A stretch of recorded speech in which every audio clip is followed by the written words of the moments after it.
prohibit the use of any of these dollars for communicating to families about this program. Is that correct? Yes, that is correct. And so if you didn't communicate to families that this program existed, what would the impact be? You would have a lack of awareness, and you would have less participation. And in particular, what communities do you think might participate less in the program if there's no effort to communicate this opportunity to them? I think it's the communities that this bill prioritizes, our special need kids and low-income kids. Thank you. All right. Mr. Speaker, members, I respectfully move to table. Chair recognizes Representative Rodriguez-Ramos in opposition to close. Thank you, Mr. Speaker.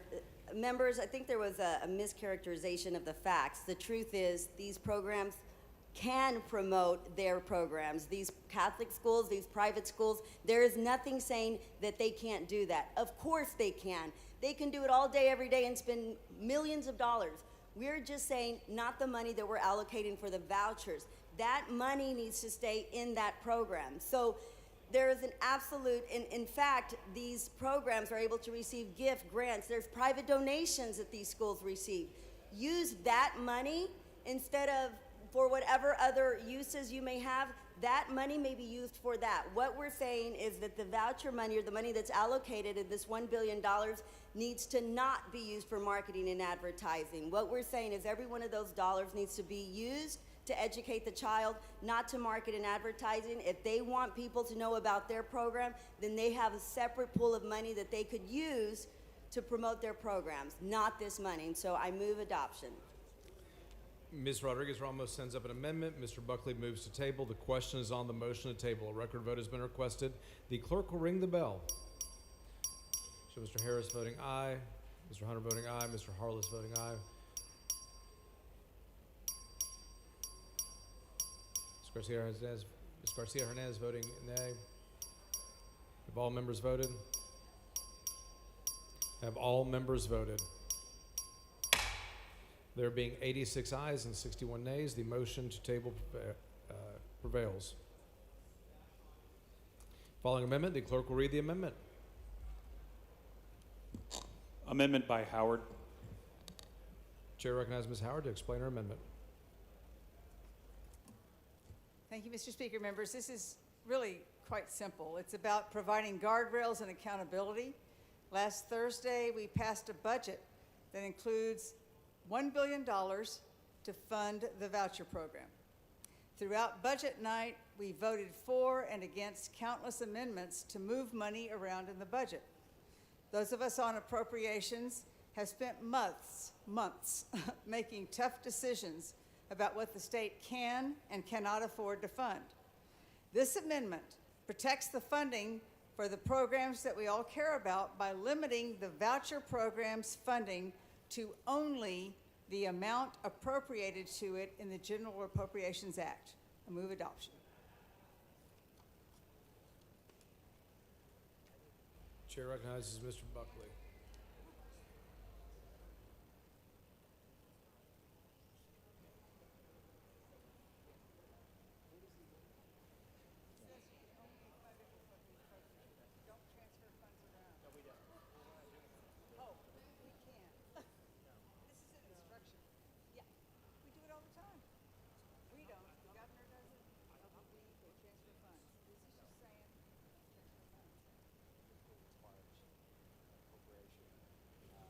Gonzalez, for what purpose? Mr. Speaker, will the gentleman yield? Does the when gentleman ever yield for comes to- questions? Yes, I will yield. Thank you, Chairman Buckley. Can I ask a request moving forward for the rest of the amendments? I noticed that we've gotten into a pattern of just motioning the table, but in the past, when that request was made, usually the author would say, I motion to table because, and say a reason. I think that there's a public watching this debate, and I don't think that they have access to the same floor amendment system we have, so they don't see the amendments. And so it just looks a little bit like we could give more clarity. If that would be great, if you could do that for all the amendments moving forward, that would be really helpful. Okay. Thank you. Mr. Speaker, members, I respectfully move to table. The bill currently limits appropriation to the amount that's appropriated by the legislature. Mr. Speaker? Ms. Gonzalez, for what purpose? Will the gentleman yield? He has moved to table, which means he cannot answer, so Thank the you. table's on the floor. Ms. Howard to close. Thank you, Mr. Speaker. Members, I am quite cognizant of the fact that we have $1 billion in the Appropriations Act. Like you, I think we understand, though, that there are times when funds are moved around during the interim. There are a variety of mechanisms where funds can be moved from one funding strategy to another. All this amendment is doing is saying we are limiting the funding to vouchers, to what was appropriated, and to nothing more. Mr. Speaker, Ms. Gonzalez, for what purpose? does the gentlelady yield? Ms. Gentlelady for I do. questions. Gentlelady yields. Thank you, Representative Howard. I think this is a really important amendment, and I know we're getting in a cadence of yes and no's, but I think members should pay attention. What your amendment does is says, if we do not as a body vote to appropriate it, that in different moments of the interim, because you are correct, 1,000%, things can be moved. It gives the power to us to determine how much money is appropriated. Why would we not want to maintain our power as a legislature? So, again, I think your amendment is extremely important. So correct me if I'm wrong. What you're saying is that we can only spend money on this program if we appropriate it through the appropriations bill, not any other mechanism. Absolutely correct. And as you know, being Vice Chair of Appropriations, there are opportunities during the interim without the legislature being involved for funds to be transferred. All this amendment is doing is saying the legislature is making the decision about the amount. Nothing more should be transferred into this program. And we can say if we want more money or less money, but we appropriate it and it's part of a public conversation, not done in the shadows, so it's accountability, transparency, and good governance. Is that accurate? Absolutely. Thank you so much. Thank you, Representative Howard. Great Thank you. amendment. I move to not table the motion. Thank you. The amendment, whatever. Ms. Howard sends up an amendment. Mr. Buckley has moved to table. The question is on the motion to table. A record vote has been requested. The clerk will ring the bell. Show Ms. Howard voting nay. Show Ms. Hinojosa voting nay. Mr. Hunter voting aye. Mr. Buckley voting aye.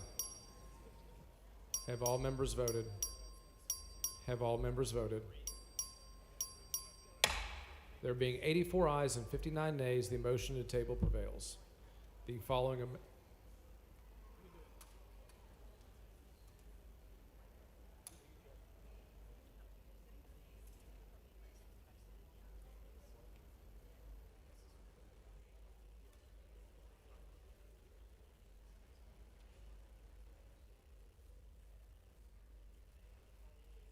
amendment, the clerk will read the amendment. Amendment by Wale.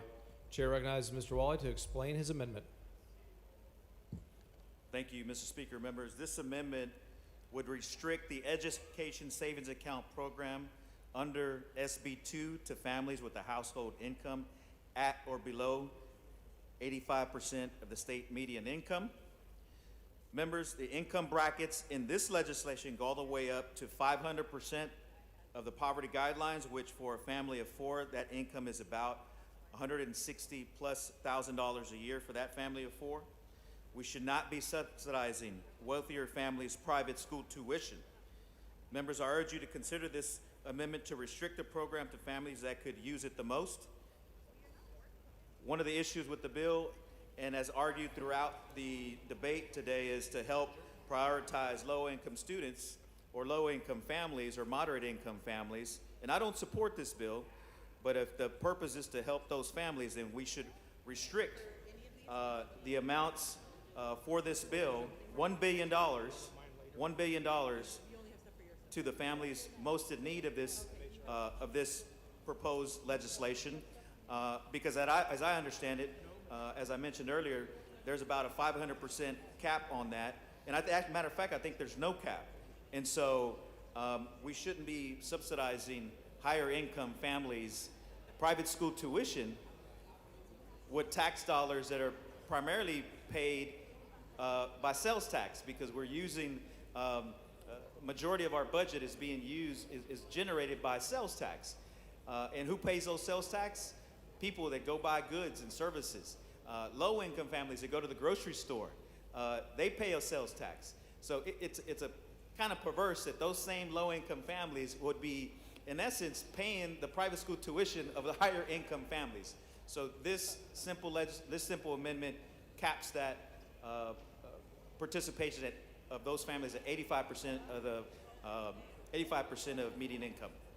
Mr. Speaker, Ms. Turner, for what purpose? the gentleman yield for some questions. Does the gentleman yield for questions? Absolutely. The gentleman yields. Thank you, Representative Wally. Excuse me.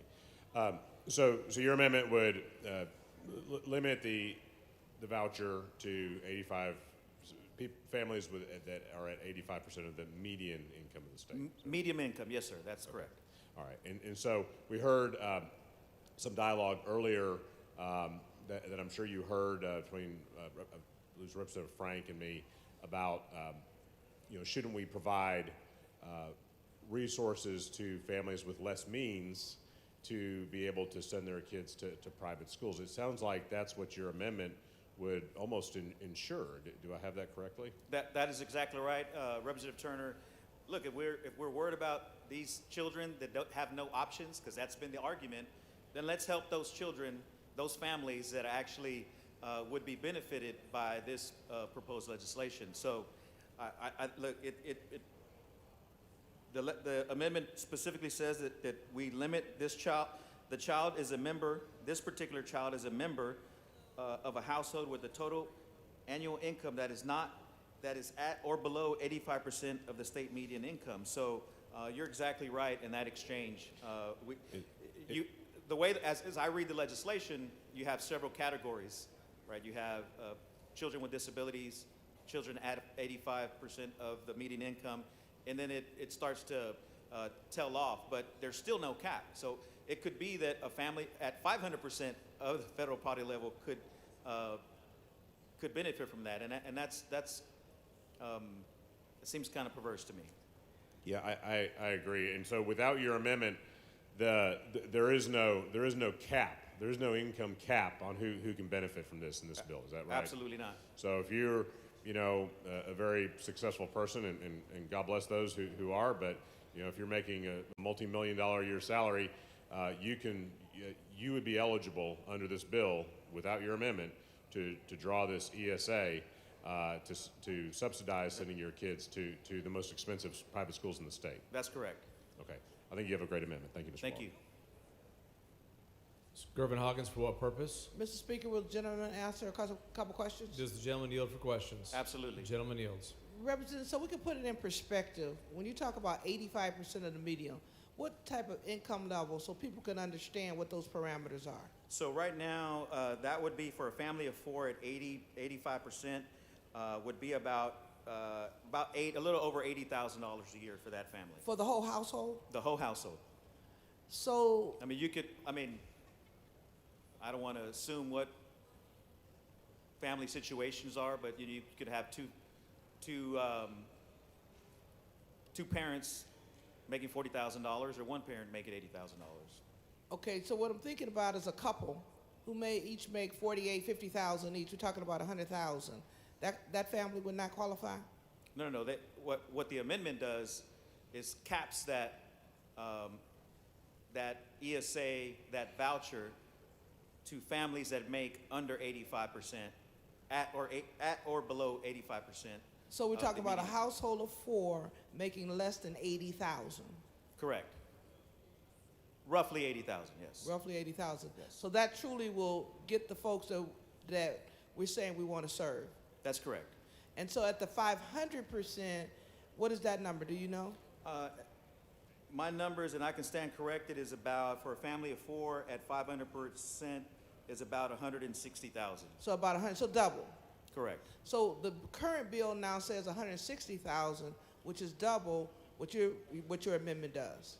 Correct. And so your amendment truly gets to the families that probably is most in need for that support. Yes. Thank you, sir. Good amendment. Yes. I was ready for you. Move adoption.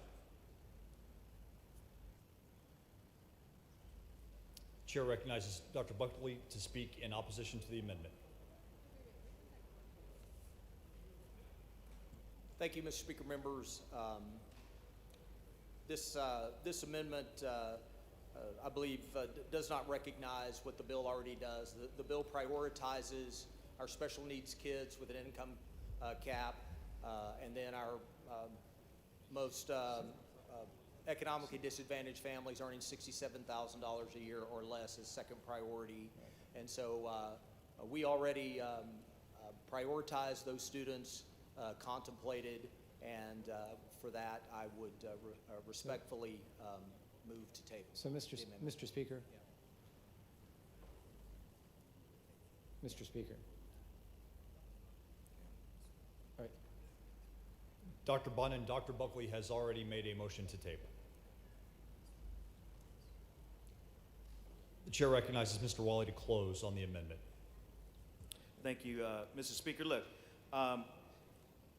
this amendment is very simple. If we want to help, as been laid out in the layout of this bill, if we want to help moderate to low-income families with perceived choice, and I believe there is choice currently in our ISDs, because particularly in Aldine ISD, we have CTE, we have a CTE high school, we have a PTech high school.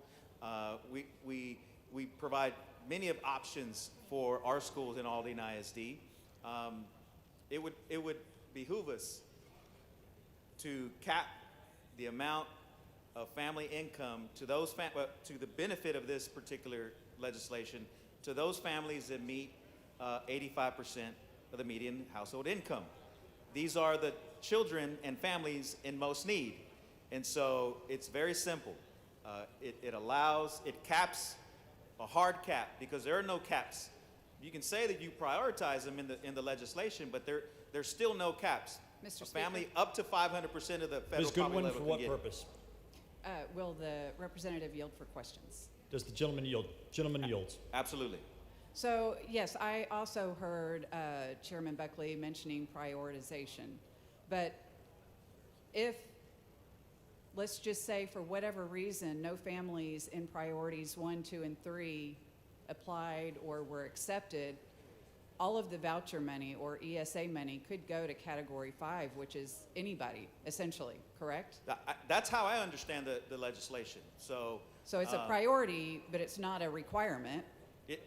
It's a priority. It has four, I think it's at 4 standards, right? So you have 85% included in that. First tier are families that are have children that might be disabled, and then it subsequently ratchets down from I think 2 to 500, and then 500 is the other designation. So I think, as I understand the legislation too, you would already have to be in private school. I think that's correct. And so I'm also curious, your amendment, does that pertain to each of the categories, or just how does that work? we strictly we renumber we do away with categories, basically. Okay. What the amendment does is cap the families who can benefit from the legislation at or below 85% of the state median income. So you're So it's a hard cap.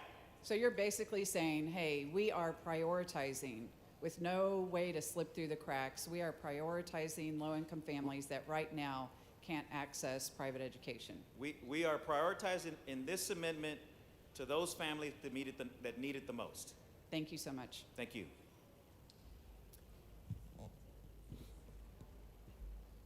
Does the gentleman yield? Mr. Frank, for what purpose? Does the gentleman yield for question? Absolutely. Gentleman yields. I just want to clarify the existing bill, because it's been misrepresented in the back and forth.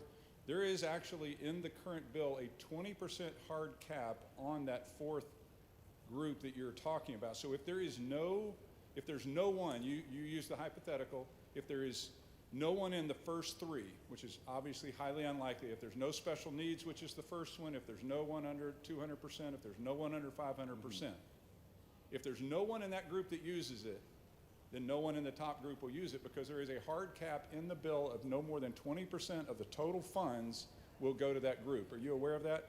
No more than 20% of what group? Of the total ESA funds. So Right. if there's no one participating, I realize that doesn't keep anyone from getting it, but if there is no one, it encourages the program to make sure that the first in line are the people that you're talking about. But there is a hard cap of 20%. No more than 20% of the money can go there. And the reality is, if we do our job with the advertising, that the people that you want to be served will actually be served first because they are prioritized. They are first in line. Okay, so then why don't we cap it as this amendment? Well, I was just, You know. I wasn't trying to change the bill. This Yeah. bill has been discussed a lot, but you represented that somehow we could end up with all the money to the top ones, and that's simply not the case. And I just wanted to make sure that you and the body knew that that was not the case. Okay, but that doesn't mean that somebody that makes over $160,000 wouldn't be benefited by this legislation. I agree, but I was just correcting the back and forth that said that somehow all the money could go to the top, and that's just not the case. Well, let me, So I just want, is that, you understand that that is in the bill? The 20% hard cap in the top group is in the bill as it stands right now. well, let me answer it. Let me respond this way. Then why have, if the argument is that we want to help the most children in need, then let's help the most children in need. Why are we helping families that could pay for private school tuition anyway? I think the primary reason is because we want to help all families, and the reality is, if you know. So we want to help wealthy families too send their kids to private school? We want to help all families get the education they want. And by the way, currently we are already funding $16,000, $18,000 a year for the wealthiest families that are in public schools. So this could actually, if somebody is in public school and moves out of public school in that wealthy area, it will actually save the state money. Okay? It will actually save the state money. I guess at some point, these dollars, if we want these dollars to go to the most in need, we need to draft the bill as it leaves here with the families most in need of the help. So let's cap it at 85. Why are we using tax dollars of hardworking people that pay sales tax? My constituents we're actually already go to the doing grocery that. store. Why does my neighbor who has 3 or 4 kids, one household income, working class family as a bus driver, use their tax dollars to send wealthy families, paying wealthy families private school tuition? I was just trying to make sure that you understood. A, we're already doing that in traditional public schools, and B, I just wanted to make sure that you understood the cap that already is in there, so we weren't As I understand, that cap misrepresenting it to the expires body. in 2027. So, Yeah. Thank you. Ms. Mr. Weiner, for what Speaker. purpose? Will the gentleman yield for some questions? Does the gentleman yield? yes. Gentleman yields. Representative Wally, we heard a lot of conversation on this bill during the layout about how the goal was to provide low-income families access to private schools. Is that correct? That's, as I sat in my desk listening intently to every word of the layout and the amendment process, that's exactly what I heard. So if that is truly the goal, if the goal is truly to provide that access to low-income families and not to provide a tax subsidy to wealthy families, is there any reason to oppose your amendment? Not at all. Thank you. I close. Move adoption. Mr. Wally sends up an amendment. Dr. Buckley moves to table. The question is on the motion to table. If you are in favor of the amendment, vote no on the motion to table. If you are opposed to the amendment, vote yes on the motion to table. A record vote has been requested. The clerk will ring the bell. Show Mr. Wally voting no. Show Mr. Busey voting no. Show Mr. Harris voting aye. Show Dr. Buckley voting aye. Have all members voted? Have all members voted? There being 83 ayes and 57 nays, the motion to table prevails. The following amendment, the clerk will read the amendment. Amendment by Busey. Chair recognizes Mr. Busey to explain the amendment. Thank you, Mr. Speaker. Our bill author, Chairman Buckley, has said that this bill is universal, and at least based on income, that would be correct. Millionaires and billionaires will be able to get a government handout to send their kids to a private schools that they already attend. But I don't think we should give billionaires this voucher. I think we should save it. If we're going to pass this legislation, we should save it for those that the most need. My friend Chairman Frank, as has been highlighted now and some back and forth, said earlier to Representative Turner that rich families already have more access. They already have it.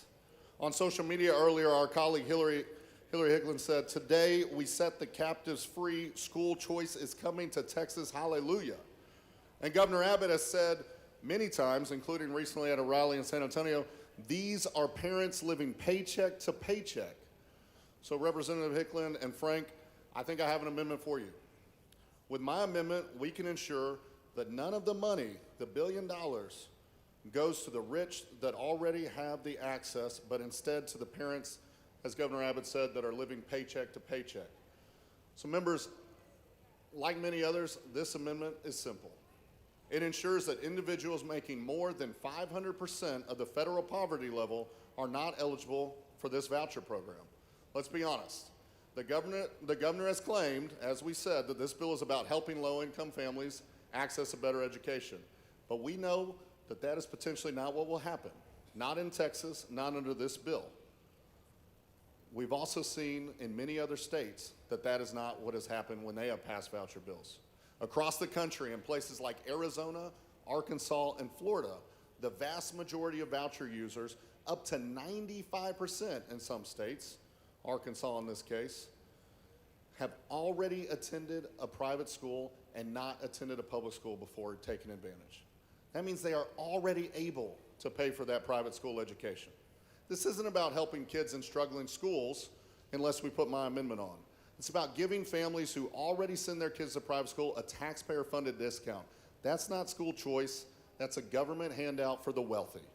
If the governor is serious about helping low-income Texans, then this amendment should be an easy yes for each and every one of us, because no one making six figures needs help covering private school tuition. We've heard over and over the average of $9,500. Well, we don't need the rich to be able to cover $9,500. Members, Texans want strong public schools, not tax giveaways to rich Texans. This amendment protects taxpayer dollars, keeps the program focused on the families the governor is claiming to care about, and helps prevent the kind of abuse we've seen in every other state that has gone down this road. So let's make this bill what it pretends to be. And we heard a back and forth a minute ago that said, well, we got to fill the other buckets first. Well, let's make sure that we never fill the rich elite bucket with this voucher, or ESA, as some have called it, program. I don't mean to offend. If you want to call it an ESA, call it that. Vote with me on this amendment. Let's live up to the potential of this bill. Let's make sure that the rich aren't taken advantage with this government handout. Thank you, Mr. Speaker. Mr. Speaker. Mr. Anchia, for what purpose? Thank you, Mr. Speaker. Will the gentleman yield for a few questions? Does the gentleman yield? Yes, I yield. Gentleman yields. Thank you, Mr. Busey. The bill before us, which has been much ballyhooed as being a way to uplift people of low means, families of low means who are stuck in struggling schools, in fact, will be a public subsidy of the tax dollars that our constituents pay in order to subsidize wealthy families in private schools. Is that not right? It absolutely has the potential to do that. And let's talk about that potential, because as you pointed out, there are a number of different buckets that need to be filled before you get to this uncapped potential of billionaires being eligible for this subsidy. Is that correct? That is correct. Now, there's one thing that's curious about the bill that has not been discussed, that those buckets go away after the first 2 years of the bill, do they not? I'll take your word for it. So the buckets, in fact, do not stay in place in perpetuity of the program.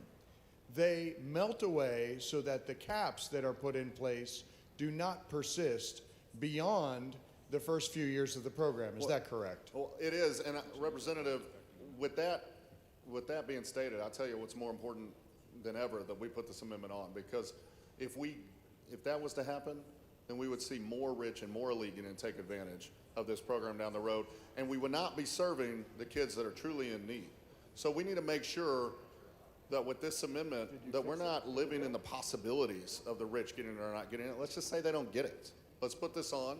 You know, one of my friends is rich, and you know, he's a wealthy Thank you. individual. Well, How do you know? maybe the guy at the bag mic as well. One of my friends, he was talking to me the other day, and he said, I could get behind this if it wasn't going to people like me, going to rich people like him, if we weren't giving this away to the elite, if it was truly to help those in need. But there's potential here. I know that there are some buckets that will do that, but there's potential here for it to go to others that do not need this, that already have this kind of access. So when, and apparently there's some disagreement about whether the caps on the buckets melt away or not. I know that was in the underlying bill, might have been fixed in the perfecting amendment.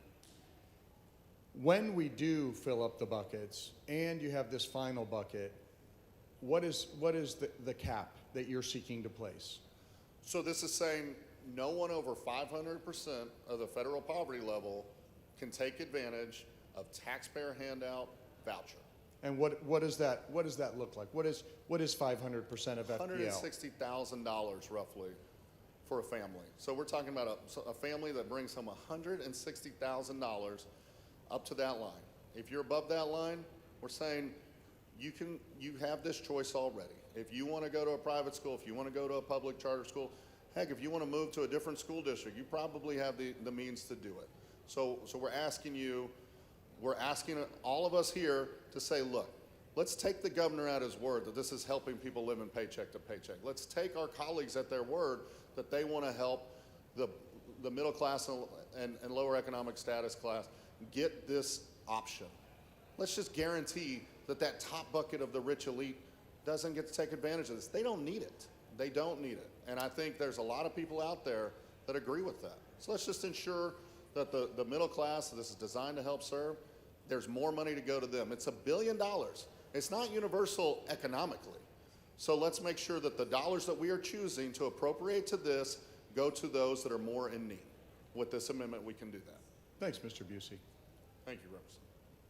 Mr. Frank, for what purpose? Does the gentleman yield for a question? Gentleman yield? Yes, I do. Gentleman yields. Yeah, first of all, I think most of us in here want universal, not most of us, but I know I do. I want every parent to have the choice.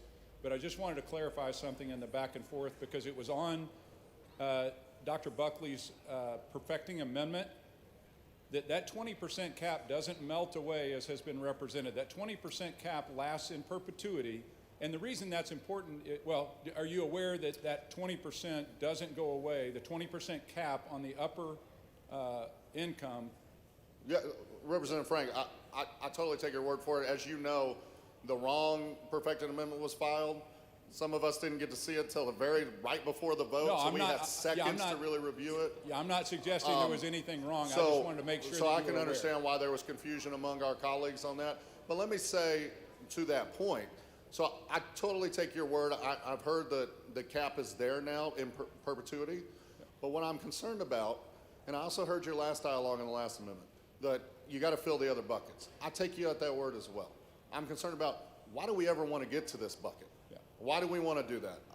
We've got more people that have more need that we could serve with this. And let's if we're going to pass this bill, which I'm opposed to because I think it will hurt our other school options in the long run. But if we are going to pass this bill, let's truly serve the Texas families with need with this bill. So let's just block that higher bucket altogether. I hope you'll join me in that. Just as we serve all kids into current public schools, including the wealthy ones, I think this is an opportunity for us to give more options to all parents, and very importantly, to limit it and to prioritize those who need it most. And look, I appreciate it, and I'm not saying get rid of all the prioritization buckets. I'm talking about those over 500% of the federal poverty level. Gotcha. Families making $160,000. And I agree with you. You brought up our public schools. Look, we've got public schools to serve everyone. We all. All right, Representative. Thank you, Chairman Frank. Mr. Morales, for what purpose? Mr. Speaker, does the gentleman yield for questions? Yes, Gentleman I do. yield. Gentleman yields. So, Mr. Busey, Yes, you're sir. asking this legislative body to address the. Gentleman's time has expired. Mr. Speaker, motion to Mr. extend. Morales, for what purpose? Motion to extend against the objection of the one, No, Mr. Hayes behind me. Members, you've heard the motion. Is there objection? No. Chair hears none. Gentleman's time is extended. Mr. Busey, quickly. Yes, sir. Your amendment is actually asking this legislative body to address the issue of, on the right, you're asking us to make a decision between millionaires and billionaires, and on the left, with the middle class, and stand behind with the middle class and those low-income earners. Is that correct? That is correct. Look, And- go ahead. $160,000. If you make under that, then you would still be eligible if you put this amendment on. We're saying those that make over 500% of the federal poverty level, let's not extend this right now. Let's not do that. Let's take them out. Let's not get to that bucket.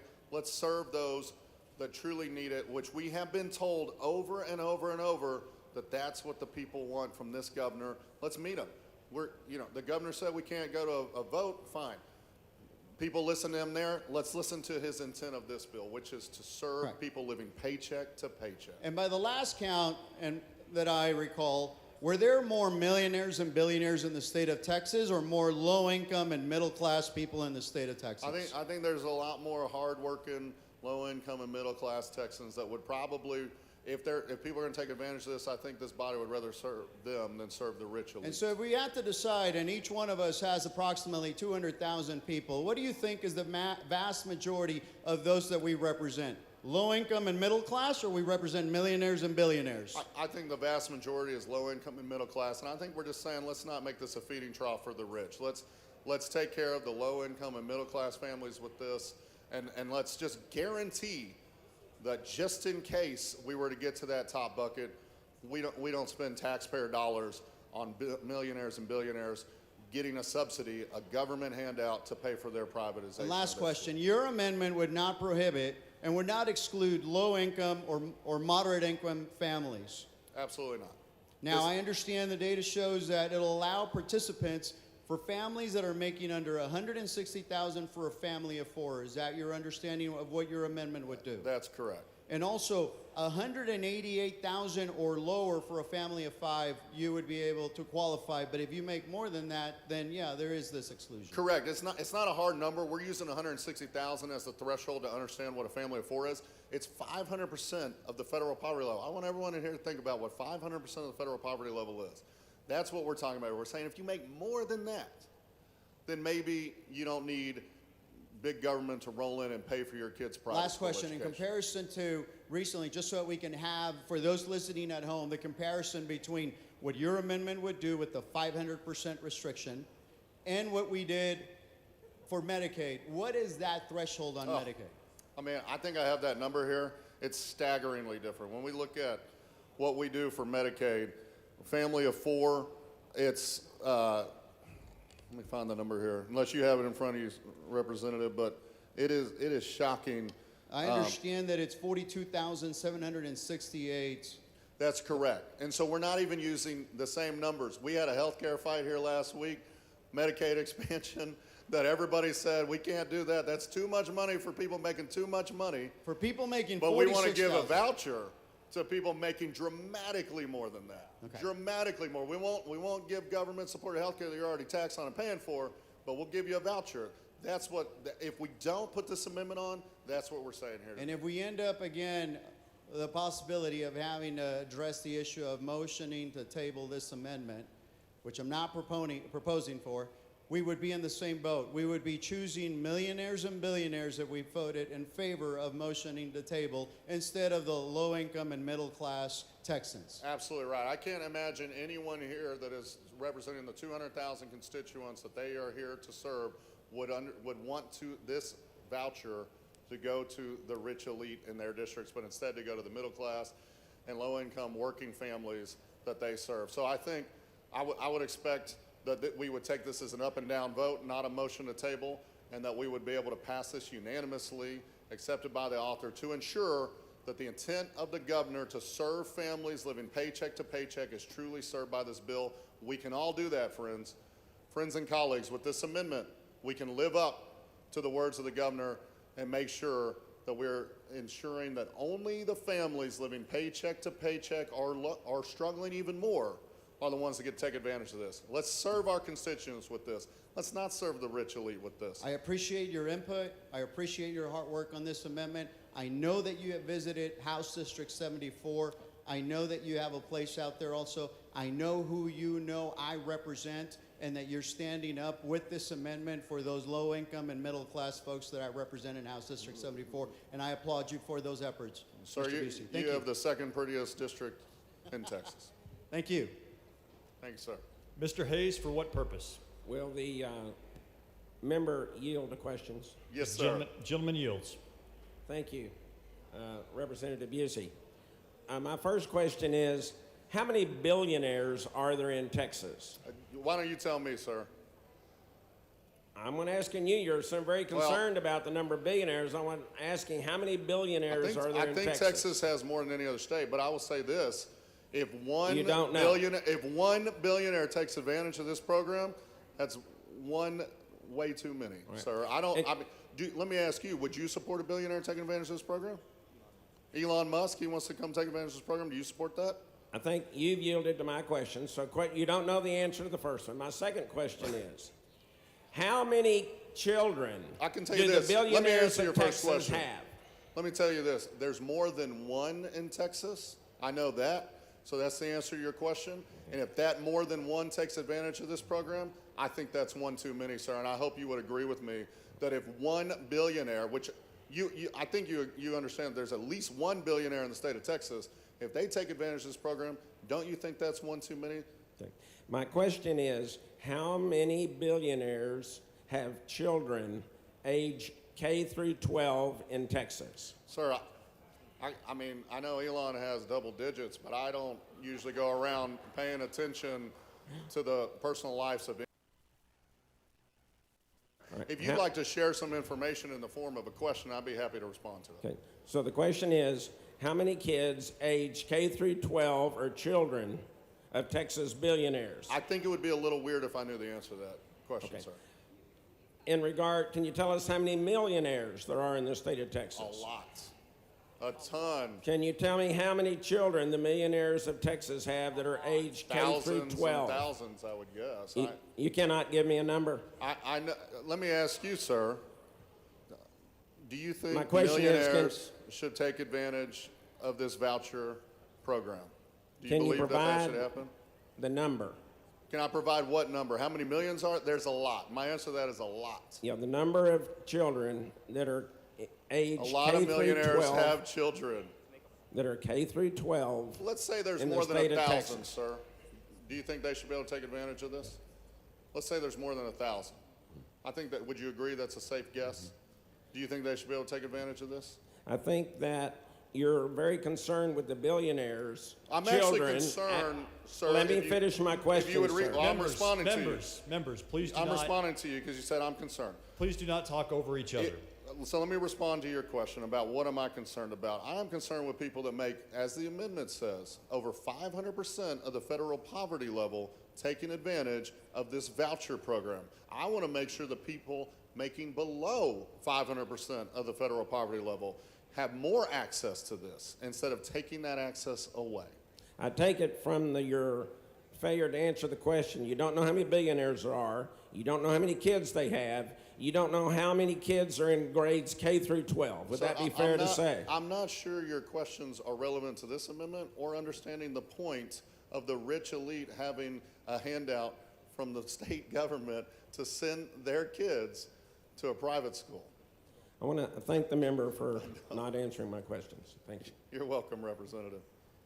Ms. Troxclair, for what purpose? Will the gentleman yield for some questions? Absolutely. All right, so you just said that the purpose of this amendment, The gentleman is almost out of time. Gentleman yields. all right. Yes. You just said you would like to have more poor kids to have access to this program, and that is the purpose of your amendment. Is that correct?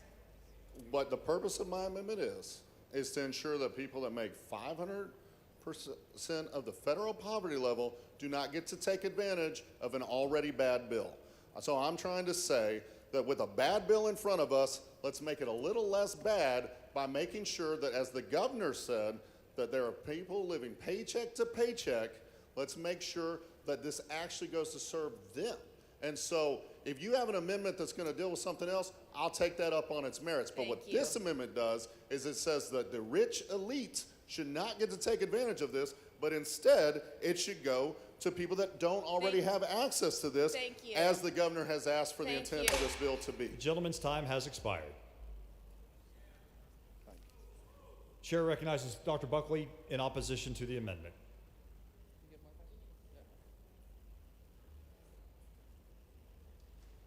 Mr. Speaker, Ms. Weiner, for what purpose? will the gentleman yield for some questions? Does the gentleman yield? Yes, I do. Gentleman yields. Thank you, Mr. Speaker. Thank you, Chairman Buckley. So, Chairman, are you aware that Arizona legislation providing a voucher program used a similar priority system to what's proposed in your underlying bill? Yeah, I'm aware of a program. I don't know the details of their program, though. Well, I'll posit to you, it used a very similar priority system, the same priority system Representative Busey's trying to address with his amendment. Are you aware that there have been some deep dive studies by the Brookings Institution and others into the income levels that ended up using vouchers under Arizona's priority system? I'm sure there are. Most states do have collect that data, so they know who's in the program. Yeah, so some of the in-depth breakdown found that 52% of Arizona voucher recipients are from zip codes in the top quarter of household incomes. Were you aware of that? I was not. I don't know what that means in Arizona, what that number is, how much, I don't know that income level. I don't have the exact numbers in front of me, but I would presume that's probably over 500% of the poverty level if you're in the top 25%. Were you aware that over 75% of vouchers go to families in zip codes with median incomes above Arizona's average? I'm not advised to their particular prioritization. Okay.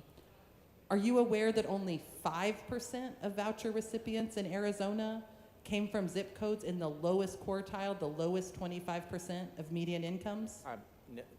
No, Representative Zwiener, I'm not aware of that. Yeah. And so I'll posit this too, though I'm anticipating your answer.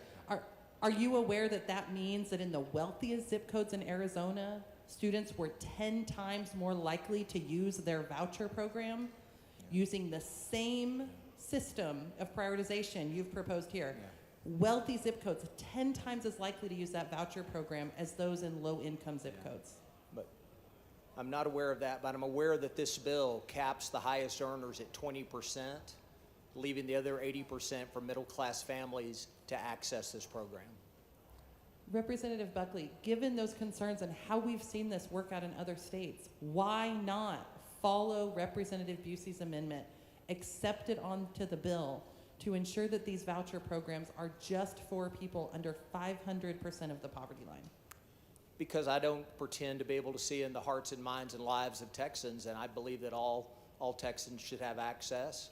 All parents should have that choice, and the bill is prioritized in a way that matches the families that we believe lack that access to educational choice at this time. So you mentioned that it's capped at 20% in the underlying bill. 20% is still $200 million in this first year of the program.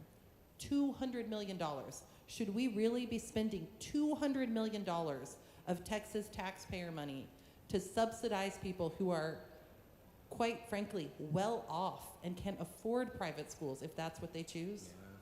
The bill is prioritized, though, and it begins with a middle class prioritization that understands that families have different incomes and different needs. But through 80% of the program, there'll be no one in the program earning more than $160,000 a year. No family earning more than that. I'm sorry, you said no one in the program or just 20% max? In the first 80%. In the first 80%, Yeah. Okay. So we still have 20% that can be earning any amount of money, correct? Yeah, they're capped at 20%, the earners of 160 and above. So up to $200 million of Texas taxpayer money could go to billionaire children and millionaire children potentially. Or it could go to a civil service worker and a fireman that were earning $161,000 a year. I mean, we tend to take the argument to the extremes, and billionaire talk, it is the extreme, but there's a whole lot of ground in between the top earners, and even at that, it's capped at 20%. Yeah. I mean, Representative Buckley, I think the concern is we have an option here to put a hard cap. And, I mean, would you, if you don't think 500% of the poverty level that Representative Busey has proposed is the right number, is there a cap you can determine that we can stick on this bill to make sure we're not using taxpayer dollars to subsidize people who are going to send their kids to private school anyways? I believe that the prioritization system in this bill prioritizes the right families, and the cap in the fourth priority is the right policy decision. So we just discussed how the prioritization system in Arizona has, quite frankly, not worked and has gone to has sent their funds to the highest earners. Is there a state where a similar prioritization system has worked in delivering these dollars to low-income and middle-class families? Absolutely. If you look across the country, you'll see that that most ESA recipients are certainly not wealthy people. You know, we tend to make a discernment whether or not they're currently in private school. Where I'm from, the families I know in private school are not wealthy. Well, where you're from, I presume none of these students are receiving vouchers because we haven't passed it yet. So I'm curious which state... But families are making that sacrifice. Which state has used this prioritization system and kept those dollars mostly with middle income and lower income families? I'm not advised on that, but I'm advised that this bill will. So we have an example of failure, but we don't have an example of success. Is that correct? I don't know how you define failure. I mean, I would posit that... If you define failure by the income of a family that's participating in the ability to send their child to the school of their choice that's never had that opportunity before, or a struggling family that's currently in a private school, kids with special needs in Killeen, Texas, that are working 2 or 3 jobs to do it, that's an absolute fact. If you define that as failure, then we'll take that failure. Well, Representative Buckley, could we limit it to those types of families then? Absolutely not, because I don't presuppose to know what income level there is and the circumstances of families. And so this bill is prioritized in a way that will certainly match the needs of those vulnerable Texans and finally give parents an option. All right, well, thank you for answering my questions, Representative Buckley. I appreciate it. Sure. Ms. Troxler, for what purpose? Will the gentleman yield for some questions? Does the gentleman yield? Yes. Gentleman yields. I would love to know, there's been some discussion up here, $160,000 for a family of 4, and then that all of a sudden makes a big jump to millionaires and billionaires, right? Do you know what the total combined income needed to live a secure lifestyle is in Austin, Texas for a family of 4? No, Representative Troxler, I do not know that number. Would you be surprised to know that according to Smart Asset Report in 2024, the average combined income for a family of 4 to live a secure lifestyle in the city of Austin is $223,000. That's because you have $111,000 going to living expenses, $67,000 going to other expenses, and $44,000 going into savings or paying down debt in order to make ends meet. So that's quite a bit higher than $160,000. Am I right? Yes, Representative. I believe it speaks to the fact that this bill is prioritized just right to meet the needs of Texas families across this state.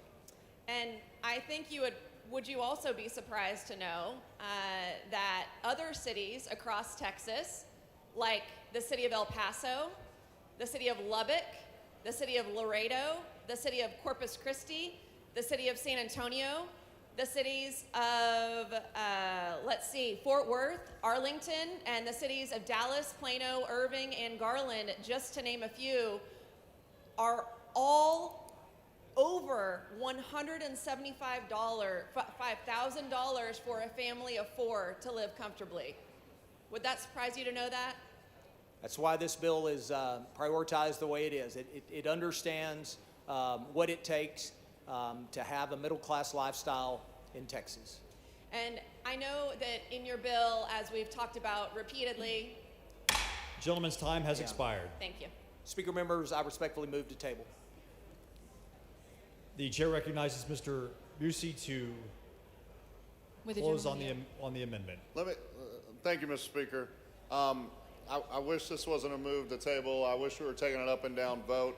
To answer a few questions, when I said I have a wealthy friend, I meant most of my colleagues here on the House floor. When I was asked about millionaires, I think there's 650,000 millionaires in Texas.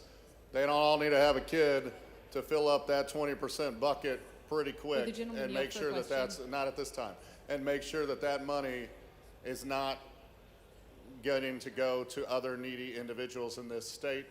There's also, I believe, 87 billionaires. I don't know if y'all think that 1, 2, 10, 20, how many billionaires deserve this privatization voucher? I think 1 is too many, Mr. Hayes. I think 1 millionaire is too many. But let's get back to this amendment. It is 500% of the federal poverty level, $160,000 for a household of 4. That goes a long way when you talk to your constituents back home. Maybe not when we talk to each other on this House floor, but when we talk to our constituents back home, a family making $160,000 in the great state of Texas, they're doing pretty well. And we're saying up to that level, fine. Beyond that level, not acceptable with this bill. That bill would not meet the standards of the governor who said this is to help people living paycheck to paycheck. That would not meet the standards of expanding access, as our friend Chairman Frank talked about. Well, rich people already have this when he was talking to our friend Chris Turner. It would not meet that threshold that was said on social media earlier when we said we're freeing the individuals to go. Because if we let it go to those people, we're not freeing anyone. They already have that choice. So let's deal with the need with this bill. And yes, I'm happy to take questions. Thank you, and thank you for the shout out earlier. I thought it was a good post. I'm wondering, Ms. Hicklin, for what purpose? excuse me, thank you. Do you yield for questions? Yes, Gentleman ma'am. Gentleman yields. Thank you. Are you interested in calling for income caps for these millionaires and billionaires who have their children in public schools? I would like to talk about the amendment that's before us. And the amendment that is before us is saying that we should cap to anyone making over 500% of the federal poverty level. Should we pay a for family of millionaires 4, and that is billionaires in public schools? 160,000. Public schools are in our Constitution to be provided to build this entire great state up, to make sure there's an educational foundation for all. We all pay for that. What you're asking for us to do today is to create a second system that we also have to pay for. And I do not believe that millionaires and billionaires' kids should get to take advantage of that second system. The first system, yes, I do, because It we would cost all more benefit. to educate we millionaires all- and billionaires sorry, in our public Representative, I would like to schools finish than answering your ESAs. question. Thank you. Members, First, I would like please. to finish answering your question. We all benefit, all of Texas benefits when all of our children, from lower income, middle class, and upper class, when all of our children get a world-class public education. What I am saying is let's not give money to the rich elite to go get this second track that they can already afford. With that, Mr. Speaker, I ask everyone to vote no on tabling this amendment. Mr. Busey sends up an amendment. Dr. Buckley moves to table the amendment. The question is on the motion to table. If you are in favor of the amendment, vote no. If you are opposed to the amendment, vote yes. A record vote has been requested. The clerk will ring the bell. Show Mr. Busey voting no. Show Mr. Tallarico voting no. Show Dr. Buckley voting aye. Show Ms. Jones voting nay. Show Mr. Lowe voting aye. Have all members voted? Have all members voted? There being 83 ayes and 60 nays, the motion to table prevails. The following amendment, the clerk will read the amendment. Amendment by Wu. Chair recognizes Mr. Wu to explain the amendment. Mr. Speaker, members, this amendment would make the children of members of the Texas House and Senate ineligible for this voucher program created by this bill. As we all already know, this bill fails the majority of Texans that it purports to serve. It comes with no income cap, as we have just seen. It would defund neighborhood schools that serves the vast majority of Texas kids and would enrich the wealthy at the expense of the poor. This amendment addresses one of the many ethical failings of this bill. One of those of us on this floor voting on this voucher scheme, we should not personally benefit from the programs that we create through legislation. When we vote to distribute tax dollars to private entities, the last pockets that should be benefited are our own. And members, we have a responsibility to maintain the public's trust. If we, as elected officials, are voting to create or fund the program that distributes public dollars, we should not even allow the appearance that we are doing so to benefit our own families. If we believe this program is truly about helping those in real need, students with disabilities, low-income families, then it should target them accordingly. This very small carve-out ensures the integrity of the program and avoids any perception of self-dealing. This amendment doesn't change the program structure or purpose. It simply ensures that those of us voting today cannot redirect taxpayer money into our own pockets.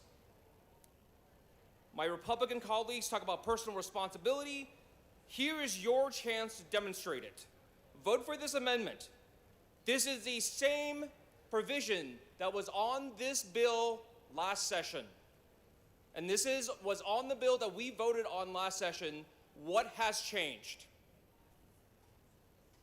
Members, I urge you to vote yes on this amendment, and I would yield for questions.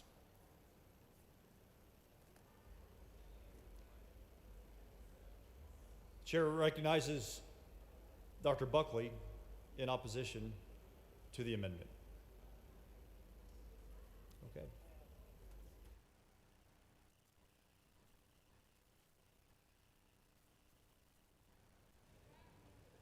Mr. Speaker, does the gentleman yield? Ms. Gonzalez, for what purpose? Chairman Buckley's up. Is that accurate? You just called him to the mic? You just recognized Chairman Buckley, so he has the mic.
Chair recognizes Dr. Buckley to speak against the amendment.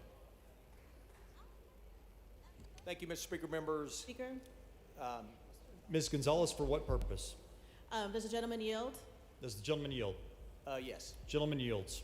Again, I know we've got into a cadence of just opposing amendments, but I think it's important for us to create guidelines, guardrails on some of these things, and this is definitely an entitlement. And if we're going to vote on this, don't you think we should say members of the legislature cannot get this entitlement? Well, I think if you think about the members of this body, most are citizen legislators. They're moms and dads first, before they are members of this body. And we all come from different backgrounds and have different desires of what we would participate in. And I think that we also don't contemplate who might have a child in a program then become elected, and at that point would have to give up a child that's in the best setting for them.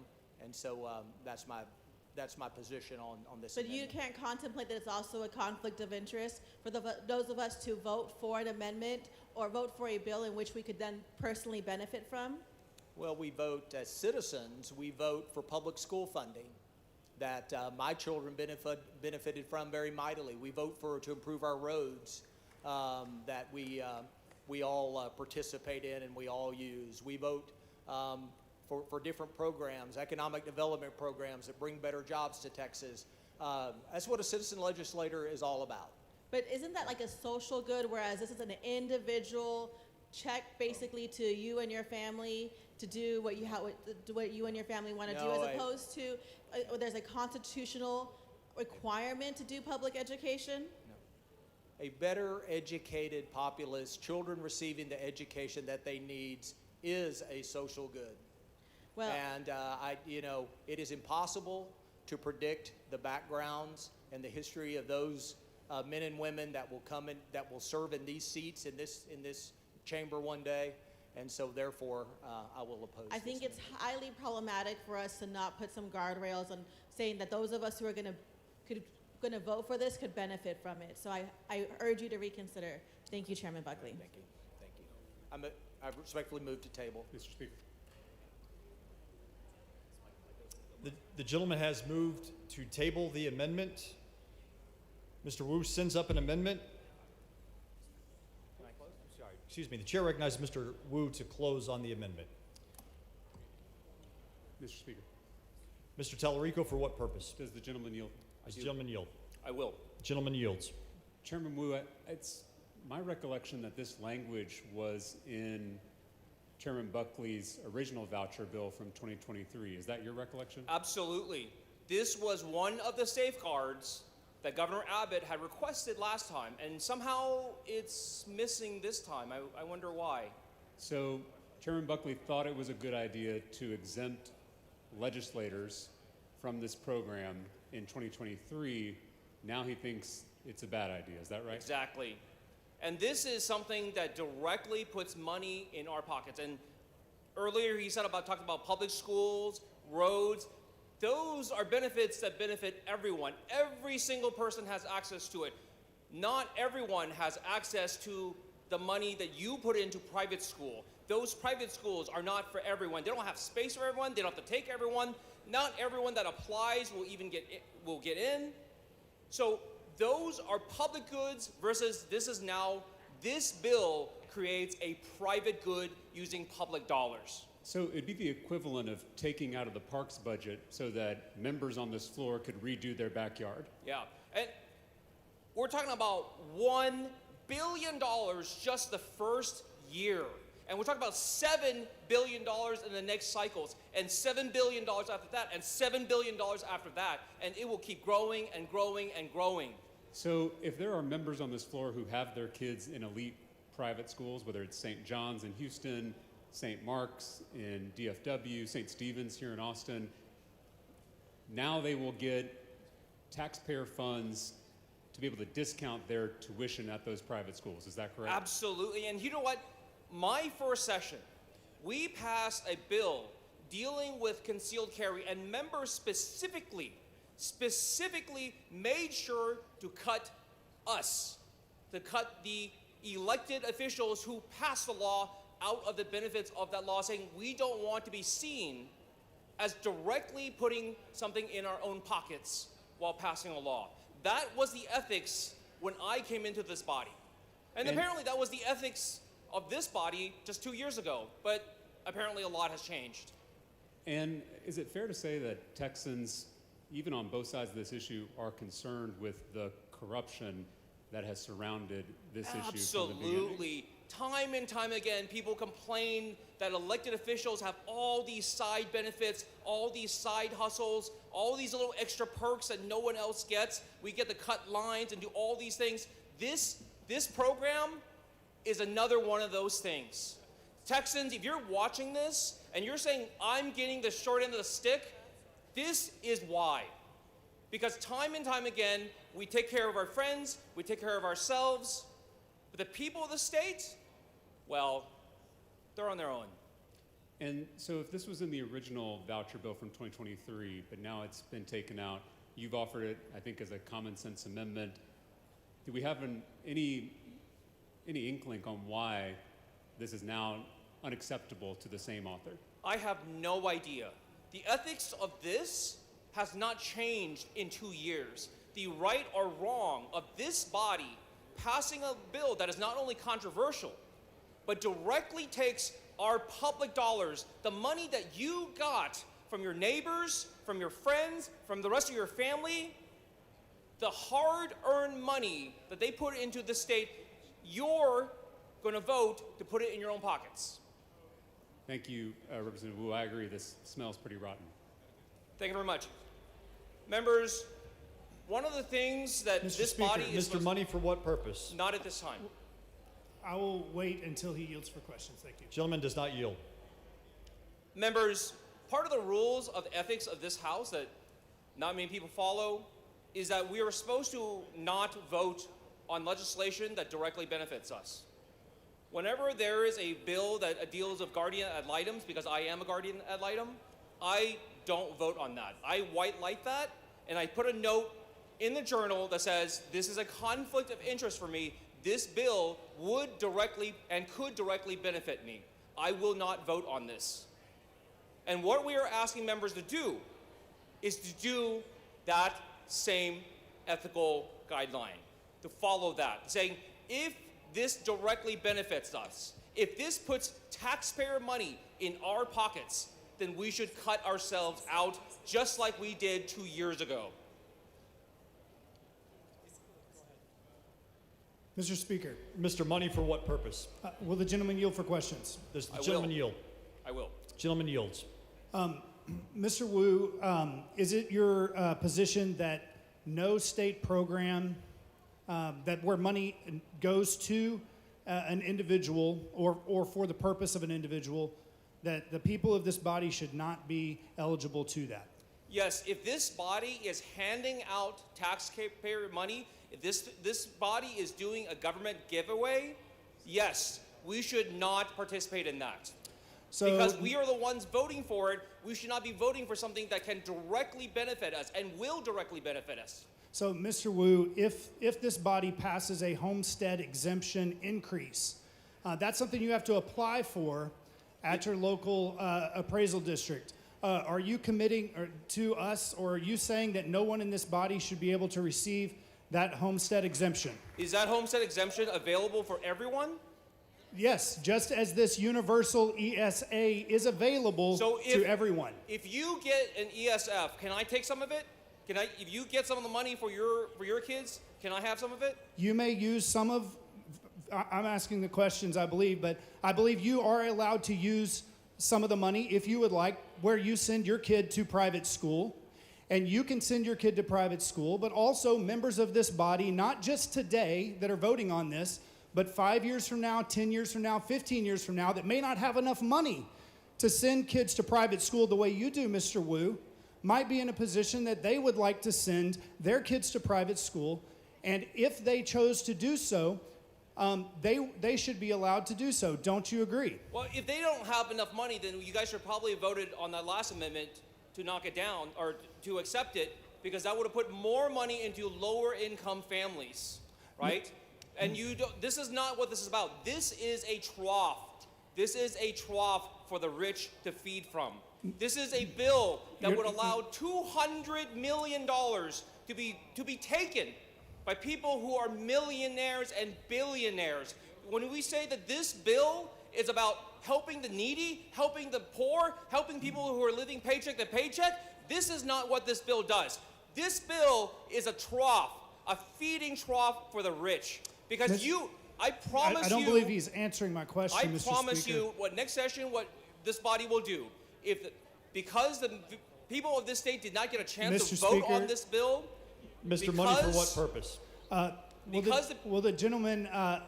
gentleman has yielded for questions, and I don't know the proper procedure here, but he's doing speechifying and not answering my questions.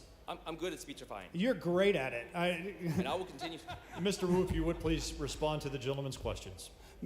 I am responding to his yes. questions. What I had said before was this bill, while it purports to be a benefit Mr. for the poor, Speaker. does Mr. Money, nothing for what but purpose? take from the poor I and have give another- to the rich. I have I'm another not question done with for my Mr. Wu. answer. He got one.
Mr. Wu sends up an amendment. Mr. Buckley has moved to table. The question occurs on the motion to table. A record vote has been requested. The clerk will ring the bell. Show Mr. Wu voting no, Mr. McQueenie voting aye, Ms. Hinojosa voting no, Mr. Hunter voting aye. Have all members voted? Have all members voted? Mr. Landgraf voting aye. There being 85 ayes and 60 nays, the motion to table prevails.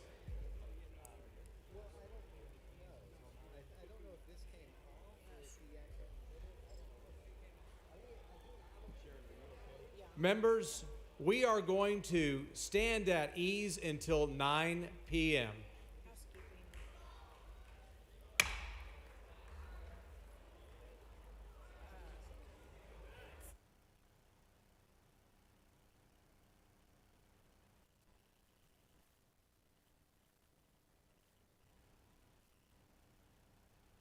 Mr. Wu for an announcement.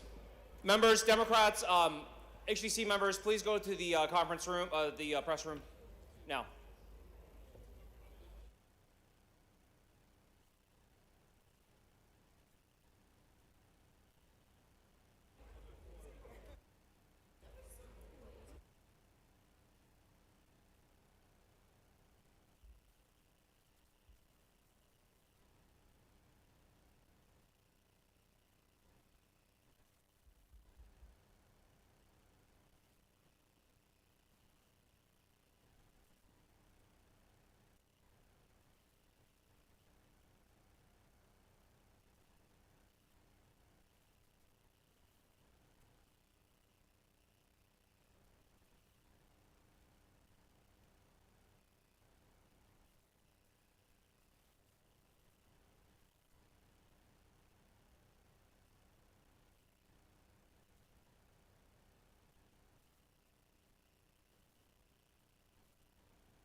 The House will come to order.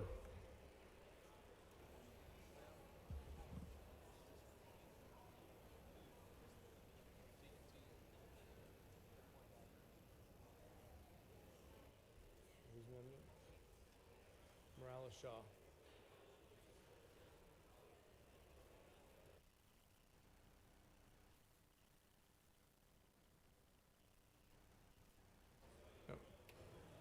Mr. Romero, for what purpose? Mr. Speaker, I raise a point of order against further consideration of Committee Sub Senate Bill 2 under under Rule 4, Section 41, and Rule 11, Section 2 of the House Rules on the grounds that the provision of the committee substitute is not germane to the bill. Bring your point of order down front.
The point of order has been withdrawn.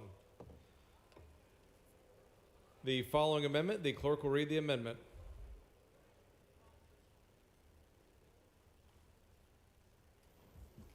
Amendment by Gomez.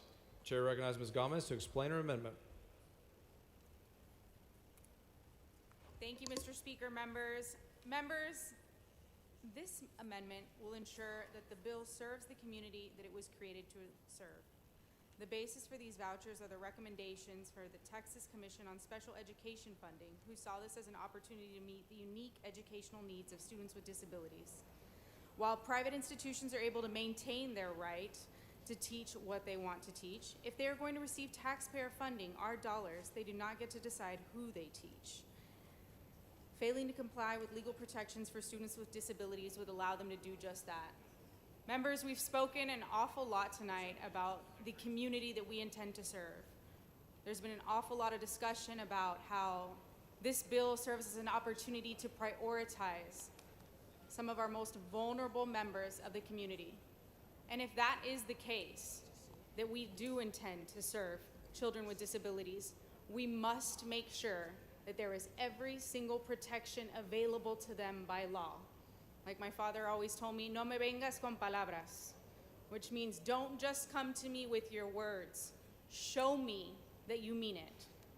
This amendment will show Texans that we are truly here to be a voice for the voiceless, to give power to those who do not, and in this case, to protect our most vulnerable children who depend on us and the laws that we pass here in this building. This amendment would ensure that we protect those children by requiring these private institutions to do what our public institutions already do for them, and that is protect them through 504 programs and the Americans with Disabilities Act. It is what's fair, it is what's right, and it is what is necessary to maintain the safety of our children. It is what they deserve. I would ask you to please support this amendment and support our most vulnerable families here in Texas. Thank you, Mr. Speaker. Chair recognizes Dr. Buckley.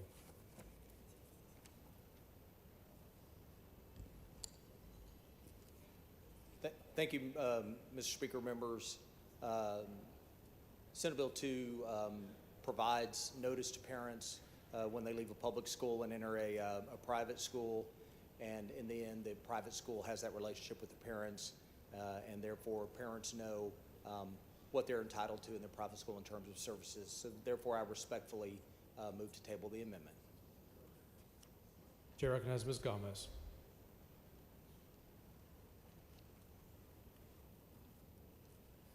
Members, on a multitude of occasions, I have had families come to me personally in my office and tell me, Aaron, my child was discriminated against based on X, Y, or Z scenario. My child with disabilities, my child with autism was removed from the program. My child with a visual disability was removed from the program. And I have to ask them, I have to let them know, I am sorry, there's nothing we can do for you as a result of them being kicked out of this private institution.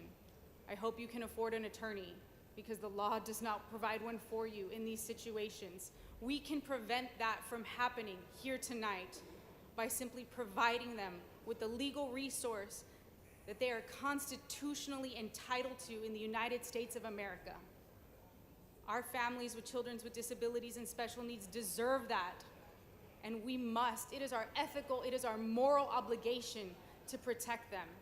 So I'm asking you, please, vote for this amendment and do what we're promising to do in words.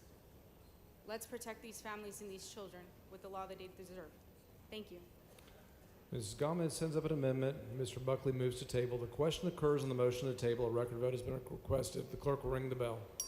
Show Mr. Buckley voting aye. Mr. Morgan voting aye. Ms. Hinojosa voting nay. Mr. Hunter voting aye. Have all members voted? Have all members voted? There being 87 ayes and 57 nays, the motion to table prevails. Following amendment, the clerk will read the amendment. Amendment by Collier.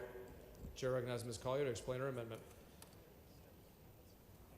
Thank you, Mr. Speaker. Members, this amendment, right now there are students in private schools, and they receive scholarships or they get grant money to attend. And this is for individuals typically who are low income, and so they can attend private school right now. For example, I have a family in my district who attends Temple Christian School, and I met with the mother. She said that her tuition is $500 a year because scholarships cover most of the cost. So what this amendment does, it says that the state taxpayer dollars would be the payer of last resort. So that means that the student, family, the school must exhaust all scholarship, financial aid, financial assistance money, including grants, before they would be able to accept the state money. That's it. Continue the same process that you have in place right now. So if those students are already getting a scholarship, then this would say you continue to do that process, but the state money doesn't kick in until you exhaust all the scholarship money. That way, this $1 billion can go further. Mr. Speaker, I move adoption. Chair recognizes Dr. Buckley. Thank you, Mr. Speaker, members, and though I think I understand the intent of what the author of the amendment is trying to do. The education savings accounts are funded individually to each student, and therefore this is not necessary for the program to operate, and therefore I respectfully move to table. Chair recognizes Ms. Collier. So, thank you, Mr. Speaker. I understand what you're saying here from the bill authors, that it's not necessary because each account is funded, but let's not put any money that's not necessary into those accounts. Let's put only what is needed, and if that family only needs $500, then that's all you put in there. Let's not overfund these accounts. Let's not have excess in these accounts. Let's only use what is necessary. That way, it could be spread out, and that money can go further, and it could be used by more people and more students, and you can meet the needs, is what you're trying to do here, of more students if we only use what is absolutely necessary. Thank you, Mr. Speaker. I move adoption. Ms. Collier sends up an amendment. Mr. Buckley moves to table. The question occurs on the motion to table. A record vote has been requested. The clerk will ring the bell. Show Ms. Hinojosa voting nay. Mr. Buckley voting aye. Ms. Jones voting nay. Have all members voted? Have all members voted? Mr. Harris voting aye. Have all members voted? Leo Wilson voting aye. Have all members voted? There being 87 ayes and 59 nays, the motion on the table prevails. Following amendment, the clerk will read the amendment. Amendment by Hinojosa. Chair recognizes Ms. Hinojosa to explain her amendment. Mr. Speaker and members, this bill is an awful bill and I hate it. But I have to admit, this bill is an opportunity for us to finally do something good for our students in public schools. Because second only to this bill, I hate the STAR test. Just like every other Texas mama, I hate the STAR test. This bill requires testing, but it allows private schools to choose which testing.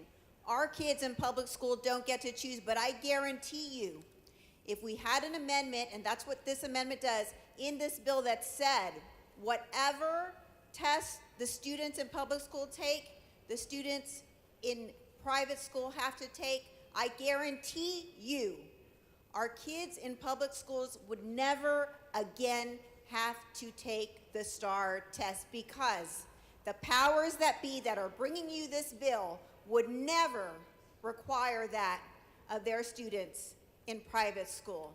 There's lots of good reasons to require the same test for our students in private schools as we're requiring for our students in public schools. Let's just start with what's fair.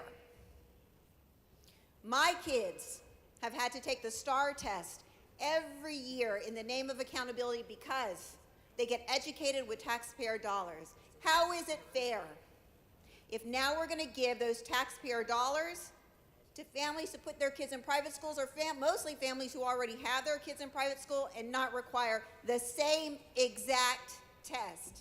It's not fair. What the STAR does to our kids in public school is awful. We've tolerated it for too long. My son tried to run away from school in 2nd grade because they were already doing practice STAR tests for 3rd grade. He asked to go to the bathroom, and then he bolted for the door. He got intercepted by the assistant principal. They called me to come get him, and he said, "Mommy, I was going to wait for you in the bushes every day, so you would pick me up and you wouldn't know." That's what we're doing to our kids. This is an opportunity to do something good for our ISD kids. And so, members, I am asking you to please use this one opportunity to, in this bill where we're giving money to families who already have their kids in private school, let's do something really great for our kids in public school. And so with that, Mr. Speaker, I move adoption. Mr. Tinderhill, for what purpose? will the representative yield for a I question? do. The gentlelady yield for questions. She Just have one yields. question. You hate the bill, you don't like it. If this amendment gets on, are you voting for this bill you hate? No, I'm not. Thank you. Chair recognizes Mr. Buckley in opposition to the amendment. Ms. Collier, for what purpose? Mr. Speaker, will the gentleman yield for questions? The gentleman yield for questions. Yes, I yield. Gentleman yields. Dr. Buckley, I want to ask about the testing. Are you going to move to table this, or are you going to allow us to have an up or down vote on this? I'm going to move to table. Okay, can you tell us why you would move to table? Well, because I think it's been established by the author of the amendment just how reviled the STAR test is. And we will hopefully be meeting on this same floor at another time later this session to make sure that we get rid of the STAR test. But on policy matters, it is certainly not appropriate to require children that are not taught under state scope and sequence, that are not taught necessarily in the same order, to take a test that's designed for one system and not the other. But what the bill provides for is to make sure that we have accountability, but in a manner where we can truly measure the progress of kids. Okay. Thank you. Okay, thank you. There, Mr. Speaker. Chairman Buckley, do you Ms. know Leah any? Wilson, for what purpose? Oh, I'm sorry. I have a question.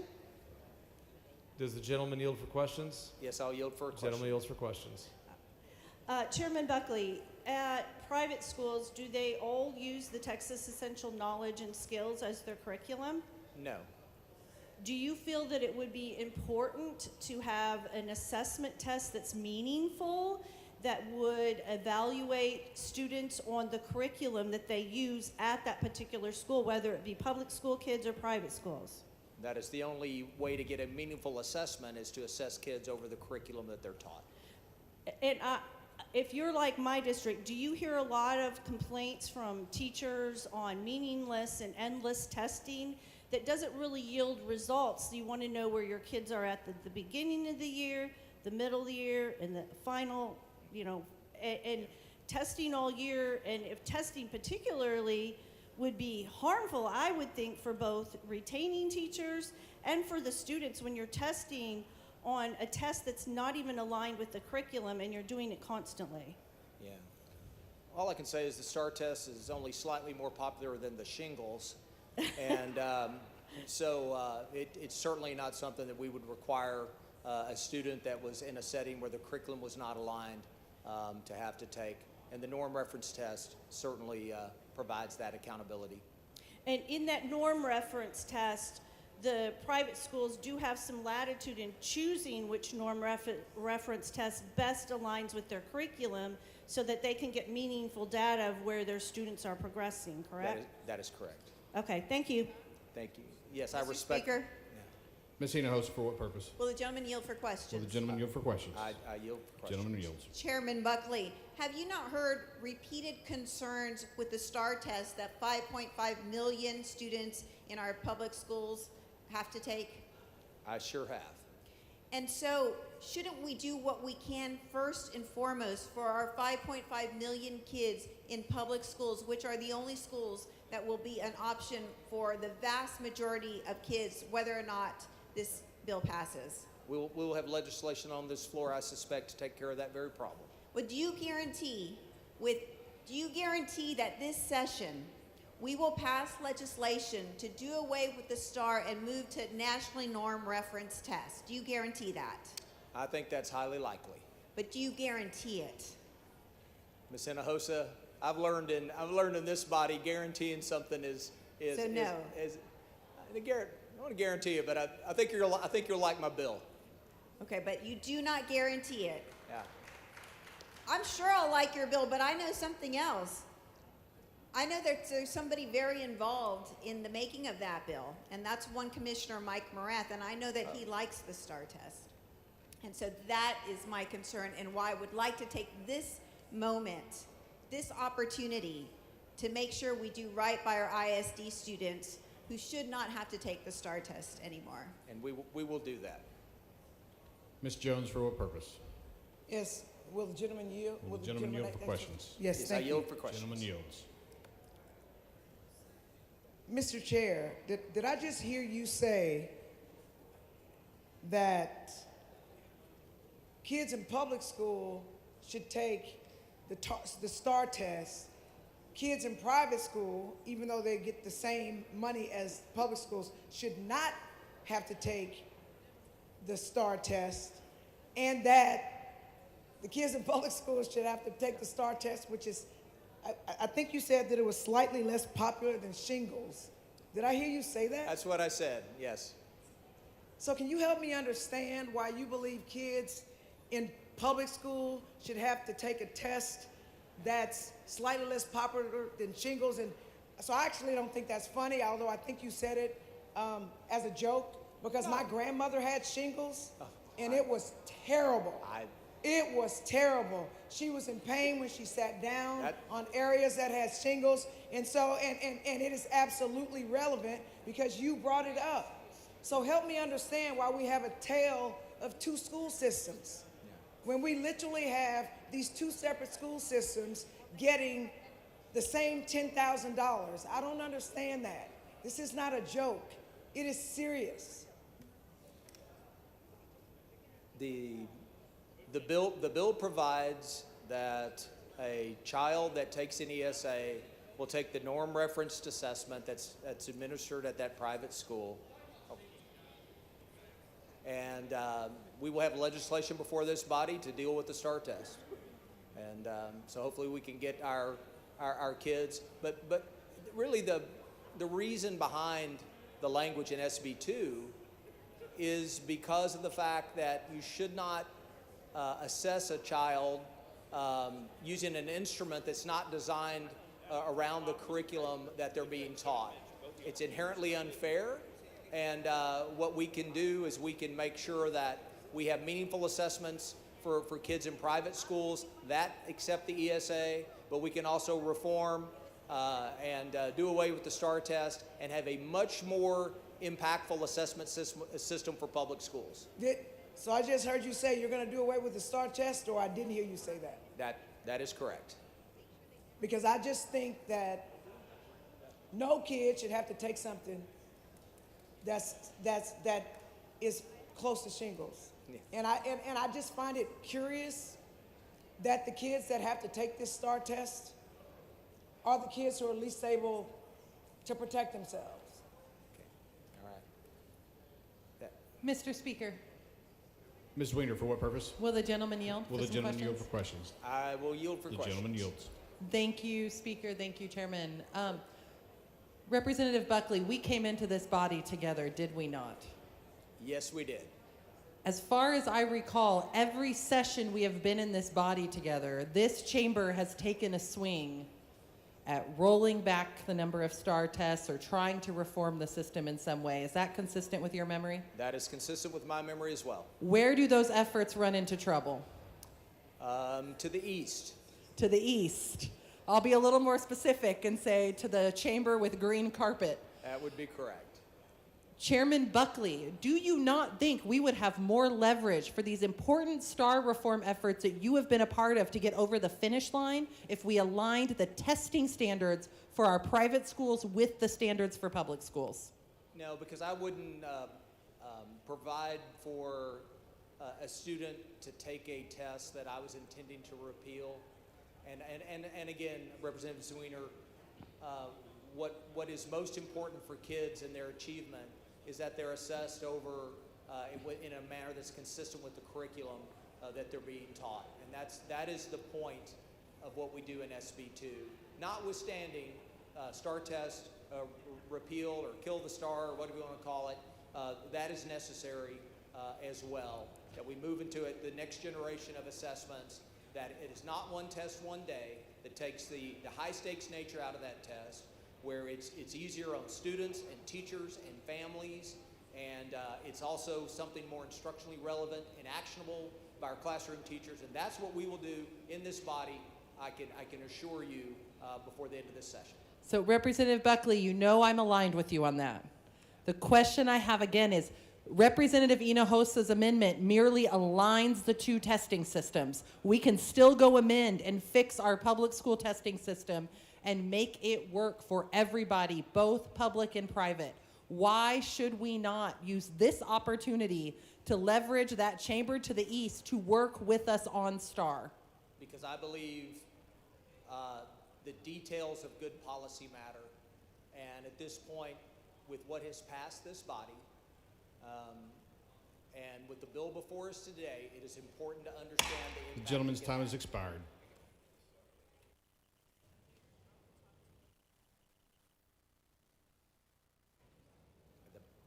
I respectfully move to table this amendment. The chair recognizes Ms. Hinojosa to close on the amendment. Let me begin by saying it is not respectful to move to table for every single amendment that we're hearing that affects 5.5 million students in our public schools. We should be able to vote up or down on every one of these amendments that impact so many of our Texas students.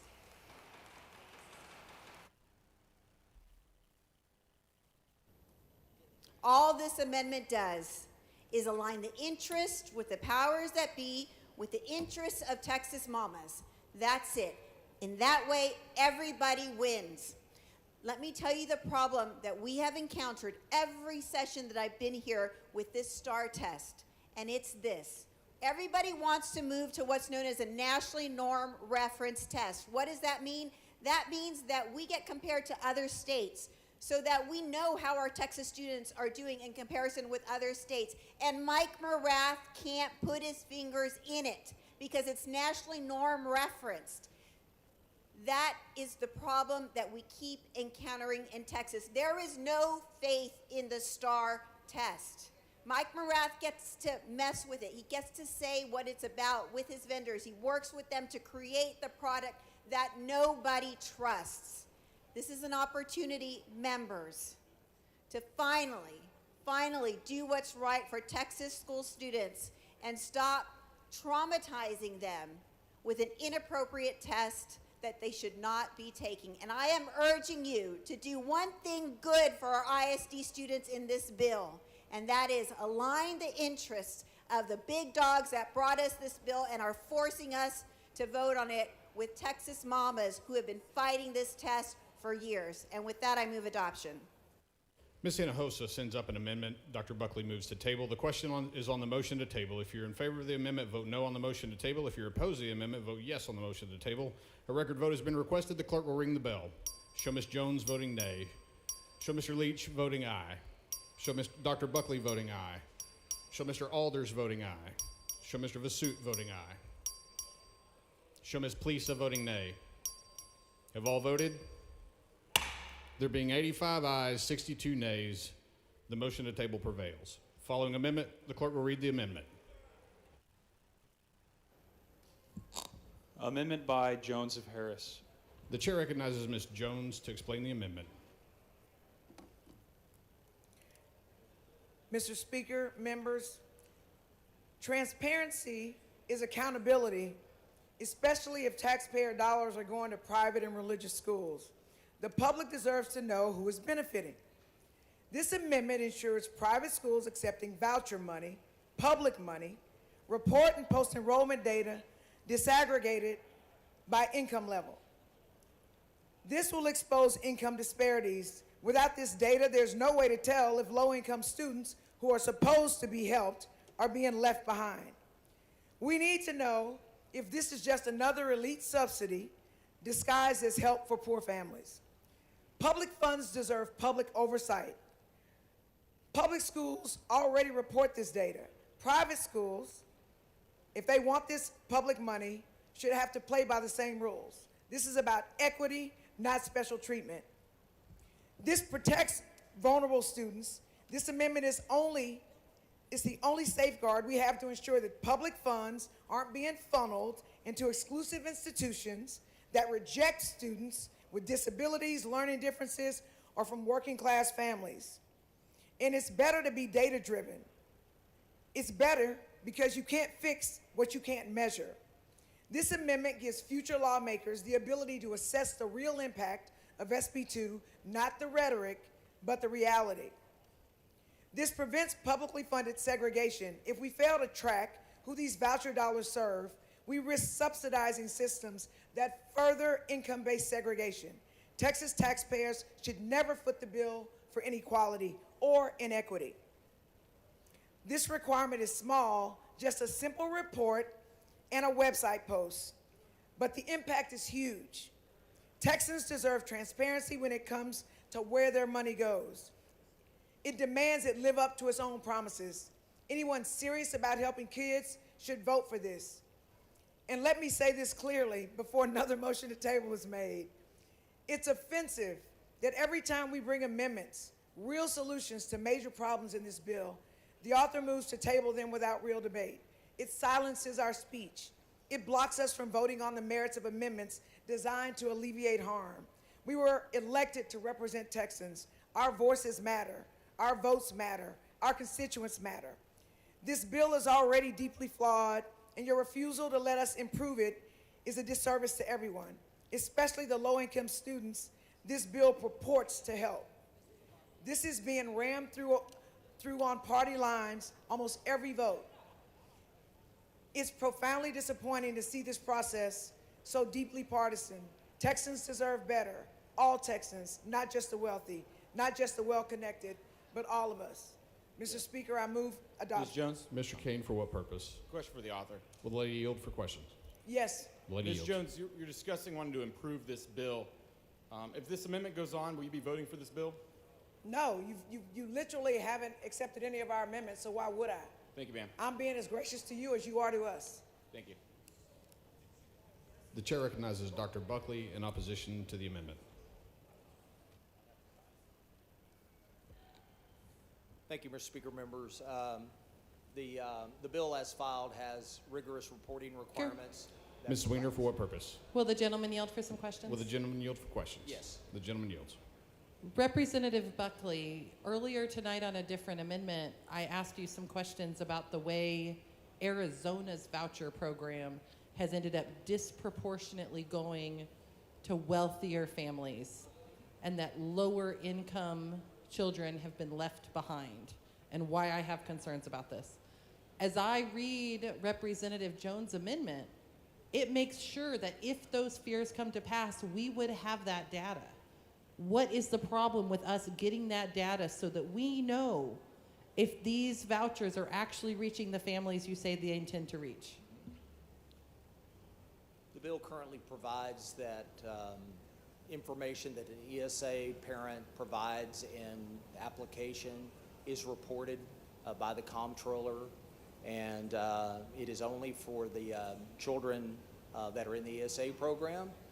One thing to be very clear, this amendment appears to require that a private school report all of their information on all students there, of which not all students would be ESA students. And so The provisions in Senate Bill 2 have rigorous reporting and transparency standards where this information can be gathered so that policymakers can understand who's participating. Does the underlying bill require that that information be posted online where every single Texan can find that information? Yes, the annual report is posted online. Okay. I would encourage you to look more deeply at Representative Jones' amendment and try to support this increased transparency for every single Texan. Thank you. All right. I respectfully move to table. The chair recognizes Ms. Jones to close on the amendment. Colleagues, all this amendment does is require transparency from private schools that are accepting public money. That's it. If they want taxpayer dollars, they should be accountable to taxpayers. It's unfair and frankly offensive that an amendment calling for something as basic as income level reporting gets shut down without a vote on the merits. Every time, and I'm going to say this again, we bring reasonable, thoughtful amendments to improve this bill, they're met with a motion to table. That's not democracy, that's obstruction. This is public money. The public deserves to know who it's going to. If you vote to table this amendment, you're voting to hide the truth from Texans. This amendment is about equity, transparency, and accountability. Vote no on the motion to table. Vote yes for the people. Thank you. Ms. Jones of Harris sends up an amendment. Dr. Buckley moves to table. The question is on the motion to table. If you're in favor of the amendment, vote no on the motion to table. If you're opposed to the amendment, vote yes on the motion to table. A record vote has been requested. The clerk will ring the bell. Show Ms. Jones voting nay. Show Ms. Plesa voting nay. Show Mr. King voting aye. Show Dr. Buckley voting aye. Show Mr. Morgan voting aye. Show Mr. Alders voting aye. Show Ms. Schaffner voting aye. Have all voted? There being 86 ayes, 61 nays, the motion to table prevails. The following amendment, the clerk will read the amendment.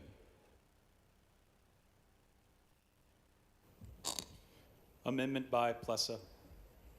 The chair recognizes Ms. Plesa to explain the amendment.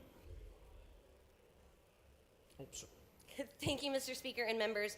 This might not be the most fiscally conservative amendment of the night, but it is the one that's going to keep our students the safest. If the state is funding it, the state is responsible for it. When taxpayer dollars go to private schools through ESAs or vouchers, the same safety standards must apply across the board.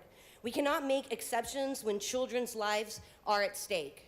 Members, just yesterday and today, we saw school violence in our schools occur. This very chamber, we had a moment of silence acknowledging the terror our Texas children's experience. Yet without this amendment, we're failing those students. How many moments of silence are we going to have?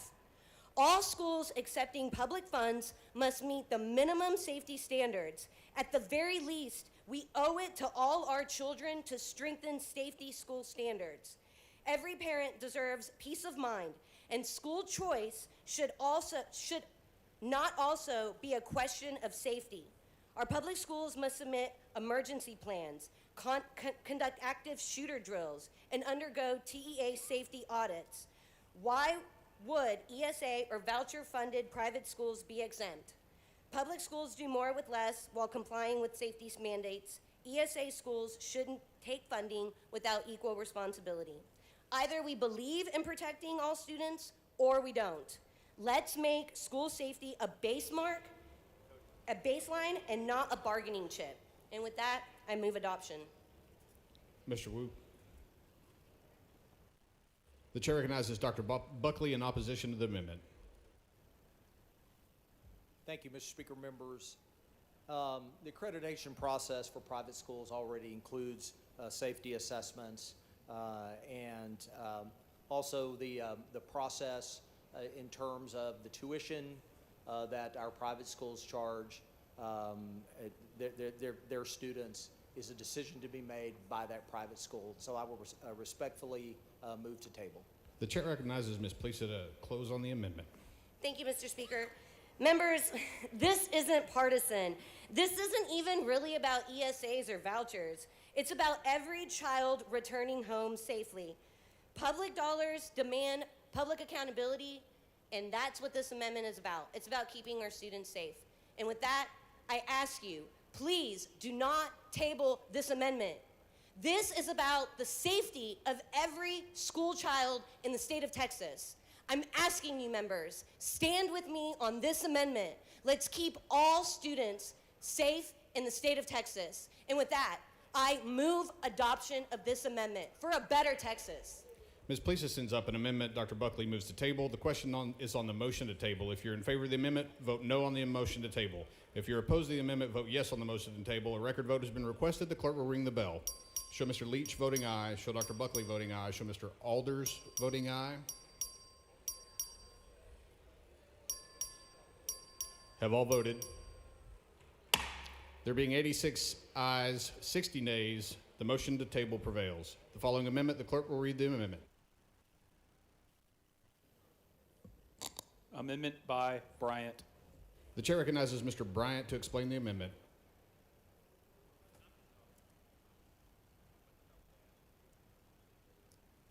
Members, this amendment would address the problem of sexual abuse of a child.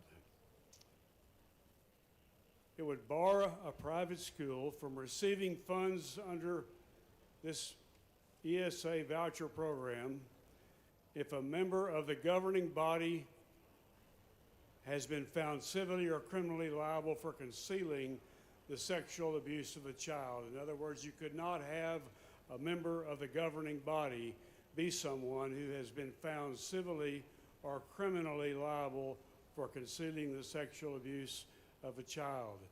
The little background here, the public schools, unlike the public schools, the Texas private schools can hire individuals without background checks and can refuse to comply with public information requests.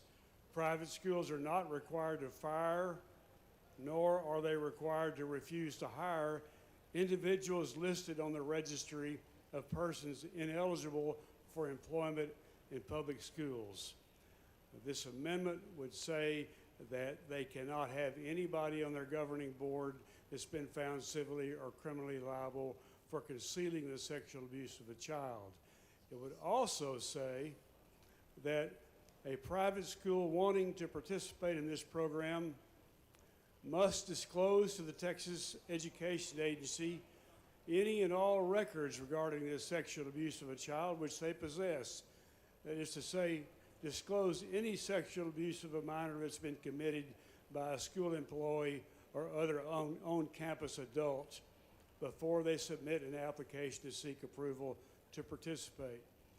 Let me say that I have in my hand here a long list of examples, both Catholic and Protestant, of abuse that's taken place, of people that work in the schools that ought not to be working in the schools. In other words, instances that we must prohibit and that should be prohibited by any institution that wants to accept public school ESA vouchers. I urge your support for this amendment. The chair recognizes Dr. Buckley in opposition to the amendment. Thank you, Mr. Speaker. Members, I want to thank Representative Bryan for offering this amendment and bringing to light how important this issue is. And one of the things we've been very clear as we've studied this issue is to look at the rigorous accreditation standards and oversight that private schools have for their employees and those will be around children. But even further than that, in Senate Bill 2, we make certain that anyone that can receive dollars from an ESA, whether they be a therapist, whether they be a tutor, that they have the same level of background checks that we would have in our public school setting to make certain that our children are not exposed to predators and those that would hurt them. And so I respectfully move to table the amendment. The chair recognizes Mr. Bryant to close on the amendment. Members, Texas private schools can hire individuals without background checks and can refuse to comply with public information requests regarding persons in their employ who have been sexual abusers. They are not required to fire or refuse to hire individuals listed on the registry of persons ineligible for employment in public schools. I mean, did that call from President Trump tell you you couldn't even vote to protect the children that go to these private schools from sexual predators? I wonder are you unable to accept any amendment, no matter how meritorious, no matter how much the safety of the students in those schools demand it? Vote against this motion to table and show you've got some courage to stand up for these kids. Mr. Bryant sends up an amendment. Dr. Buckley moves to table. The question is on the motion to table. If you're in favor of the amendment, vote no on the motion to table. If you're opposed to the amendment, vote yes on the motion to table. A record vote has been requested. The clerk will ring the bell. Show Mr. Reynolds voting nay. Show Dr. Buckley voting aye. Show Mr. Bryant voting nay. Show Mr. King voting aye. Have all voted?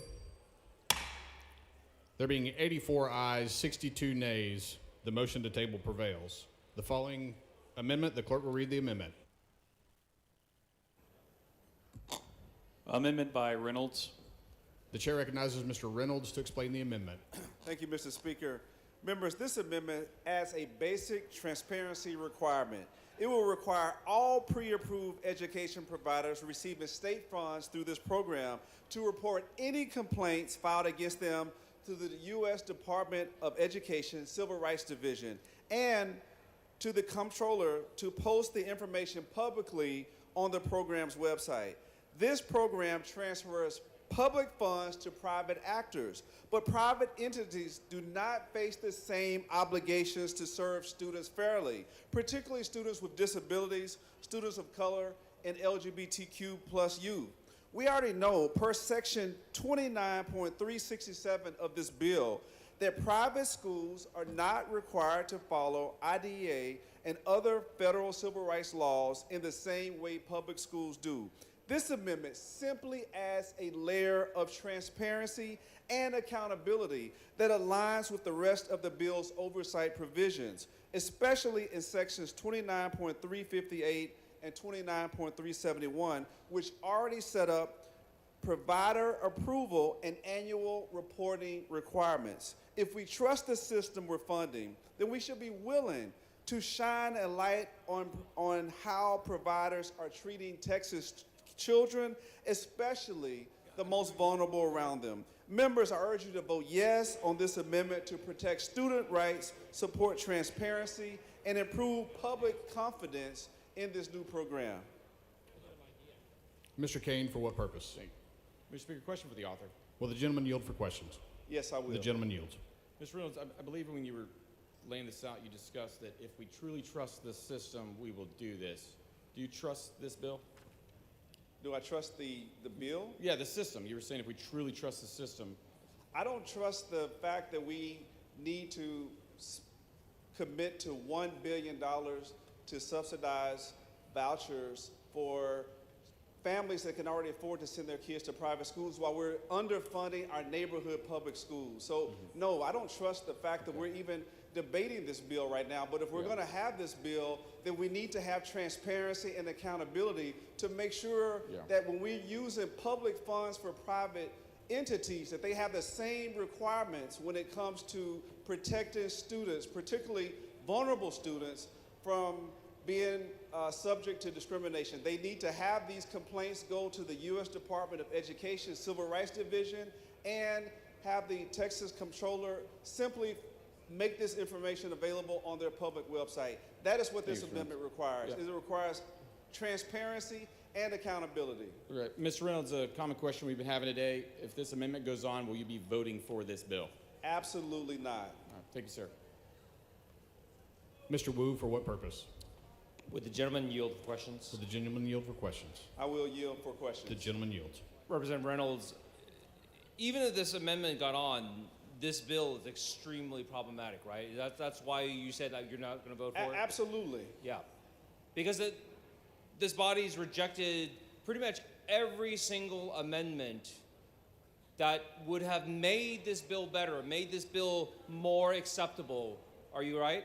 Am I right? Absolutely, unequivocally, Representative Chairman. I mean, in fact, allowing the people of the state of Texas to have their say on this was rejected.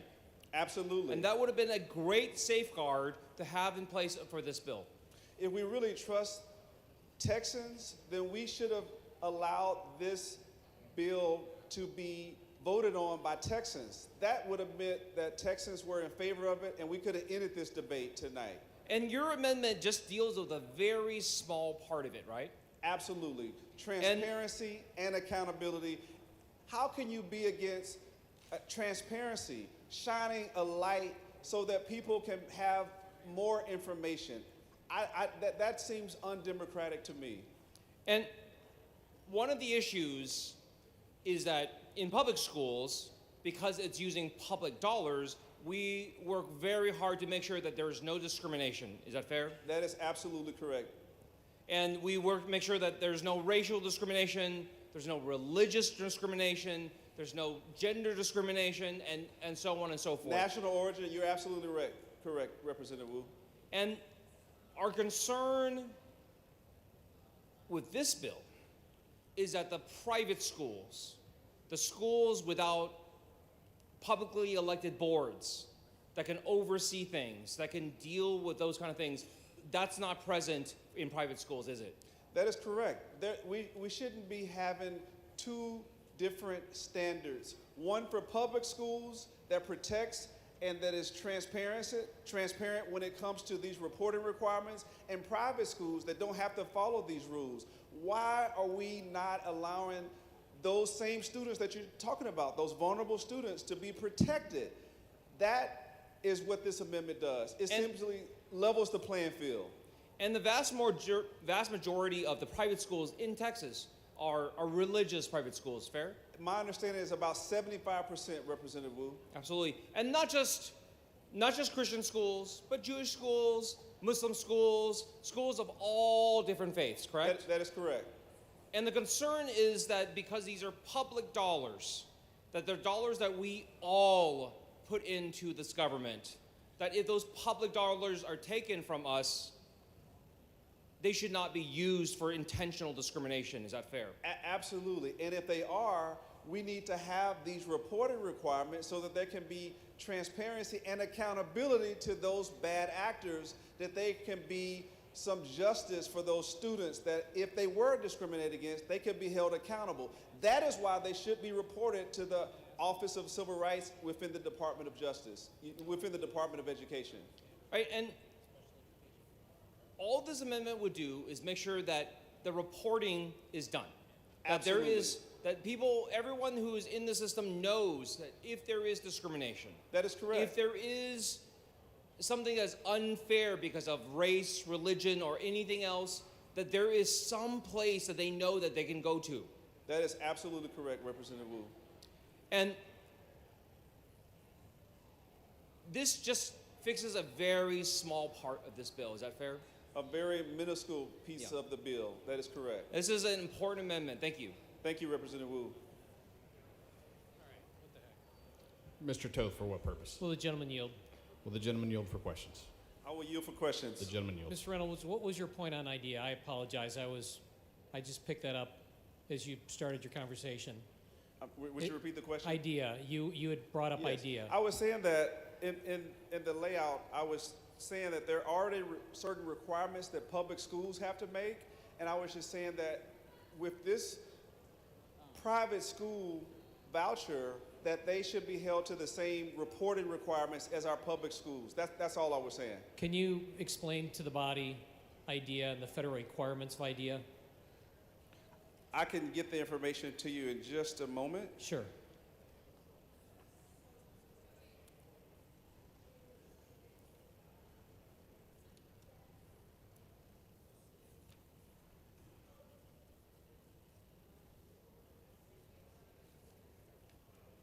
You know what? How about you and I can talk later, but let me ask you this. Is Texas in compliance with IDEA at the federal level? Are Texas public schools in compliance with IDEA for our special education students? It's my understanding that they are not. They are not. Not all schools are not. So how are our public schools in the state of Texas being held to compliance? They're not, are they? Well, the fact that they have requirements. But that they're not following it, right? Well, some of them are. If they aren't, there are ramifications How many for them. special education children parents have to sue their public There schools. are a lot of them, but those requirements allow accountability and There is no transparency. accountability, though, No, there is currently for these kids that are special because- education students. because those- You have to have those- $70,000, $80,000 to bring a lawsuit Gentleman's time against has an expired. ISD. The chair recognizes Dr. Buckley in opposition to the amendment. Mr. Speaker, Ms. Wiener, for what purpose? will the gentleman yield for some Will the questions? gentleman yield for questions? I yield. The gentleman yields. Representative Buckley, is it your intention that schools that receive these voucher programs be able to discriminate on the basis of race, nationality, or religion? No, and this bill does not, impact anyone's ability to file a complaint with the Department of Education either. Is it your understanding that your bill does allow schools to potentially discriminate, though? No, this bill in private schools, we all must follow federal law. So, Representative Buckley, I did just a little bit of Googling on this, and in just a couple minutes, I found at least 3 private schools in Texas that do have religious qualifications for admission and will not admit people who do not meet those. Now, those are schools that are not currently receiving federal dollars. They have some rights to those limitations under the First Amendment. I mean, are you concerned that without some of this transparency that Representative Reynolds is seeking in his amendment, that these schools may discriminate against students based on their faith or the faith of their parents? What you describe is not discrimination, but the bill provides stringent reporting requirements, extreme transparency, and again, everyone involved that could be participating must follow federal law. But Representative Buckley, there's nothing in your bill right now that says these schools cannot discriminate against students. Isn't that correct? No, I mean that's an extremely broad statement, but they are subject to the same anti-discrimination laws that we have in this country. Under federal law right now, and under our court precedent, generally the right of the school, the private school, to express their own religion means they can exclude students of other religious belief systems. Is that correct? That is correct. And ultimately, when you think about the mechanics implementation of this bill, the parent makes the ultimate decision whether or not to apply to that school. Make sure that the school is a good fit for their child or not. And there could be many different reasons they feel that environment is a good fit. As we've discussed, Representative Buckley, the parents aren't the only ones who make a choice here. The school gets to make a choice as well, whether or not to admit the student, correct? Private schools do have the ability to select their students based on their policies. So does it concern you at all that a school with some of these specific faith requirements might potentially admit a student, maybe based on their parents' attested faith, have the student's faith differ, and then violate that student's civil rights based on their faith? I believe in people being able to express their own religious beliefs, and then and to always follow federal law. So, Representative Buckley, why, if the goal is for these for these schools to follow federal law, why not have some transparency if these civil rights complaints exist? These schools currently follow federal law. How do we know that? Well, the same way that we know that everyone else follows federal law, and this bill does not limit anyone's ability to make a complaint to the Department of Education. Have you reviewed all of the complaints the Department of Education Civil Rights Office has on private schools in Texas? I have not. Okay, so we cannot be sure then that all of these schools are complying with federal law today, correct? Well, if there is a list, a parent can review it. A parent could take a look and through that process of selecting a school, make sure that it's a school that fits their child's needs the best. Do you think it might help those parents in making that decision to have some of the transparency suggested by Representative Reynolds' amendment? This bill has tremendous transparency and reporting requirements, and that will be accessible to parents. Where are the other reporting requirements in the bill in terms of civil rights protections and violations? All throughout the bill. Could you point me to a specific place if we're going to say there's civil rights protections and reporting in the bill? Because I missed that section. The private schools operate under federal law. That is a certainty. And then any parent that wants to file a complaint, they can file a complaint if they feel like their civil rights are being violated in a private school setting. Okay, thank you. Yeah. All right. I respectfully move to table this amendment. The chair recognizes Mr. Reynolds to close on the amendment. Thank you, Mr. Speaker. Members, this is about transparency. These private schools that currently don't have these federal requirements to report any discrimination based on race, gender, color, national origin, disability, they currently don't have these requirements because they don't accept public funds. Public schools have these current requirements. Now, these parents that are going to be taking advantage of this voucher and sending their children to these private schools, they have a right to know if these schools have a history of discrimination. That is what this amendment does. It provides transparency and accountability, and I ask you to vote no for the sake of transparency and accountability for all students, especially those vulnerable students, that we vote no on the motion to table. Mr. Reynolds sends up an amendment. Dr. Buckley moves to table. The question is on the motion to table. If you're in favor of the amendment, vote no on the motion to table. If you're opposed to the amendment, vote yes on the motion to table. A record vote has been requested. The clerk will ring the bell. Show Mr. Hunter voting aye. Show Mr. Leach voting aye. Show Dr. Buckley voting aye. Show Mr. Reynolds voting nay. Have all voted? Show Mr. King voting aye. There being 86 ayes, 61 nays, the motion to table prevails. Following amendment, the clerk will read the amendment.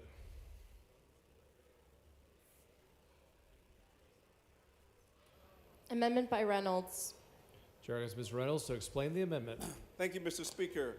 Members, this is a simple amendment. It ensures that any private school or vendor receiving public dollars through this program must meet the same minimum bullying prevention standards that Texas public schools already are held under Section 37.0832 of the Texas Education Code.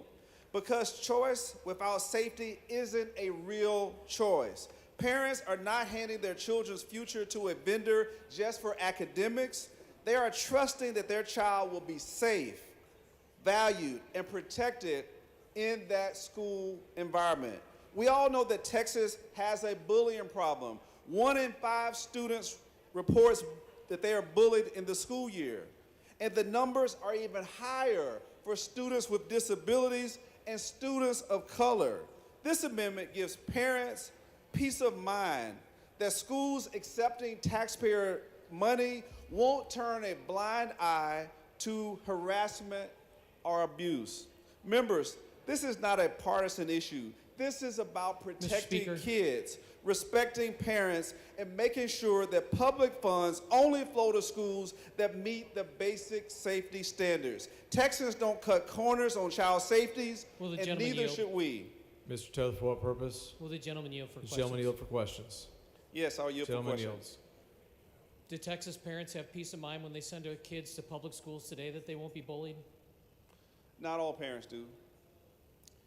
It was just yesterday when Katy ISD board was sitting right up there, and one of the trustees had a video that she put out on her Facebook page of a kid that had beat a little girl up, and within 3 days that bully was right back in the classroom. We're not, whatever code you're reading from, Texas public schools are not following it. well, they're held to that standard. It's up to the school No one's district. holding them to a standard, Well, though, that's Mr. up to Reynolds. That's the problem. administrators to enforce these you. regulations and protect the students. This simply makes it what's good for the public schools should be good for the private schools as well. Dr. Buckley. Thank you, Mr. Speaker. Members, private schools have bullying prevention and bullying policies, and I respectfully move to table. Mr. Reynolds to close. Members, we shouldn't have two standards. One for public schools when it comes to bullying and a lesser, almost non-existent standards for private schools. If we're going to have equity between public schools and private schools on these public dollars, then we should make sure that we protect these students from incidents of bullying in private schools that is pervasive in public schools. 1 in 5 students are bullied. Let's make sure that we pass this amendment to protect all students, regardless if they go to school at public school or private school. And with that, I urge you to vote no on the motion to table this amendment. Mr. Reynolds sends up an amendment. Mr. Buckley moves to table. The question occurs on the motion on the table. The clerk will ring the bell. Shows of Hunter voting aye. Mr. Harris voting aye. Mr. Buckley voting aye. Ms. Schaffner voting aye. Ms. Yolanda Jones voting no. Have all members voted? Have all members voted? There being 87 ayes, 61 nays, the motion on the table prevails. Following amendment, the clerk will read the amendment.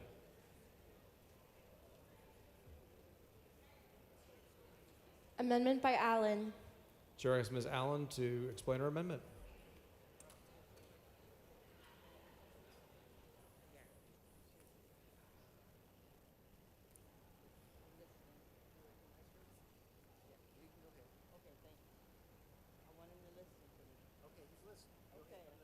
Thank you very much. Speaker, members, this is a very simple amendment. This member says that the per pupil spending for a voucher cannot be higher than the state's per pupil spending at any of the public schools. If we're giving public money to private schools, they should get they should not be getting more than public school students in public schools. This is a fair, basic fairness. Every Texas kid deserves the same investment no matter where they go to school. This amendment assures that vouchers don't become premium subsidies for private education on public school dime. Capping the voucher at public schools, per pupils spending keeps the program more fiscally responsible.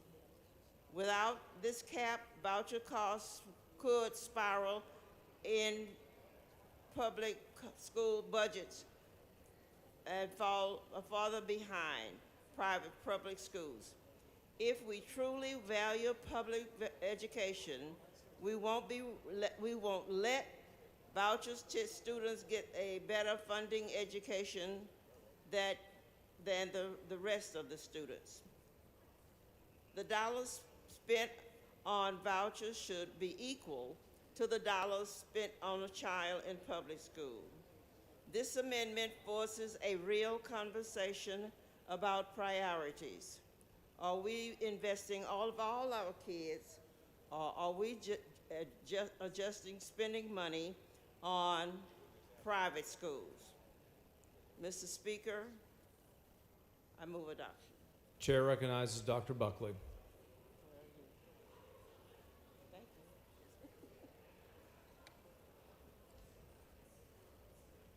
Mr. Speaker, members, Senate Bill 2 currently clarifies very clearly that the ESA amount is 85% of what is spent on statewide average for our public schools.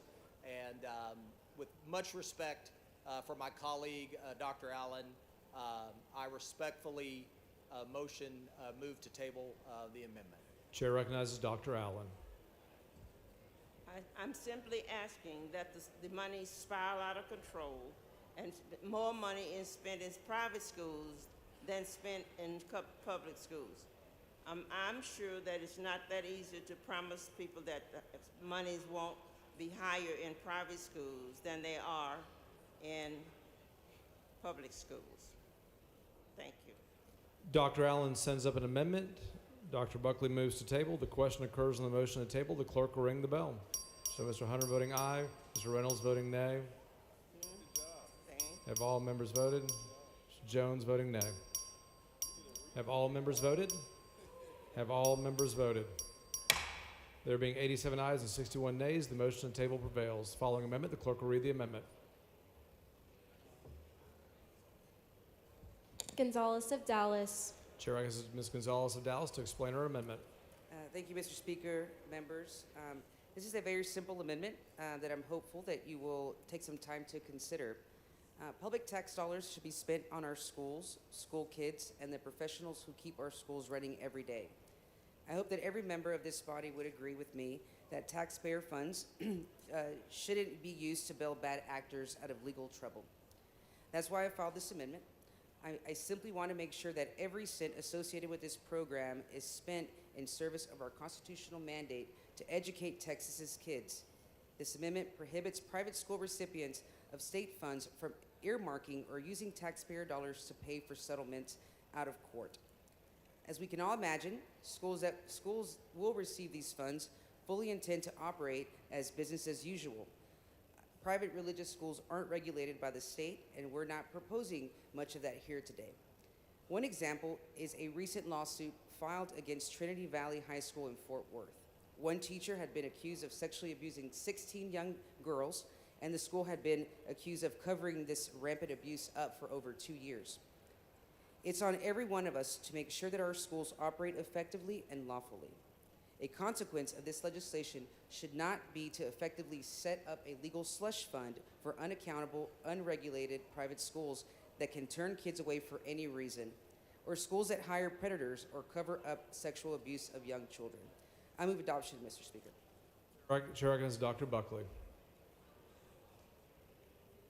Thank you, Mr. Speaker. Members, Senate Bill 2 currently provides protection for state dollars that could possibly be spent in any type of a environment where there was an illegality, and therefore I respectfully move to table the amendment. Chair recognizes Ms. Gonzalez of Dallas. Thank you, Mr. Speaker. If there are already certain protections set up, then it shouldn't be a problem accepting this amendment, and I urge you to vote in favor of this amendment. I move adoption. Thank you. Ms. Gonzalez sends up an amendment. Dr. Buckley moves to table. The question occurs on the motion on the table. The clerk will ring the bell. So Mr. Hunter voting aye. Mr. Leach voting aye. Ms. Jolanda Jones voting nay. Have all members voted? Have all members voted? There being 85 ayes and 60 nays, the motion table prevails. Following amendment, the clerk will read the amendment. Amendment by Johnson. Chair recognizes Ms. Johnson.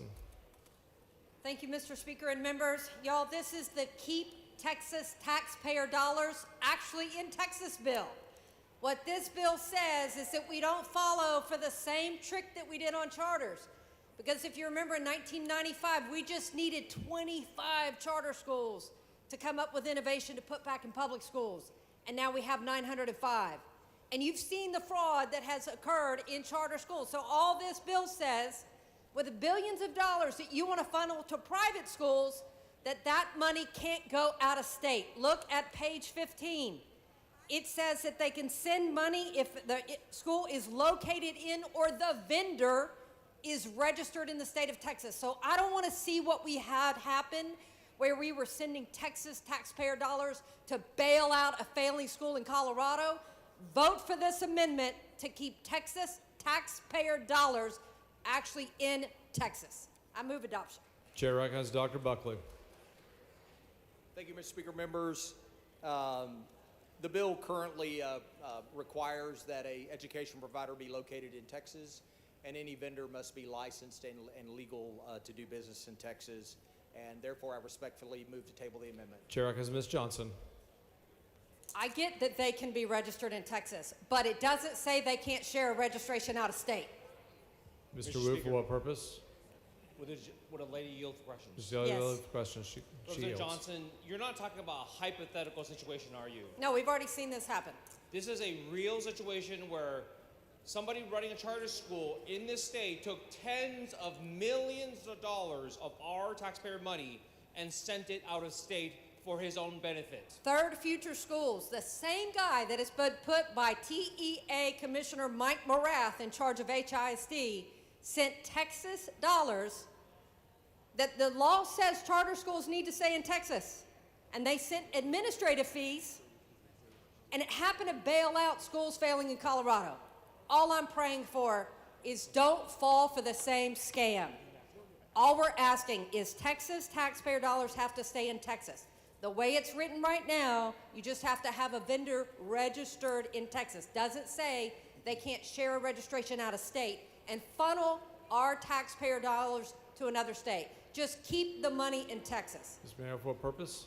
Can I ask the representative questions, please? Ms. Daly for questions? Yes. Did She you yields. know that the money that was missing from Harris County, it eliminated an IDD service that Harris County had for students who have intellectual disabilities? It's shameful. I didn't know that, and I Did appreciate you you telling me. also that because of these kind of situations that Commissioner Mike Morath did, they lost 6 teachers who teach teachers how to teach children who have autism, Down syndrome, not special education, children with IDD. That money was taken from Harris County. Did you know that? And they were eliminated the only 6 teachers that Harris County had. I did not know that, and I appreciate you sharing it. And that raises the highlight of the heart of this whole bill. Texas Constitution, our founders said that we should pay to fully fund public education, that every child should have an opportunity. And since the 1990s, rather than fully funding for the last 3 decades, we keep blaming public ed and pushing money out to other people, lining their pockets. And this bill just says, if you're going to line somebody's pocket, can we at least just make sure it's Texas pockets and that you're not funneling it Can to I other ask you people in other two other states? questions? How much money, do you know how much money was lost that Harris County lost because of what Commissioner Mike Morath did by having that money sent out of state to an out-of-state school? Tell me. It was in, it was over $10 million, if I'm correct? Millions. Yes, millions. And the average, do you know how much the average teacher in Harris County makes? No, tell me. They make anywhere between $60,000 to $90,000. Do you So- think that we could have afforded to have more than 6 IDD teachers if we kept that money in Harris County, in Texas? I pray we were debating fully funding public ed and investing as opposed to pushing it to the side. And let me be clear, I ain't for lining anybody's pockets. I'm just telling you, if you don't pass this amendment, you're saying, oh, it's okay to line pockets out of state. Thank we you don't want to so do it much. anyway. We should be spending the money wisely. We should be avoiding fraud. This avoids fraud by saying that people who are vendors registered in Texas don't push their money someplace else. Thank you Protect so much. This is a Texas great amendment. taxpayer dollars. Thank you so much. Move adoption. Ms. Johnson sends up an amendment. Mr. Buckley moves to table. A record vote has been requested. The clerk will ring the bell. Show Mr. Hunter voting aye. Ms. Jones of Harris voting nay.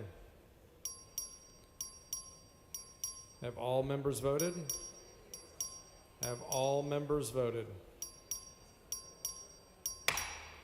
There being 87 ayes and 57 nays, the motion to table prevails. Following amendment, the clerk will read the amendment.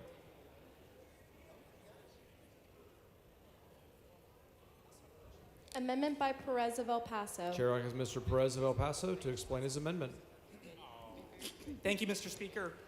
Members, as we debate a sweeping voucher program that many backers claim will expand educational freedom and opportunity across Texas, the reality is that for hundreds of thousands of students in rural communities, SB 2 offers no such thing. It's an empty promise because there are no private schools for them to access. This amendment, which provides rural equity in ESA funding, is rooted in a basic principle.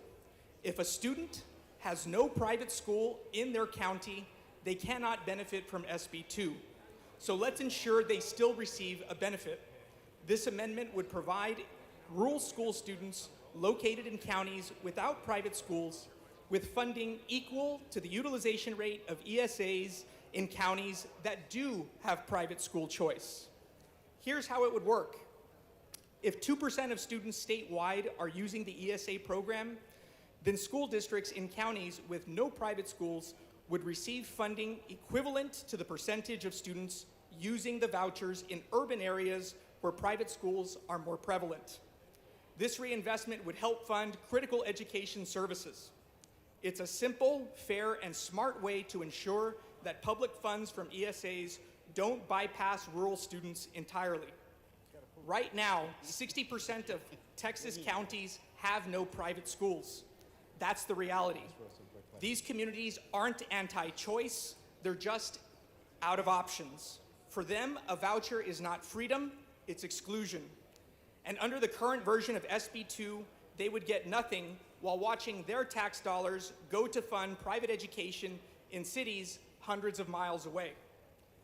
Rural counties in other states where voucher programs were implemented saw this firsthand, where 0% of students used a voucher in the first 2 years because there was nowhere to use them. Do we want Texas to replicate that failure? This amendment is not a rejection of choice, it's a reaffirmation of fairness. Taxpayers in counties where no private schools exist should not be forced to subsidize a program from which they derive no benefit. Members, this amendment gives rural school districts a fighting chance. It protects their students, it preserves their communities, and it ensures that SB 2 does not become a policy that privileges zip codes over kids. I urge you to adopt this amendment. It's an amendment for fairness, for accountability, and for the children and families of rural Texas. Morales, for what purpose? Mr. Speaker, will the gentleman yield for questions, please? Gentleman yield for questions? Yes, I will. Gentleman yields for questions. Representative Pettis, this has been a long night, and I understand that a lot of us are tired. So let's try to see if we can make this quick for us. And more specifically also because Chairman Harris really wanted to make sure, is this a rural amendment? It's an amendment that provides greater equity for students who don't necessarily currently benefit from SB 2 as it currently stands. Right now, 60% of counties in Texas do not have a private school. This amendment seeks to remedy that. Wait, did I hear 16% or is it 60%? 60% of Texas counties do not have a private school. 60% of Texas counties, mostly rural, have no private schools. Is that what you're telling this legislative body and those listening at home? That's correct. And that's why you have many people coming from these counties. Again, they aren't necessarily anti-choice. They just have no options to exercise that choice. Does this amendment take away anyone's ability to use an ESA? Not at all. Again, this is just about fairness and provides a benefit from the ESAs for students where no private school is located in their county. How does this amendment calculate the funding for rural school districts? It looks at the utilization rate from other counties where students are taking advantage of the program. So for example, if 2% of students are using the voucher program in an urban area, then that equivalent amount of 2% will go to a school district where these students have no choice. Is it consistent with the goal of educational opportunity for all Texas students? Absolutely. It's a matter of equity and fairness and ultimately a good thing for all Texas students. Tell me and the rest of the legislative body why rural school districts should get a portion of ESA funds.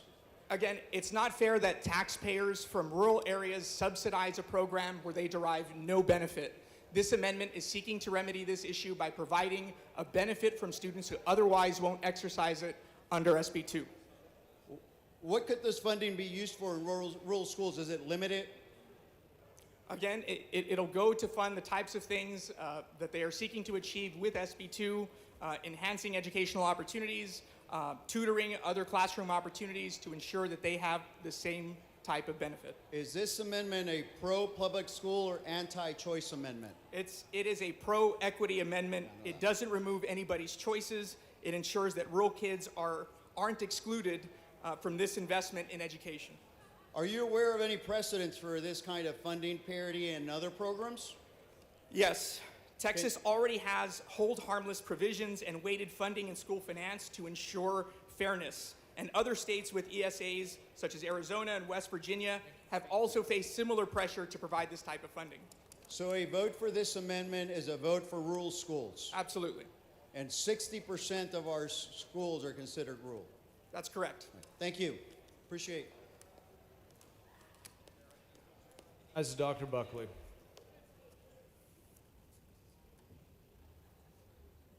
Thank you, Mr. Speaker. Members, this is a universal program to include homeschool students, and I move to table the amendment.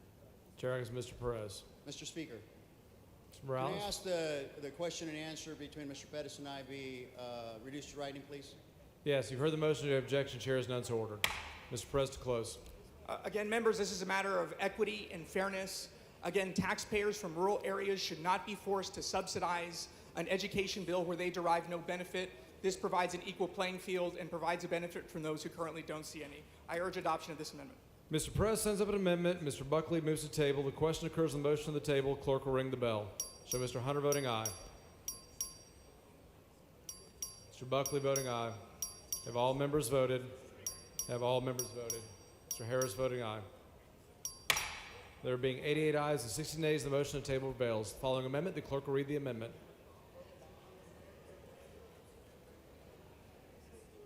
Amendment by Goodwin. Chair recognizes Ms. Goodwin to explain her amendment.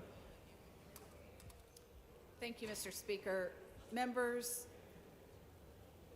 so this voucher bill is addressing private schools run by private people, private companies, what have you.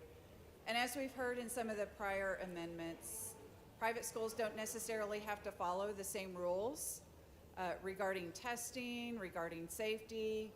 They may not have the same background checks for their staff.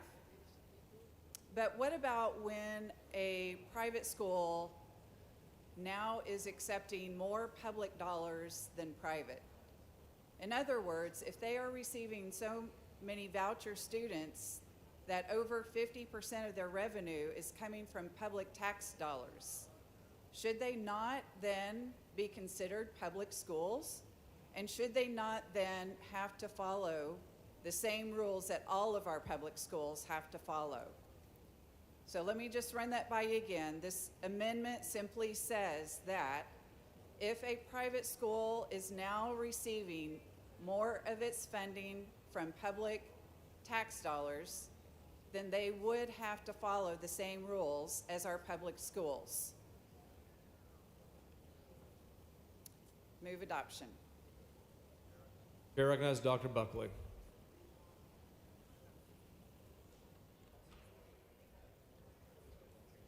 Thank you, Mr. Speaker. Members, Senate Bill 2 has strong protections for our private schools, keep them private, and I respectfully move to table.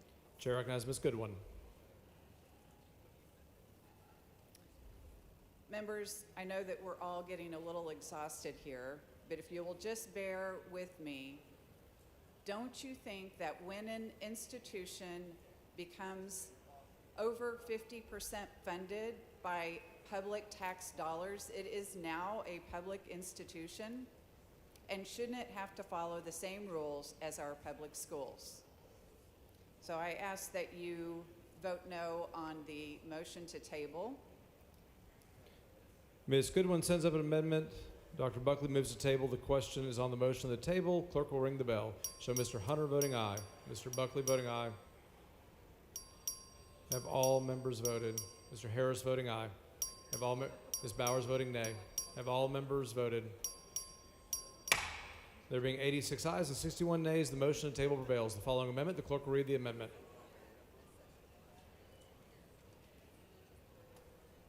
Amendment by Moody.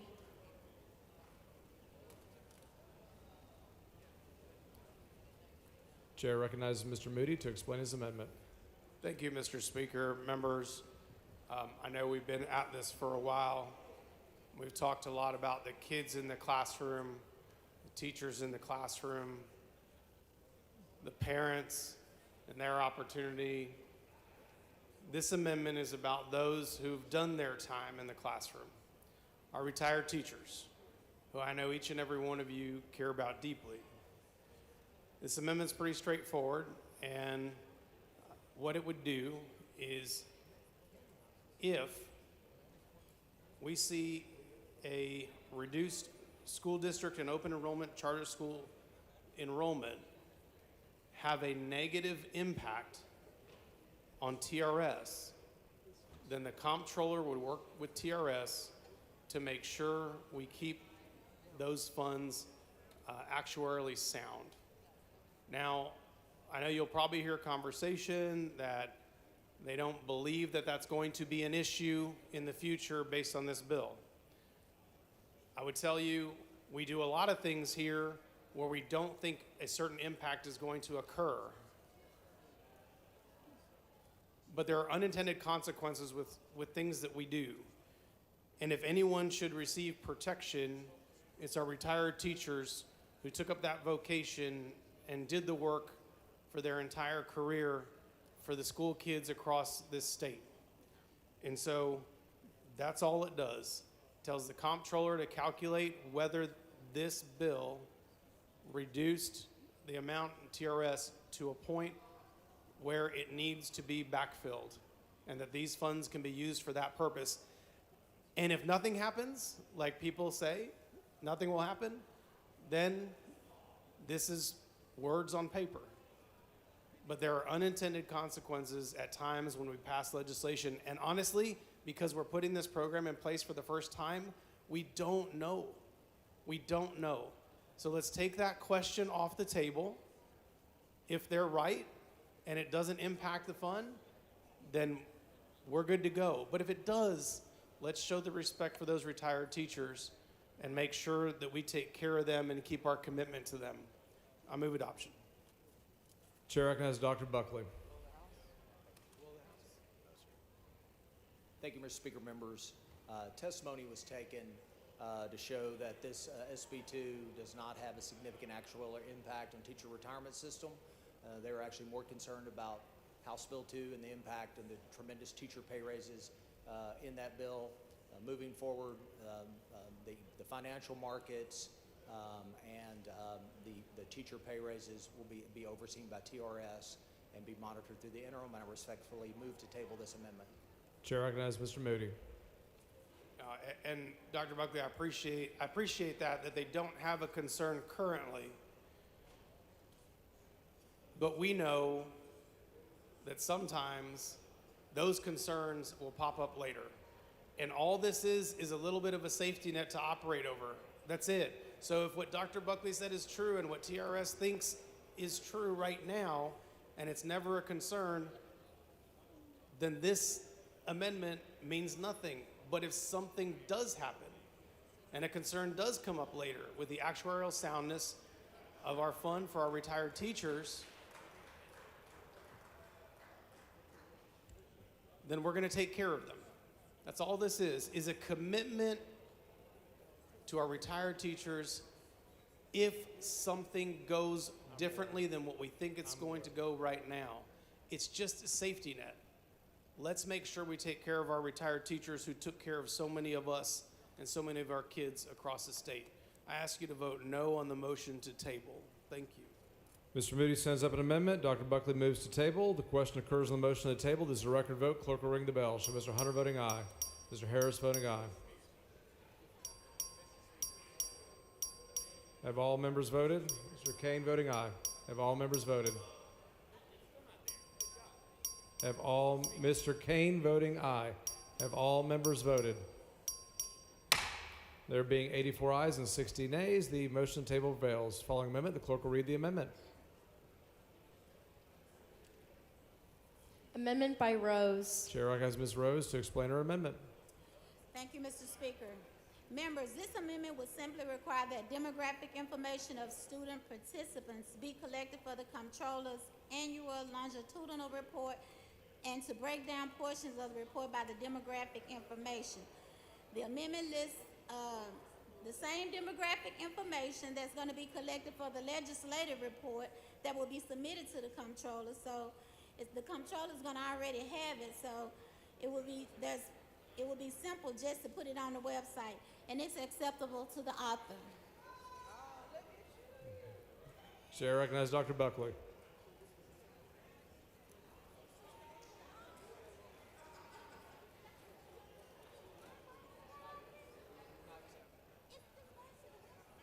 Chair recognizes Dr. Buckley. Mr. Speaker, members, Senate Bill 2 currently has strong transparency and reporting provisions to include the very items that my good friend from Dallas has proposed in this amendment. Therefore, I respectfully move to table the amendment. Chair recognizes Ms. Rose.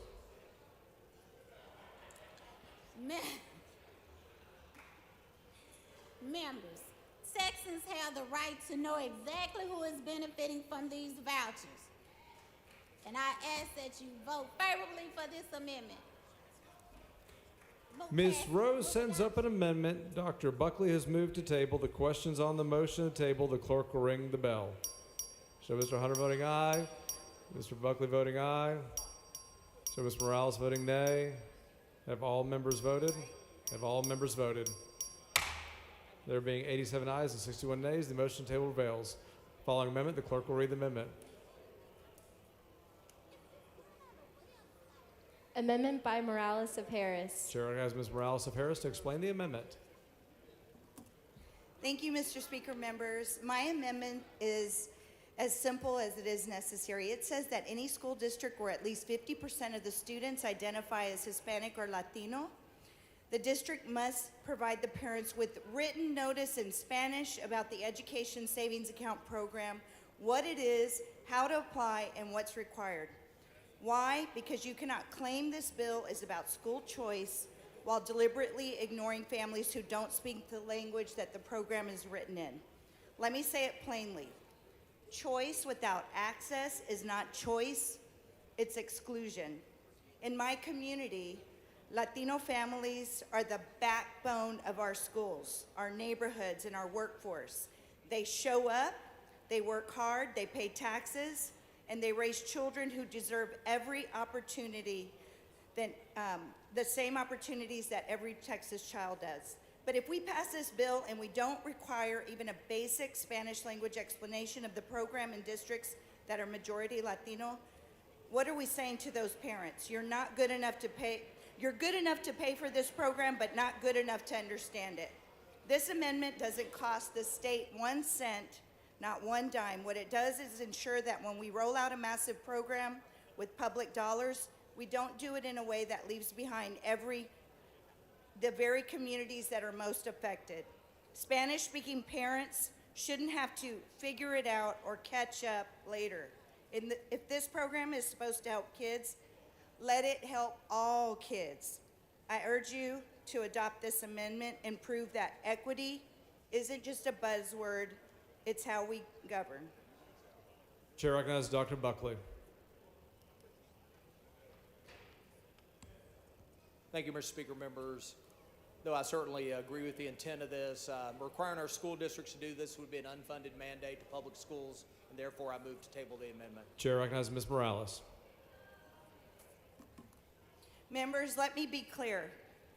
I do not support SB 2. I think it's rooted in inequity, and I believe it's a dangerous step forward in dismantling our public education system as we know it. But if this bill is going to move forward, if this legislature is going to ram through a program that siphons public dollars into private hands, then we have a responsibility to at least make sure our families aren't left behind in the process. So that's what this amendment is about, because let's be honest, if you're going to spend billions of dollars on so-called choice program, don't bother to tell Latinos parents how to access in their language, then this isn't about choice at all. It's about creating a system that benefits the few and confuses the rest. I don't like this bill, but if we're going to do it, then we need to do it with our eyes wide open and make darn sure that the same families who've always been told to wait their turn aren't getting locked out just because they didn't get a letter in Spanish. Let's be real, it's 2025. In a state as diverse as Texas, requiring a Spanish language notice isn't radical, it's responsible.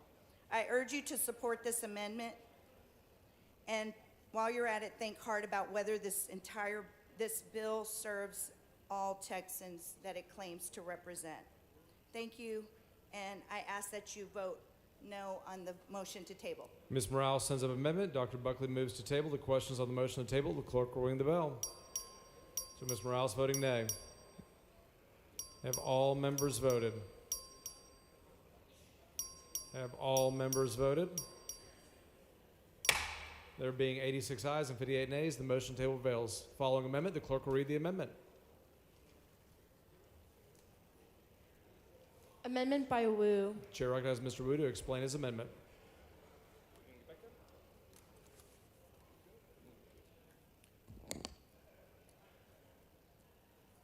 Mr. Speaker, members, I'm laying out this amendment because my last amendment that would bar us from participating in this program and not enriching ourselves off of this bill.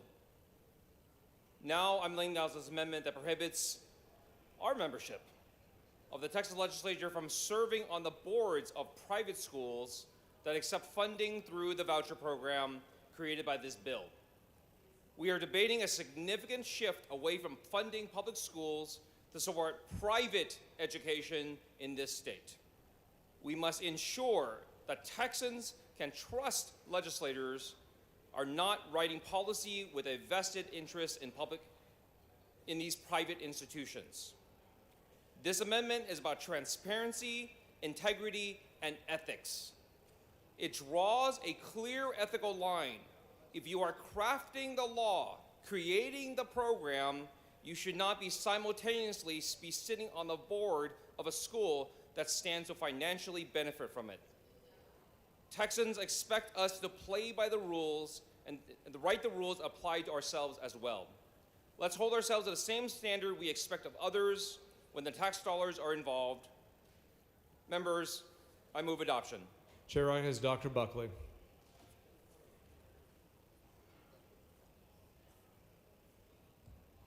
Thank you, Mr. Speaker, members. This kind of relates to what we talked about earlier in the fact that in our lives outside of here, we serve in various capacities.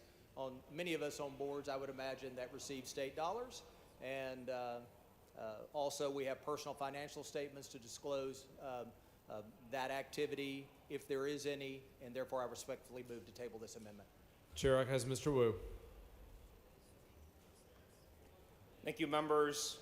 While all that may be true, this is something that is deeply problematic for this body.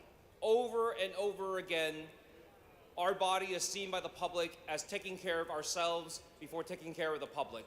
Time and time again, we take care of favors for our friends, for people who donate to us, billionaires who write $10 million checks, and many other things. We say, what happened to the public's voice? What happened to what the people want? What happened to taking care of all of us? This is about an issue that our American public is enraged about, that we take care of those who already have, people who already have power, who already have money, and we leave behind the people who are struggling every single day. We saw this in the amendments that we refused to cap this program at $150,000 of income. And all these other things, we refuse to block ourselves off from the program that we are creating. This is an ethical boundary, and I urge you to vote no on the motion to table. Mr. Wu sends up an amendment. Dr. Buckley moves to table. Question occurs on the motion to table. Clerk will ring the bell. So Mrs. Weiner voting nay.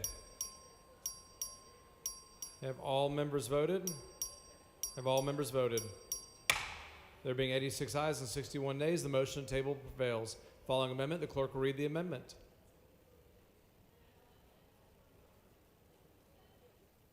Amendment by Turner. Chair recognizes Mr. Turner to explain the amendment. Thank you, Mr. Speaker. Members, this is a very simple amendment.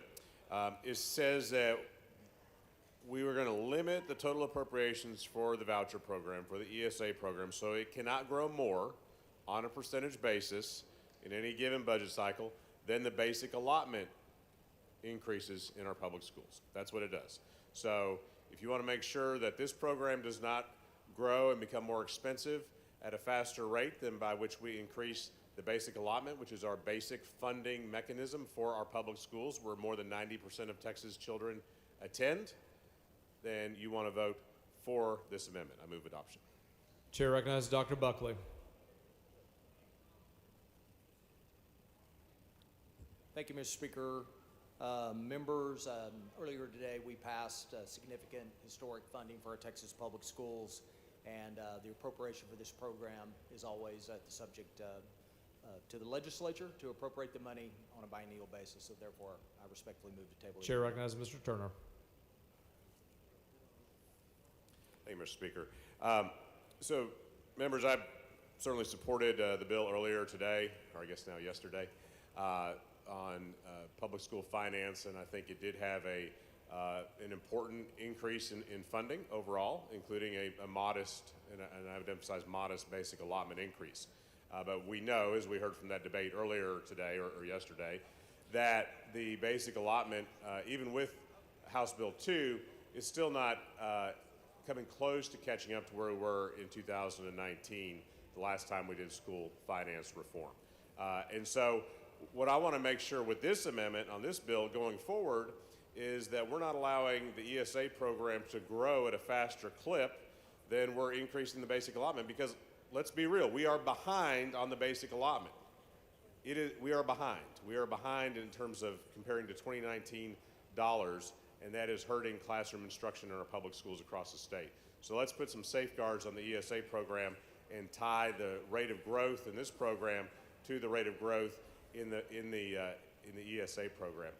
And I would just think of it this way: when you're back home in your districts, do you want to tell 90% or more than 90% of the parents in your district that you're holding down the funding for their kids' schools while allowing funding for schools where less than 10% of your constituents attend to increase at a faster rate? I don't think any of us want to be able to say that to our constituents. So I would ask that you vote no on the motion to table. Mr. Turner sends up an amendment. Dr. Buckley moves to table. The question occurs on the motion to table. Clerk will ring the bell. Show Mr. Turner voting no. Show Dr. Buckley voting aye. Show Ms. Weiner voting no. Have all members voted? Have all members voted? Mr. Fairley voting aye. There being 87 ayes and 61 nays, the motion to table prevails. Following amendment, the clerk will read the amendment. Amendment by Zwiener. Chair recognizes Ms. Weiner to explain her amendment. Members, this amendment is simple. It is about standing up for the Texas House. Now, I want to be clear, nothing in my amendment changes the substantive provisions of this voucher bill. What this amendment does is says that this bill will not go into effect unless the public school funding package we passed earlier tonight, HB2, with 144 votes, goes into effect, or similar legislation goes into effect. Members, many of y'all were here with me last session when folks on the other side of this dome held public school funding hostage. Now, I have heard from my public schools about the struggles they have had. I know you have too. Hearing from schools who are having to consider whether or not to cut gifted and talented programs, or behavioral health specialists, or having to cut community support liaisons. Schools that are having to up their classroom sizes because of the financial pinch they were put on because of school funding being held hostage last session. So members, this is the Texas House Calls the Shots amendment. This is the one where we tell the Senate and the governor that public school funding is our #1 priority, and that this bill that they want, and that many of y'all want too, cannot go forward unless we have those public school dollars. So members, I urge your support. Stand up for the House, stand up for our schools, demand funding. Good one for what purpose? Would she yield for some questions? Young lady, yield for questions. I yield. So really, I just want to ask the one question. Would this ensure that our school funding bill will pass into effect? Representative Goodwin, I don't think anything can guarantee what happens on the other side of this dome. I've been here 4 sessions. That's a mystery I haven't unlocked yet. But this amendment will give us more capital in negotiations with that body to make sure that my schools, your schools, every single public school in Texas gets the needed infusion of funds that we provided today in HB2. So everyone who voted for the school funding bill earlier tonight, yesterday, should be in favor of this amendment, correct? Absolutely. If you support HB2 carried by Chairman Buckley earlier this evening and more dollars for our public schools, you should support this amendment so the Texas House goes into our negotiations with the other chamber with the most leverage possible. Right, we need that leverage. Thank you very much, Representative. I move adoption. Chair recognizes Dr. Buckley. Thank you, Mr. Speaker. Members, what we've done here today is exactly what we committed to do, and that was to keep these two issues separate. And they appreciate your support on HB2, and I respectfully move to table this amendment. Chair recognizes Ms. Weiner. Members, there is no more important issue than public school funding. Let's send that message loud and clear to the other chamber that this bill cannot move forward without our school districts getting the needed infusion of cash that they desperately have been asking all of us for. I urge you to vote no on the motion to table. Ms. Weiner sends up an amendment. Dr. Buckley moves to table. Record vote has been requested. Clerk will ring the bell. Show Ms. Weiner voting nay. Ms. Jones of Harris voting nay. Mr. Buckley voting aye.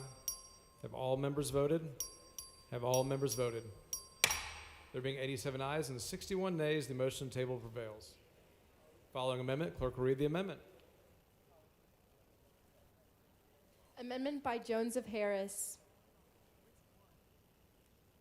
Chair recognizes Ms. Jones of Harris.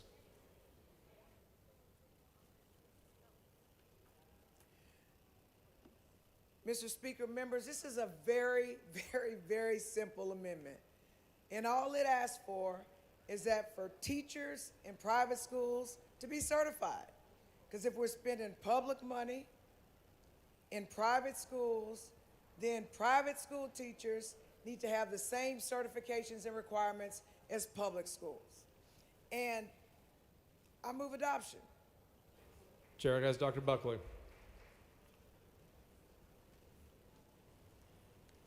Thank you, Mr. Speaker. Members,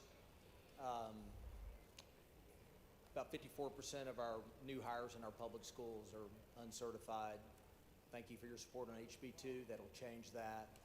And with that, I will respectfully motion or move to table this amendment. Chair recognizes Ms. Jones of Harris. So this is what I have to say to that motion to table. Don't table it. Don't duck this vote. If public money's on the table, certification should be the standard. No certification, no compensation, not without public money. And the truth is, this actually discourages people from going to college. All you gotta do is go work at some fast food restaurant and then go work at a private school. And who wants to send their kids or their grandkids to a school with no certification? You should not be subjected to non-certified teachers just because you're low income and you choose to go to a private school. So please vote no to table. Ms. Jones of Harris sends out an amendment. Dr. Buckley's moved to table. Clerk will ring the bell.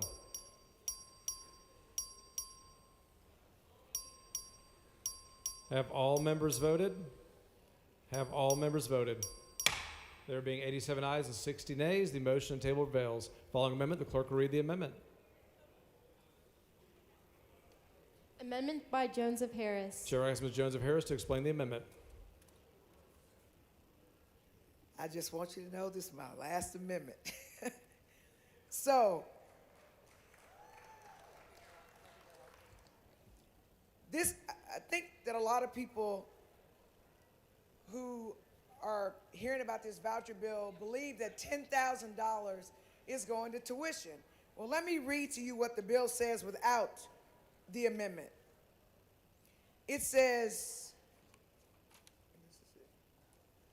that 85% of the estimated statewide average amount of state funding, which is $10,000, we double it to 170%, which gives you an additional $10,000 for tuition, because you can use the voucher money, but it's not all going for tuition.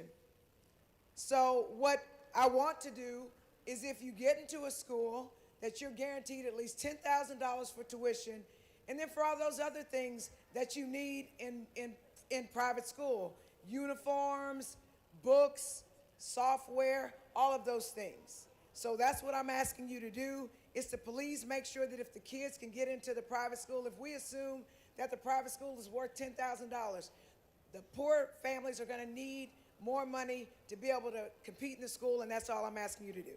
Chair recognizes So I Dr. move Buck- adoption. Chair recognizes Dr. Buckley. Mr. Speaker, members, I move to table. Chair recognizes Ms. Jones of Harris. Again, I'm going to ask you not to table this amendment. $10,000 is not a lot of money when it comes to private school, and they're going to need more than just to get into the school. Our children are going to need books and uniforms and all those other things. So please, please, please don't table this amendment. Ms. Mr. Rose, for what Speaker, purpose? Does the gentlelady yield? Generally yield for questions? Yeah, yes. Generally Representative yields. Jones. Yes. Oh, thank you, Mr. Speaker. Representative Jones, you're bringing up a great point, because in Harris County and in Dallas County, the tuition average is over $10,000, right?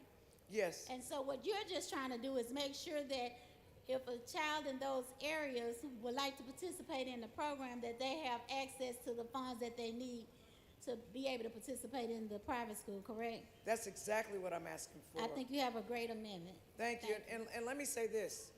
When you go to these schools, let's say you get to the private schools and you are competing with kids whose parents can actually afford the private schools without the vouchers. Those kids are going to have things. Trust and believe.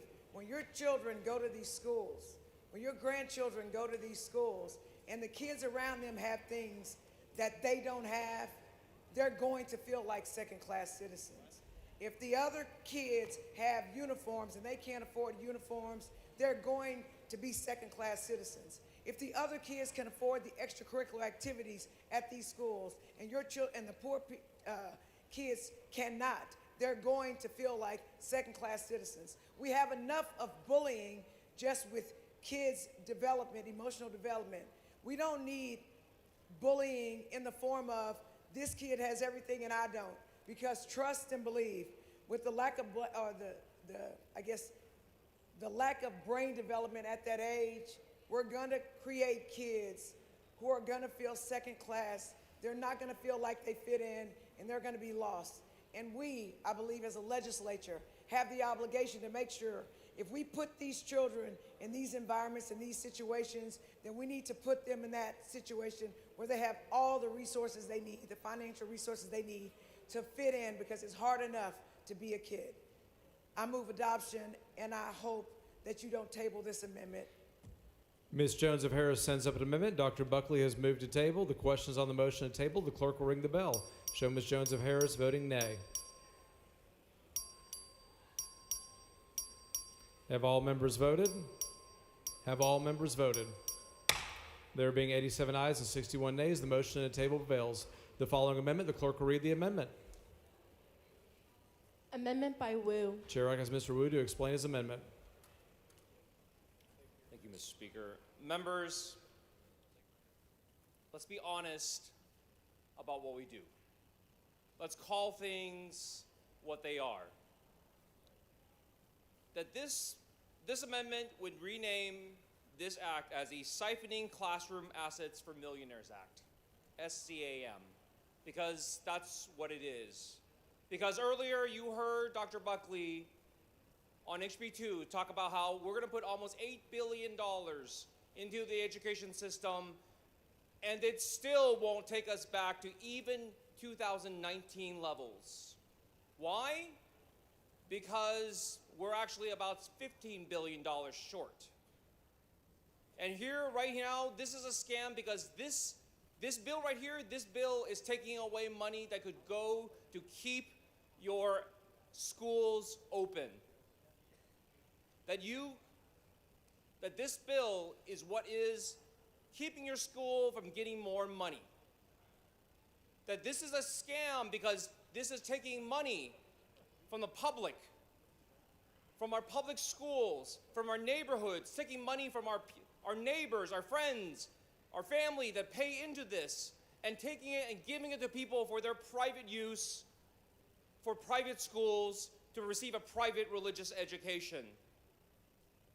This is a scam because Dr. Buckley came up here and said, well, if you're rejected from a school because you're the wrong religion, that's not discrimination. Except that every person outside of this room, if they got rejected because of their religion, or because of their color of their skin, or because of anything else, they would say, that's discrimination. This is a scam. Call it a scam. Chair recognizes Dr. Buckley. I move to table. Chair recognizes Mr. Wu. Members, I don't think people on the outside of this room fully appreciate how much danger our school districts are in. Our school districts, because of what Governor Abbott did 2 sessions ago, are no longer standing at the edge of the cliff. They have been pushed over and are currently just hanging on by their fingernails. We were supposed to help them pull them up. We were supposed to make things better, and instead, we're going to take more money away. That's a scam. Call things what they are. Mr. Wu sends up an amendment. Dr. Buckley has moved to table. The questions on the motion to table. The clerk will ring the bell.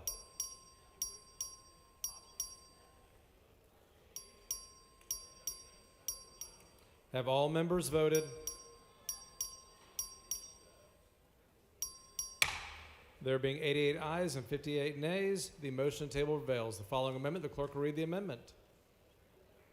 Amendment by Rodriguez Ramos. Chair recognizes Ms. Rodriguez Ramos to explain her amendment. Thank you, Mr. Speaker and members. Working families trust when they send their child to school, public or private, the teacher in front of that classroom is qualified, trained, and accountable. They don't have time to vet every school or scrutinize every staff resume. That's why we have standards to ensure every child, regardless of where they live or how much their parents earn, has a certified teacher prepared to meet their needs. This amendment requires private school teachers in districts using voucher funds to be qualified teachers as demonstrated through certification. The amendment simply requires private school educators and administrators to meet the applicable requirements under Subchapter B, Chapter 21 of the Texas Education Code relating to certification of educators. In Texas, private school teachers are not required to be certified. The repercussions of this are evident and we cannot ignore them.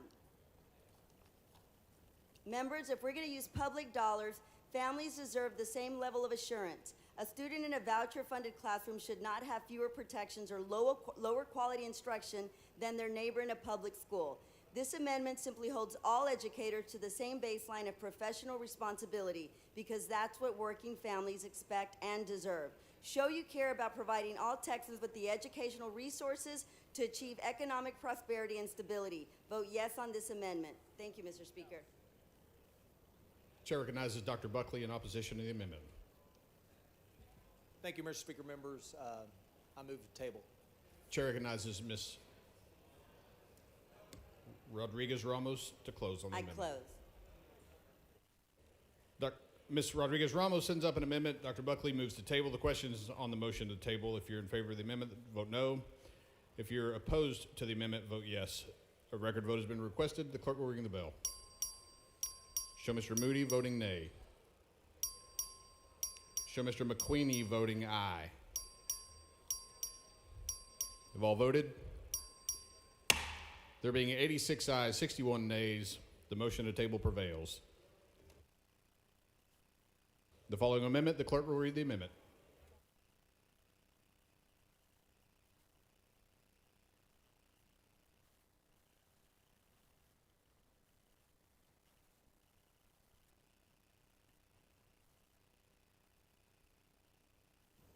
Amendment by Rodriguez Ramos.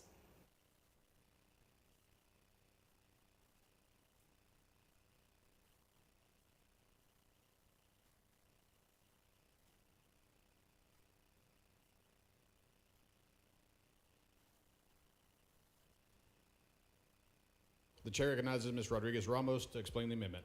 Thank you, Mr. Speaker. Members, the fight is not over.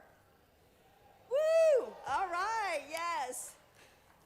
This amendment ensures fairness for the families this bill claims to serve and prevents our taxpayer dollars from going to schools with completely unaccountable admission and curriculum standards. As written, SB 2 would allow private schools receiving public funds to use their own admissions criteria and use any curriculum they choose, with no requirement to follow state standards or accept every student who applies. Let's think about what that means in real terms for working families. A family struggling to make ends meet might receive a voucher only to find that the private school down the road doesn't accept students with learning differences, or that their child's discipline record, test scores, or even zip code make them ineligible. Another family might assume they're choosing a school that prepares their child for college or career, only to discover that the curriculum has no alignment with TEKS, no transparency, and no oversight. There are documented cases where taxpayer money intended for education has been misused to propagate ideologies such as white nationalism, unfounded conspiracies, and other dubious content like the Great Replacement Theory. We have seen neo-Nazi approved curriculum used by homeschool parents, curriculum pushing Christian nationalist ideas, and others teaching that COVID and global warming are a hoax, and others erasing the reality of our history to deny the Holocaust. In fact, a school in Florida showed PragerU material showing a cartoon representation of Frederick Douglass describing slavery as a compromise and as beneficial to both sides, portraying slavery as not so bad as extremely dangerous. We are essentially sanctioning a Soviet Union-style education. Our public school curriculum, shaped through careful consideration of educational experts, strives to provide a well-rounded, fact-based education. This amendment says, if you accept public money, you accept public responsibility. You don't get to take taxpayer dollars and then turn around and pick and choose which kids are worth educating or teach a curriculum that doesn't meet basic educational standards. Members, let's not create a parallel system with lower accountability and higher barriers for the families who are already navigating the toughest challenges. Let's make sure that if public funds go out the door, they go to programs that are open to all kids and committed to quality. I urge you to support this amendment. I move adoption. The chair recognizes Dr. Buckley in opposition to the amendment. Thank you, Mr. Speaker. Members, I move to table. Chair recognizes Ms. Rodriguez-Ramos to close on the amendment. I close. Ms. Rodriguez-Ramos sends up an amendment. Dr. Buckley moves to table. The question is on the motion to table. If you're in favor of the amendment, vote no on the motion to table. If you're opposed to the amendment, vote yes on the motion to table. A record vote has been requested. The clerk will ring the bell. Show Mr. Alcott voting aye. Show Mr. LaHood voting aye. Show Ms. Jones of Harris voting nay. Have all voted? There being 86 ayes, 61 nays, the motion to table prevails.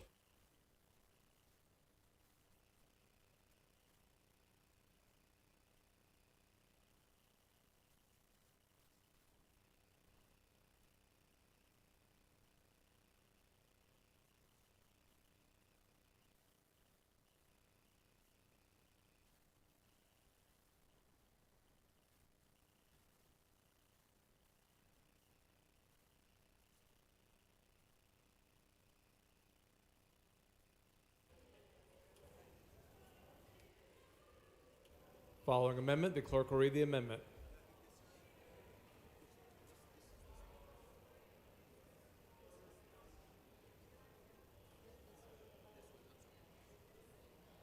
Amendment by Rodriguez-Ramos. Chair recognizes Rodriguez-Ramos to explain her amendment.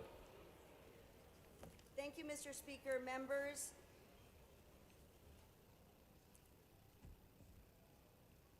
this is a bit of a history lesson.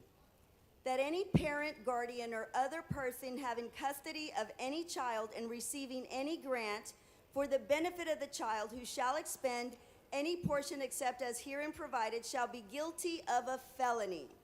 If you misuse program funds, you get a felony charge. While this is the intent of my amendment, I did not write this language. My amendment was written in 1957 when this body passed House Bill 235. Members, 66 years ago, in light of the Supreme Court decision Brown versus Board of Education of Topeka, which ordered our public schools to desegregate, our legislative body sat down and agreed upon the following language, quote, Section 7, the fact that each person in this state has the right to avoid forced integration in the schools, and that this act will provide a means for fair choice of school, creates an emergency. Just like in 1957, Governor Abbott and his billionaire mega donors are trying to manufacture the exact same school choice emergency, but this time with even less accountability than we had in the 1950s.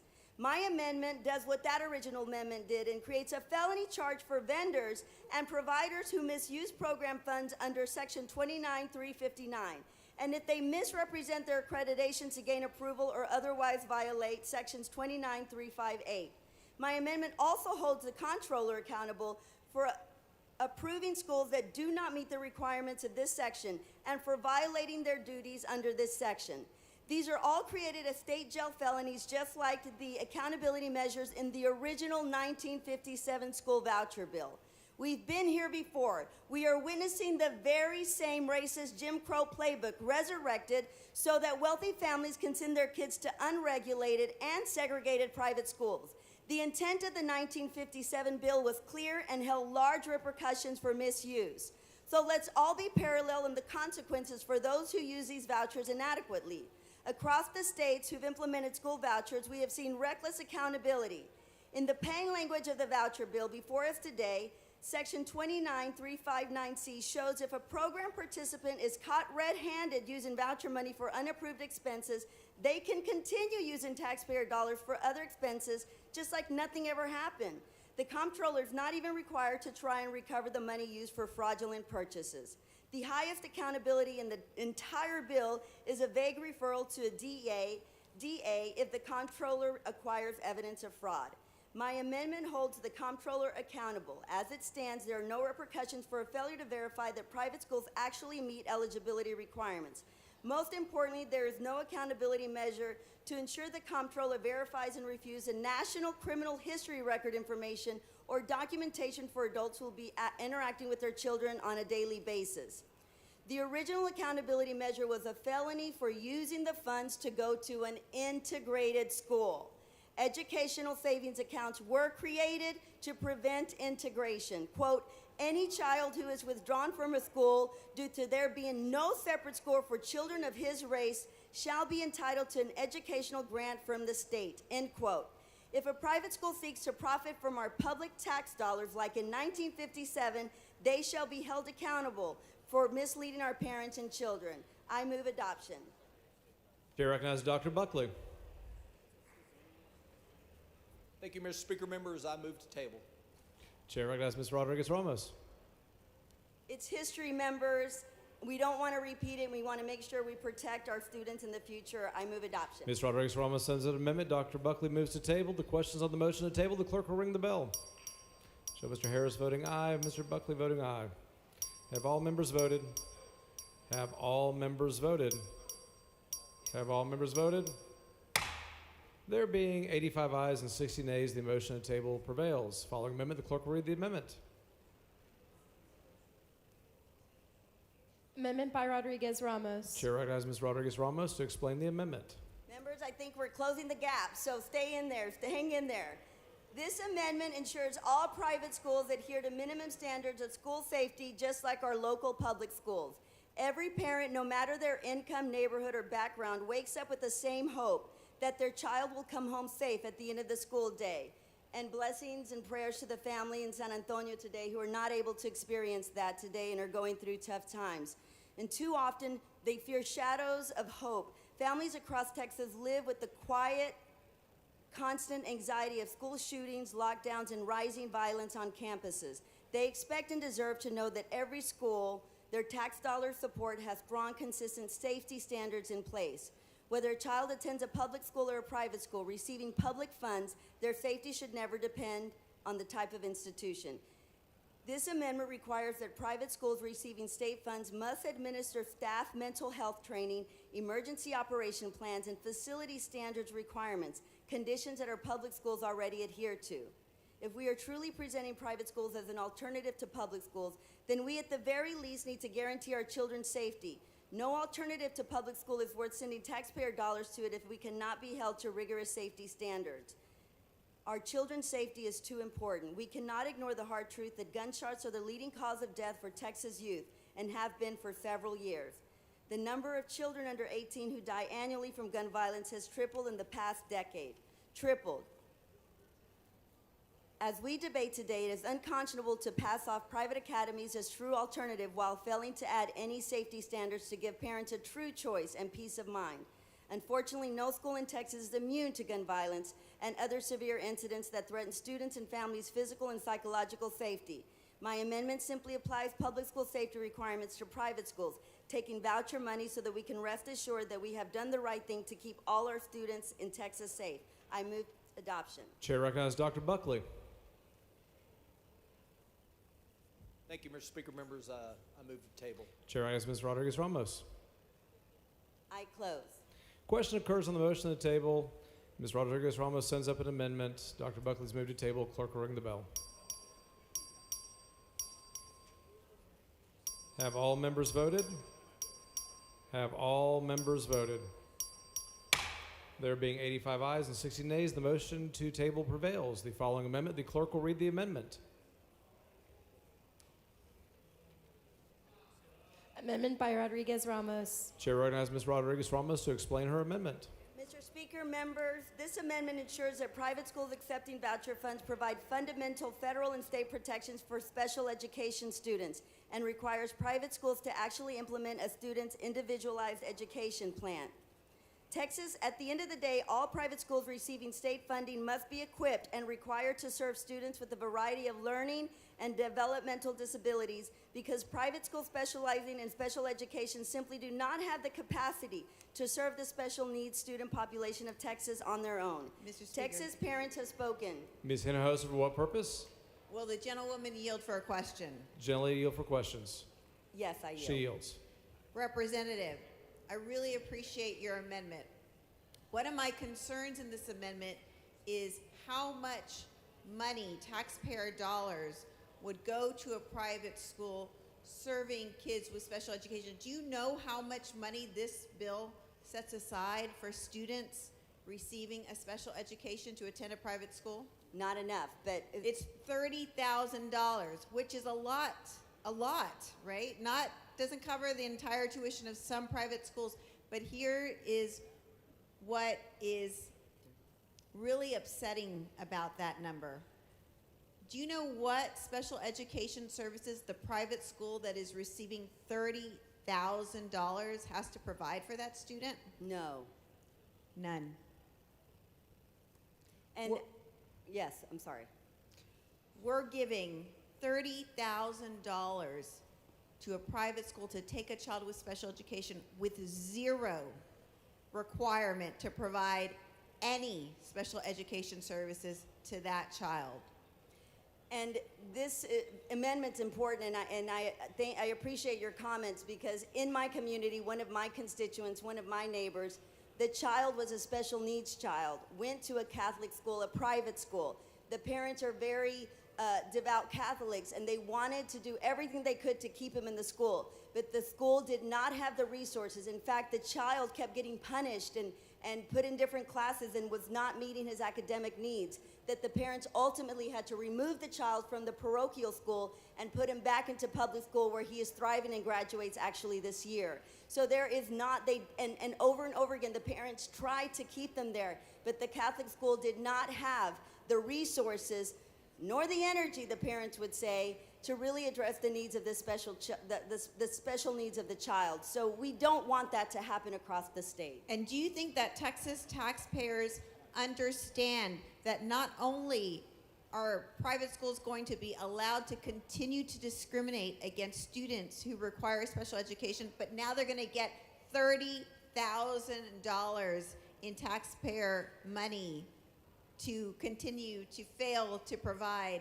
that required service and education to those kids? Yes, and it's unfortunate because in listening to the hearings that you're part of the committee, we heard over and over again, especially from our Catholic school parochial, this may not be the environment for them, which was code to, we don't want them, we can't serve them, and we're going to figure out ways to eliminate them. And it was unfortunate because those statements were cryptic in many ways, but basically saying that we'll take the money, but we don't want the problems that come with the issues and the challenges that come with the children, and it's unfortunate. And did you know that already a requirement of federal law is that if an ISD cannot serve the needs of a student in special education, that they are required to pay for a private education, but that actually provides the services that students need. That is already in law.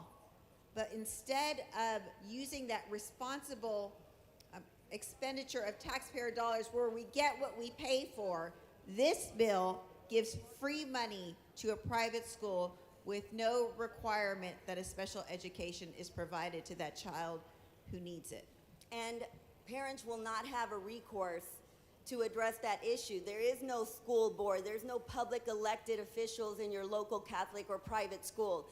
You file a complaint and it goes into somebody's email and you never get a response. Fortunately, in the ISDs, we have those venues where community can complain, remove leadership, change leadership, do whatever it needs to get those services to their children. So it's unfortunate that we're not providing those safeguards.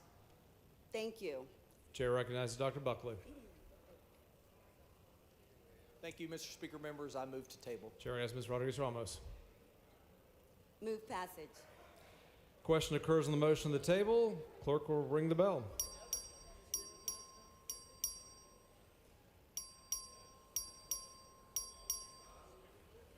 Show Mr. Harris voting aye. Have all members voted? Have all members voted? There being 83 ayes and 60 nays, the motion and table prevails. Following amendment, the clerk will read the amendment. Thank you, Mr. Speaker. Members. Oh, sorry. I'm sorry. Amendment by Rodriguez Ramos. Chair recognizes Ms. Rodriguez Ramos to explain her amendment. Thank you, Mr. Speaker. Members, this amendment prevents private schools that accept voucher funding from rejecting a student based on religious belief, disability, race, income, or any other protected status. For working families, public education is a promise that every child will be welcomed, supported, and given a fair chance to succeed. SB2 risks undermining that promise by allowing publicly funded private schools to pick and choose who they serve. Families using a voucher shouldn't have to wonder whether their child will be turned away because of who they are, what they believe, or what challenges they face. If public dollars are in play, basic civil rights protections must follow. If we are sending hard-earned taxpayer dollars to these unaccountable schools, they must operate under the same standards as public institutions and not discriminate against students and families who may have different religious beliefs than that of the school. Finally, Article 1, Section 7 of the Texas Constitution provides that, quote, no money shall be appropriated or drawn from the Treasury for the benefit of any sect or religious society, theological or religious seminary, nor shall property belonging to the state be appropriated for any such purposes. If private schools take public funds, these are policies that must also operate under. We cannot sacrifice our student civil rights for the profit of private institutions.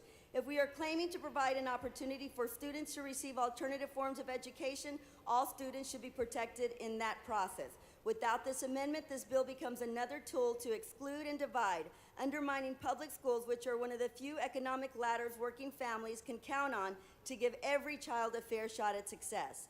If you care about educational access for all Texas students, vote yes on this amendment. I move adoption.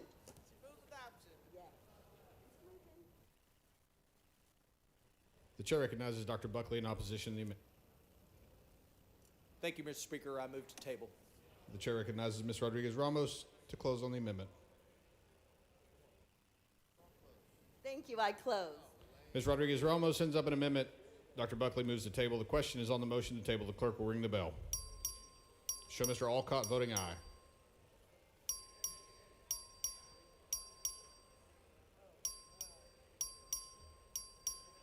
Have all voted? Have all voted? There being 85 ayes, 59 nays, the motion to table prevails. The following amendment, the clerk will read the amendment. Amendment by Rodriguez Ramos. The chair recognizes Ms. Rodriguez Ramos to explain the amendment. Mr. Speaker, members, this amendment ensures Texas taxpayers and Texas teachers know exactly how much private schools are paying their teachers, administrators, and superintendents. This is vital information for Texas parents trying to make the right choice for their children's education and for Texas teachers to make the right choice for their career. In 2021, full-time teachers in public schools earned about 30% more than private school teachers. Private schools also have more teacher vacancies than public schools, especially in high-demand fields like special education. While private schools are marketed as the ideal institution for educating Texas children, they are not ideal work environments by the metrics teachers identified as most important to them. Members, it all comes back to accountability. Should private schools receive Texas taxpayer dollars, they must be held to similar standards of transparency as our local schools. Only 5% of Texas teachers feel valued by elected officials in this state. Show Texas teachers that you are invested in their professional opportunities by giving them the information necessary to make informed decisions about their career trajectories. All teachers deserve access to the same pay transparency that public teachers do. I move adoption. The chair recognizes Dr. Buckley in opposition to the amendment. Thank you, Mr. Speaker. Members, I move to table. The chair recognizes Ms. Rodriguez-Ramos to close on the amendment. I close. Ms. Rodriguez-Ramos sends up an amendment. Dr. Buckley moves to table. The question is on the motion to table. The clerk will ring the bell.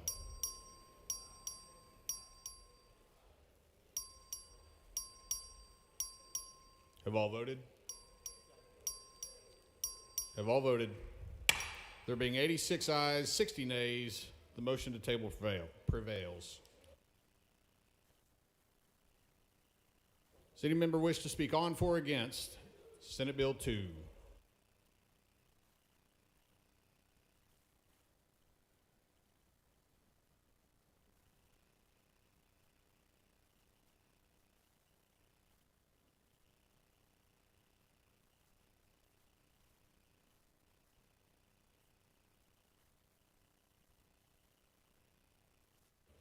The chair recognizes Ms. Jones of Harris to speak against the bill.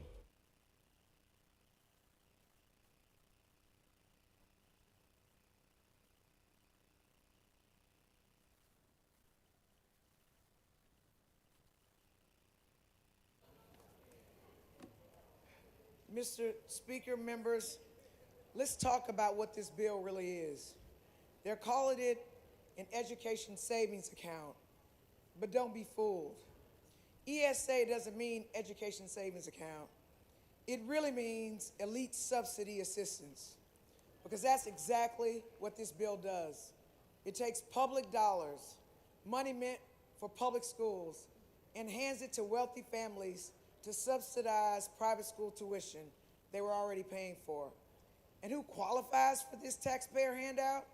Families making up to $156,000 a year. And if not enough families use it, then people making any amount of money. That's craziness. That's not low income. That's not struggling. That's upper middle class siphoning public dollars out of schools that serve everyone. That's not school choice. That's welfare for the wealthy. And the only choice this bill actually guarantees is a private school's choice to reject our kids. They can reject students with disabilities. They can reject students with behavioral needs. They can reject kids because of their race, religion, gender identity, or if they simply don't fit. They can reject kids with autism. They can reject kids with special needs. Public schools can't do that. Public schools educate everyone. This bill is intentionally complicated, and that's no accident. They don't want everyday Texans to understand what's happening. They've wrapped it in fancy language. They're calling it parent empowerment. They're saying it's about giving kids a better chance. But here's the truth. Most Texans across party lines do not support vouchers. And instead of letting the people vote on it, they're ramming it through the Texas House on party line basis, far away from people's hometowns, hoping working families are too busy and too tired to notice. They're trying to sneak vouchers through the back door, but we're watching. They won't put it out to vote for the public. We see it for what it is, and we're not afraid to call it out. It's not about helping students. It's not about choice. It's about dismantling public education and giving handouts to people who already have access. This is elite subsidy assistance. This is welfare for the wealthy. This is a direct attack on public schools. And I respectfully urge my colleagues to do what's right by all kids. This bill is not well thought out. It's going to exclude. Most people don't truly have access to private schools. And who really wants to go to to private schools where they don't have certified teachers. And I will tell you in the Houston area, which is an area that I represent, the private schools, the ones that we know are educating kids, are anywhere from $33,000 up to about $46,000. So $10,000 goes nowhere towards helping that. And as you learned tonight, even though my amendment wasn't accepted, the $10,000 has to be spread over things you need in private education. So I'm asking you to do what's right by all kids. And although I don't represent a rural area, I fear for the rural areas because they don't have a lot of access to private schools. They're geographically spread out. How are people who have to work, if they're low income, they have to work, expected to drive their kids however far they have to drive in rural areas for their kids to attend private schools? It's not right, it's not fair, it's just wrong. And I'm gonna end on this. It's not education, what is it called? It's an education savings account. That's not what it is. It is, well, it is a voucher scan, but ESA does not stand for that. ESA stands for Elite Subsidy Assistance. That's what it is. Thank you.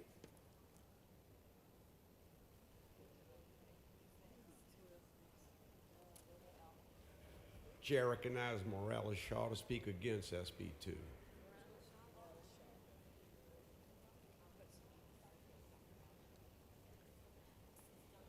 Excuse me. Chair recognizes Dr. Allen to speak against SB 2. Thank you. Microphone's not on. Thank you. I have to live with myself. And so I want to be fit for myself to know when I make a decision to close all the schools down in the state of Texas, when I make a decision to educate some children and deny others the opportunity to get a good education, I want to make sure that my soul rests easy because I've made a decision that made an impact on the lives of others, a positive impact, not one that took away opportunities from children who will make a difference in the lives that they will live. 30 years from the day when we are no longer here, we will suffer the benefits of what we have done to our children. When the whole population of the state of Texas is functionally illiterate, 51% already illiterate, I want to know that I made a difference in their lives by not denying them the opportunity to get a good education. We are turning back the hands of time. Long before Brown versus the Board of Education. We must live with that decision that we made. I do not want my legacy to be that I sold out my children, my grandchildren, and my great-grandchildren, and those that will come after me when I'm long gone. I do not want my legacy to be that I sold them out for a position, for money, for opportunity. That's not what I want. I want to know that I have made a difference in the lives of those who will come behind me. That those who will sit in this chamber during the time. Okay. Members, please take your conversations outside the rails. Those that will sit in this chamber after we have gone, I hope they look at our legacy as those who taught us to be good citizens and to make things different for people who will come behind us. I will live with no regrets for raising tuition on kids, damage on the lives of a child, and that we all leave no child behind. Thank you.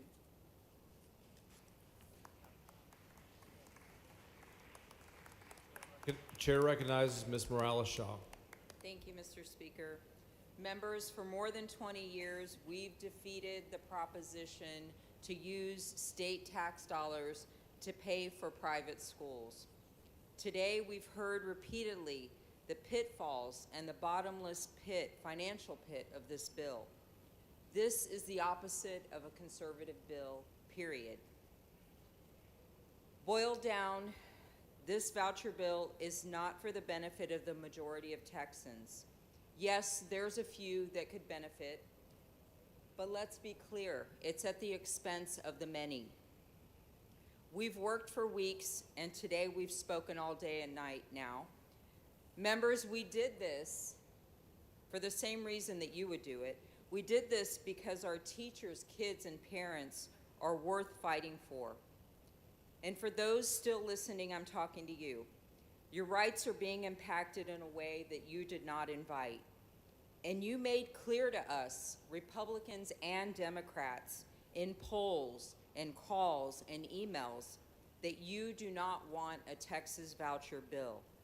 Because you and I both know that with adequate and timely funding of our public schools, our children thrive.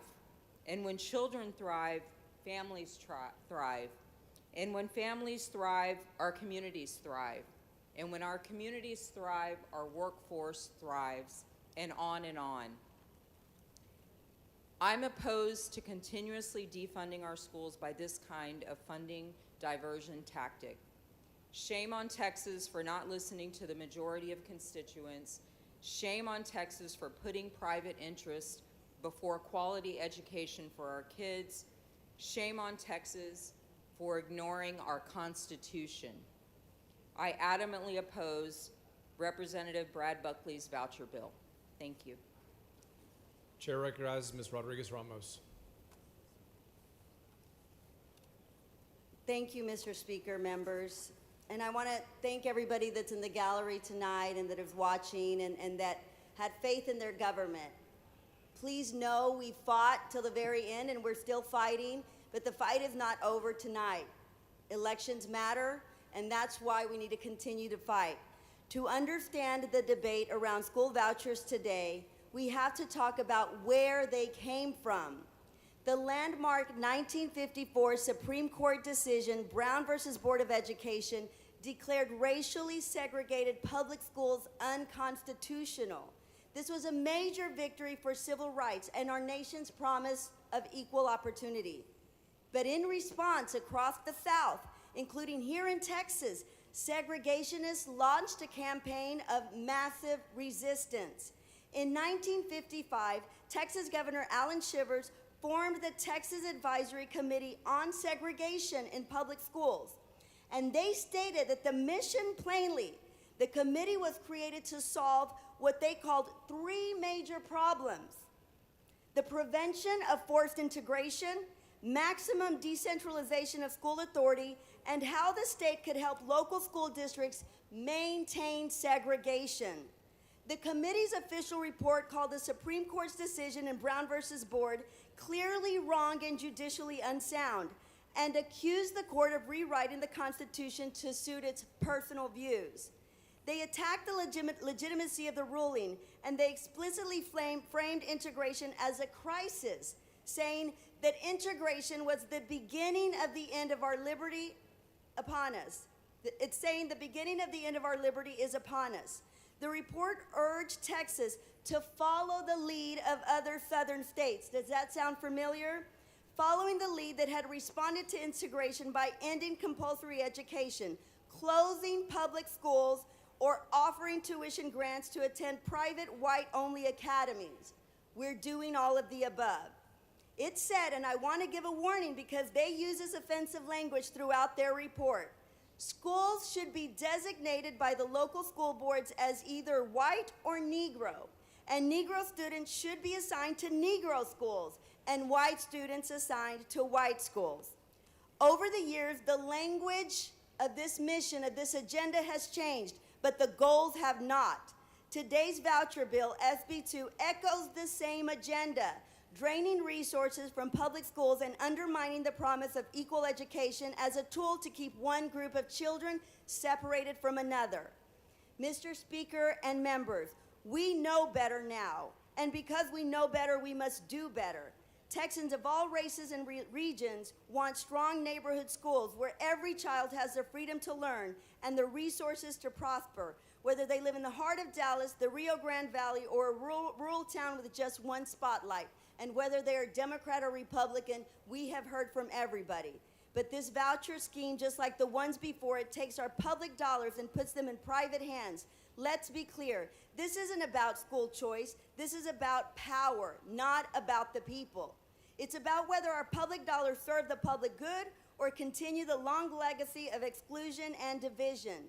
I believe in our Texas, a Texas where every child, no matter the zip code or the color of their skin, can walk into a fully funded public school and know they are seen, supported, and set up to succeed. That's the Texas our communities deserve, and that's the Texas we can build together. If we have the courage to reject vouchers, stand on the side of justice. And I want to say, as a product of public schools, when we invested in public schools, we invested in somebody like me, who, although I dropped out of 8th grade, I was still able to return to school, get a bachelor's, a master's, and eventually a law degree because we invested in strong public schools that taught me how to think critically, that taught me how to read, so that even though I took a detour in my life because of life's issues, life happening, I was able to come back and pick up where I left off because you all invested in me. There was a time in this state and in this country where we believed in investing in children. We need to get back to that time. Members, I want to let everybody know there's scripture up here that says, I tell you, on the day of judgment, people will give account for every careless word they speak and every careless deed they make and every careless vote they take. So I encourage all of you to be mindful and invest in our children by voting against this bill.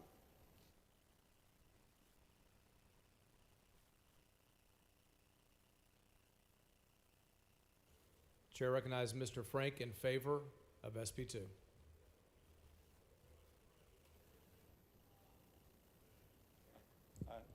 I assure you I will keep it short, sir. Everyone in this chamber would do anything to give your kids educational opportunity, anything to give your kids educational opportunities, and many of you have. Many of you have scrimped. You've given them a great, either a public school education or you've given them a great private school education. But the reality is, many of you in this room have much more options to give your kids than the other folks in Texas. So every single one of us, whether it's your kids, your grandkids, you want to give your kids the best options that you can. Members, what this bill does, even for those who may not like it, may not vote for it, it gives options that don't currently exist for those kids. It absolutely increases the options. Is it perfect? No, but does it increase options? Absolutely. 2 years from now, when we come back, Lord willing, this bill passes, every single one of you will have some kids in your districts. It may be 10, it may be 20, it may be 100, it may be 1,000, that will have better options and better opportunities in their district, and those kids and those parents will be so grateful for what we do today. I urge you to vote for the bill.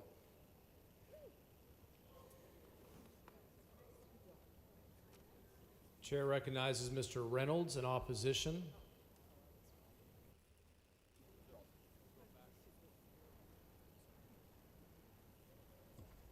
Thank you, Mr. Speaker. Members, I'm going to make this brief. I think a lot of us have made a lot of points, but I want to say this. I'm a proud product of public schools. It was public schools that helped me as someone who grew up with a single mother. It was those public school teachers that gave me confidence that I lacked. And this bill, Senate Bill 2, it essentially creates the have and the have-nots. We're creating winners and losers. The haves, they're able to get a publicly funded tax subsidy to send their kids to private schools that they can already afford to send their kids to, right? We know from all the data from all the other states that have implemented vouchers that about 75% of the people that benefit from them were already recipients of those private schools. They're just now receiving the largesse from our public tax dollars. While our neighborhood public schools are crumbling, they're hemorrhaging. Many of them are closing down. As a result of vouchers, they're going to have larger class sizes. Some school districts will actually have to shut down. That is what we're going to see. So what we're going to see is a two-class system where many of the elite, many of the wealthy, many of the privileged, many of the Anglo, they're able to participate in the private school vouchers at the public taxpayer expense. The have-nots, the disparities are going to exacerbate. We're going to see potentially more high school dropouts, less opportunities for those struggling neighborhood schools, because Texas right now ranks 43rd out of 50 states in funding per pupil. This, ladies and gentlemen, can't be the Texas that we all are proud of. Every student should have the opportunity for a high-quality education, regardless of their zip code, their race, their socioeconomic status. If we're going to pass this bill, there were so many amendments where we could have leveled the playing field, but no, we didn't. We wanted to be able to give the private schools the benefit of the public dollars with no strings attached. We did not have them have any kind of accountability, no transparency. They basically have the ability to discriminate. They can say they don't want the kids with disabilities. Public schools can't say that. They can say, hey, Mr. Johnny, his kid, he can't come here if he looks like me. But if he looks of another hue, sure, he can come here. And they can do that. Religious, they can say, we don't want Muslim kids at our school. We don't want Jewish kids at our school. And they can do that. So, ladies and gentlemen, we are on the wrong side of history with this bill. This is a solution in search of a problem. Our schools need more resources, not less. And so I urge us to be on the right side of history. Let's not make this partisan. Education shouldn't be partisan. I believe, and I'll close with this, Nelson Mandela said it best, that education is the most powerful weapon that we can use to change the world. And we are relegating many of our minority, many of our underprivileged kids to second-class schools because they're going to lack the resources. And we're doing it on the backs of Texans. So this is un-Texan, this is unpatriotic, and this is un-American. And I think we should vote no on Senate Bill 2 and invest in our public schools so that all of our kids have the opportunity to compete in a global economy. Thank you. The chair now recognizes Ms. Kerwin in favor of SB 2.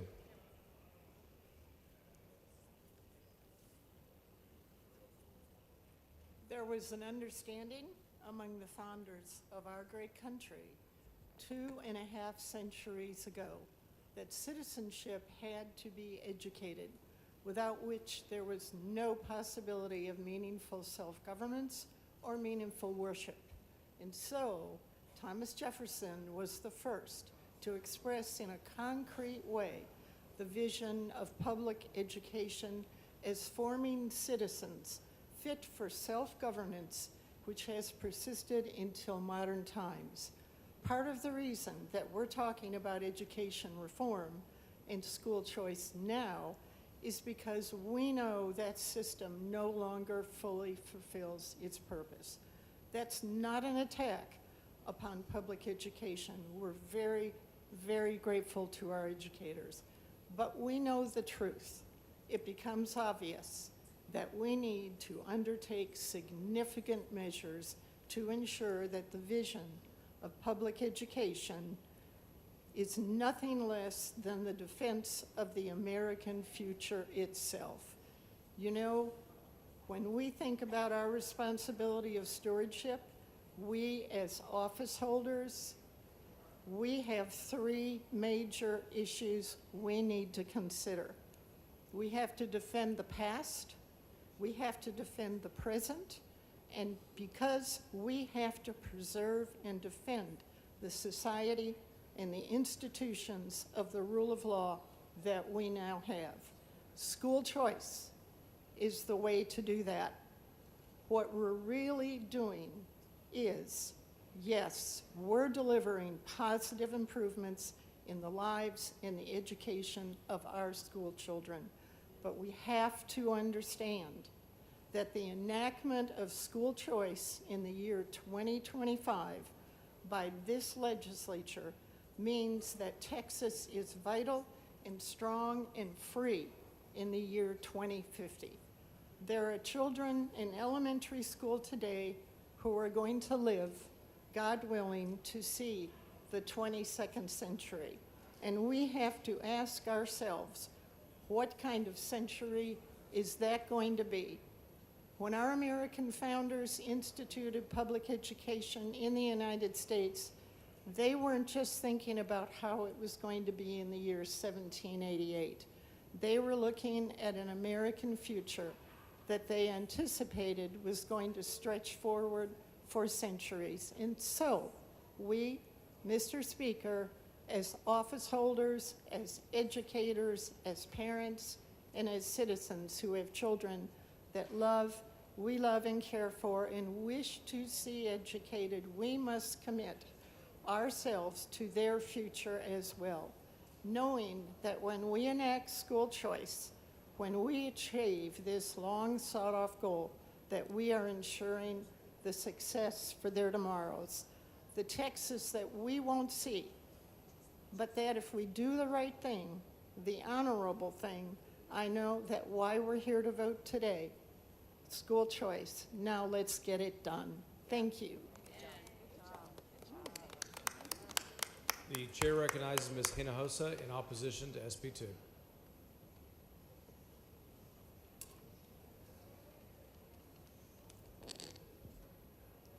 Mr. Speaker and members, friends of public schools in the gallery, and those watching, it has been a long, long fight. We have fought hard, we have fought for years, and I curse this fight every day because we have spent years focused on a voucher program that even the fiscal note of this bill recognizes will mostly go to students already in private schools at a time when our public schools are in crisis. And no matter whether or not this bill passes, 90+% of Texas students will be in our public schools. This bill is everything that is wrong with politics. It is the interests of big money prevailing over everyday Texans. And while I curse this bill, I feel blessed by this fight because it is in this fight that I have come to see the very best in people. I have made crazy friendships with people I would have never thought that I would have come in contact with and shared such a strong passion with for our public schools. Republican precinct chairs, so many, suburban parents, homeschool parents, rural coaches, so many people from different walks of life all want the same thing. We want strong public schools. And those friendships, those relationships have been a blessing to me. They've made my world bigger, and they've given me a new, deeper pride for our state that is through and through about public schools.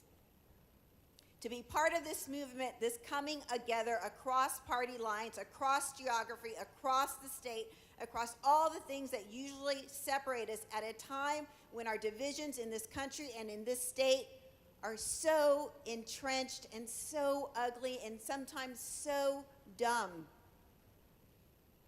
To be part of something real like this, motivated by all the right reasons, has just been a blessing of a lifetime. I give a heartfelt thanks to all the people who are fighting the good fight, all the people who have trusted me with their ideas, with their intel, all the people who have worked for our students and our public schools. And I give a special shout out to my Austin education friends who are there daily answering my distress calls, always willing to help, never complaining. I couldn't do this. We couldn't do this without you. And our public school students are lucky for you. This fight has made this great big smaller to me easier to embrace. Public schools are the binds that tie us. They are a shared experience because there is something about public schools that's worth protecting. I grew up in the valley in Brownsville on the border in a public school before we had Robin Hood. Our schools were dirt poor, and I probably didn't get the best academic education, but I got an education on life and people that made me who I am today. I remember a young man in my second grade class at Egley Elementary in a wheelchair, and he had some condition and he needed to be in an air-conditioned enclosure, and we didn't have air conditioning at Egley Elementary then. And so students took turns spending time with him in the air conditioning enclosure, and he became the most popular kid in the whole school because you got a break from the heat and he was a pretty cool kid. That's what public schools do. They connect us and bind us with people who are different from us. Probably when I look back at middle school, high school, most of my friends were from low-income families. I didn't know. I didn't care. I just cared that they were cool kids and they were my friends. When it was time for me to put my own son in school, I put him in a public school.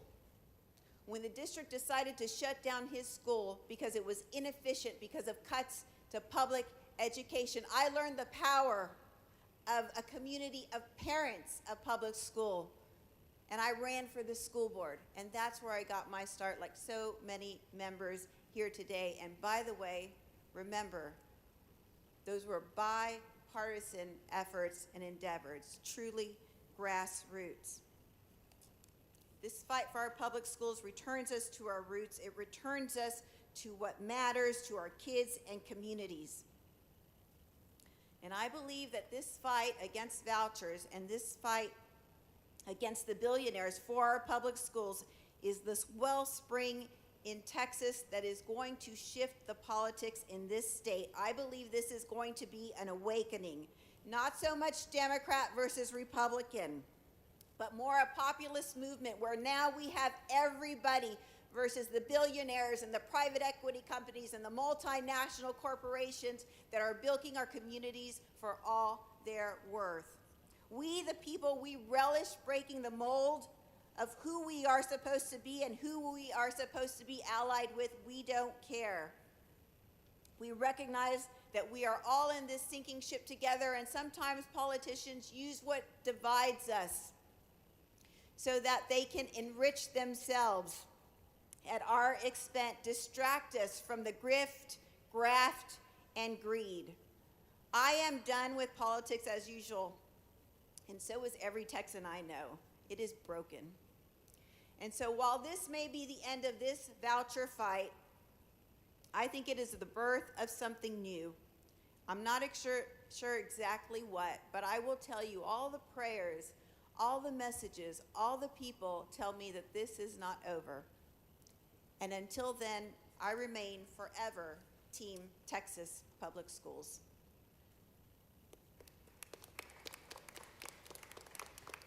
Chair recognizes Ms. Hickland.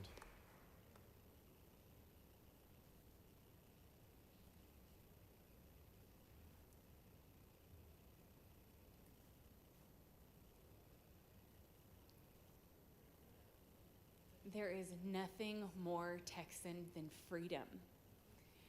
This moment is so much bigger than all of us. I want to thank all of the people that came before us for decades, who have fought to level the playing field for decades. We have such a unique opportunity. We are so blessed to be the ones to finally push the button that unlocks the future and the potential and the destiny for all Texans. I want to thank Governor Abbott for having the courage to push forward with this issue, for listening to parents who weren't able to come to the Capitol, who weren't able to go to the rallies, but were crying out for the opportunity to have access to the best option for their children. We get to be the ones to make that happen today. I'm so grateful for Chairman Buckley, for Senator Creighton, for all of those who have worked so hard, and I'm grateful for all of you who have come to this place with pure hearts, wanting what's best for Texans. Thank you for the time that you have poured into this legislation, tried to make it better for the sake of all Texans. I'm honored to be among you. I'm so honored to be here. This is an issue that has a unique opportunity that can unify families. Now parents may not have to take an extra job, and they can spend time together at the dinner table. They can dream about the opportunities their children will now have access to. This is monumental, and it's historic. God has blessed Texas. Thank you, guys. Chair recognizes Mr. Wu.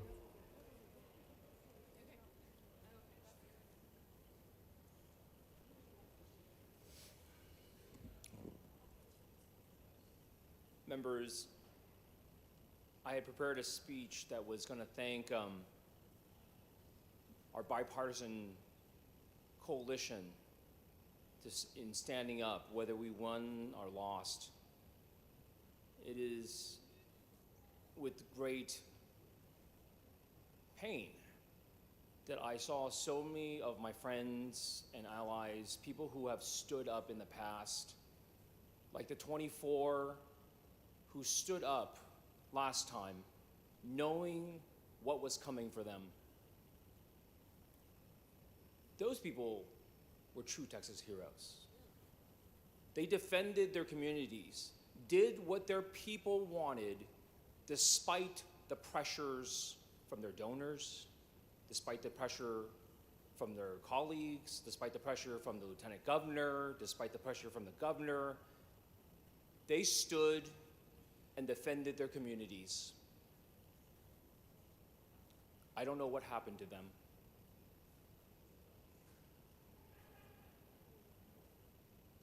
And so I don't need to talk to y'all. No, everyone here has already made up their mind. Half the people are asleep. You know, half the people aren't paying attention, so it doesn't matter. I want to talk to the people of the great state of Texas. I want to tell you that we've told the members here that doing this legislation, that passing this law, greatly endangers our schools which are already hanging on by a thread. The money that would go to this program would have gone to our public schools, would have given our teachers a bigger pay raise, would have kept more schools open, would have made classrooms smaller. They don't care. They're scared of the governor. And I told them that 75% of teachers right now are currently looking for other jobs. And as Dr. Buckley himself stated, more than 50% of the new teacher hires are uncertified. Those are the people teaching your children and your grandchildren. The certified teachers, the trained and licensed teachers that taught you, will not be there for your children and grandchildren. And we've told them that you know why performances, that academic performance is so low in Texas, could it have anything to do with the 30 years of Republican control, slowly and systematically defunding our school system, bit by bit? It should not be any surprise that the people who complain about the school system, complain about how bad things are, complain about all the problems, are also people who have been in absolute control of this state for 30 years. Complaining about a problem that you helped create. They don't care. It doesn't matter. This is about politics, not what's best for your community, not what's best for your family. So we've told them that, hey, maybe Governor Abbott's polling is really bad because all of our polling, all of the other polling, all of the independent polling says this is overwhelmingly unpopular in the state.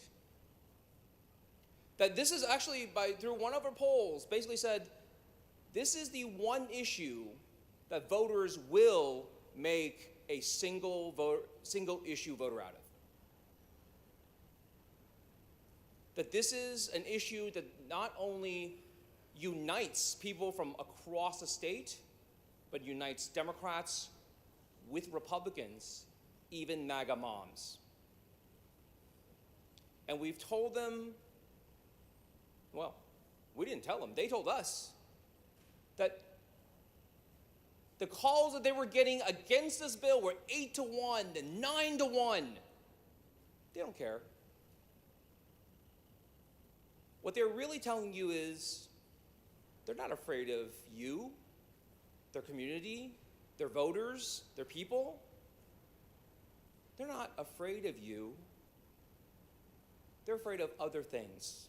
They're worried about other things. They're worried about their politics. They're worried about being primaried and who's going to be mad at them. They're not worried about what does our community want, because they know that you have been telling them again and again and again that your community overwhelmingly does not want this, that it hurts their local schools, that it hurts their families, that even if some people can go, they can't. And so you leave them in a system that is failing even harder because it is taking away even more money. To the people of this state, nothing will change until you do something. This fall, when your children go back to school and you find out that multiple schools are closed, call your state rep. Ask them why they voted for this. When you go to your kids' class, talk to the teachers and realize they're now teaching a classroom of 40 or 50. Tell them and ask them why they voted for this bill. And in December, when they tell you that your schools are going from 4 days a week to no days a week, think about filing for office. Because if you don't demand change and you don't make the change, then change never happens. The good people of this state are fed up. They're fed up with the billionaires. They're fed up with the politicians who only do what they say. They're fed up with the special interests, the moneyed interests. They're sick and tired of it. And it's not just Texans, it's all over this country. Watch what happens in the next few months. The pain that the Trump administration has caused, along with Republican support, is going to hit everyone. Already you see markets crashing, small businesses are closing, people are losing their jobs right now. And in the times that are about to become even tougher, people will see that you gave money to the rich Chair recognizes Ms. Troxclair in favor of SP2.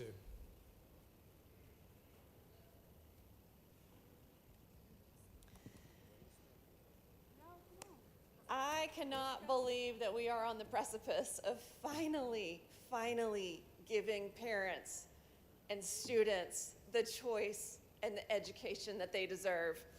Parents have been waiting for this day for decades in Texas.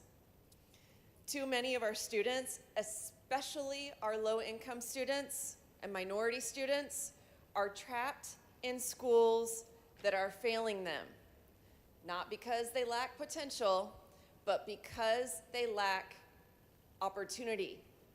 And the current system is designed to keep them there. But this bill will give them a lifeline. This bill will give them a chance. As a mom, I know that the one thing that all moms want is to do what's best for their kids, to give their kids a life that's better than what they had. And we'll do anything to make sure that our kids get that. But I learned and began to care about this issue well before I was a mom. When I was an intern in this building, when I was a junior in college. And as we were having conversations in the office, and I was listening and I was learning, and we met with teachers' unions and school board and TASA and TASB and all these acronyms, and I learned what priorities were where. It occurred to me after that session that in not a single one of those conversations were students and student outcomes and what was best for the kids of Texas the topic. It was always about the adults. It was always about the benefits, about the protections, about the system. And today it's finally gonna be about the kids. And so we know that outcomes for all students are going to improve. So when your local school when your kids start thriving, when your outcomes improve, when a kid who was relentlessly bullied or a kid who couldn't afford to get the services that they need, when those kids find the best fit for them and they start thriving, know that it's because leaders across this state, parents across this state, and now the legislators behind me have worked for decades to make this a reality. We know that we are spending over $15,000 per child per year in our public schools, and yet almost 70% of our third grade Texas children cannot read on grade level. We cannot keep doing the same thing and expect a different result. And finally, today, we are doing something different. And I am so honored and thrilled to be a part of that opportunity for every child in Texas to finally have access to the excellent education that they deserve. Chair recognizes Linda Garcia.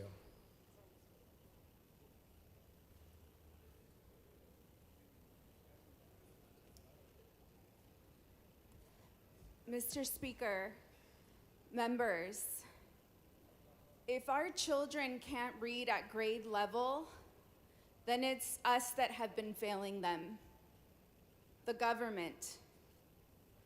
Over 5.5 million students attend public schools here in Texas. They are the heartbeat of Texas. While I've heard plenty of arguments praising vouchers, let's be clear. This bill does not serve those students.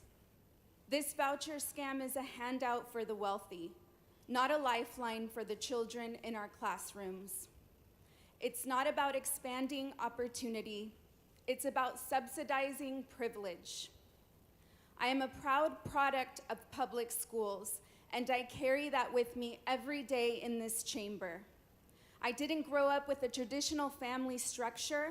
My support system came from my educators, teachers, principals, counselors, those who saw my potential when I couldn't see it for myself. Public schools gave me a future, not because I was exceptional, but because the system was designed to serve every child. I am standing here today because of a public education, a system that believed every student, regardless of their zip code, that they deserve a shot. This bill chips away at the fundamental promise. SB 2 is a blank check with zero accountability.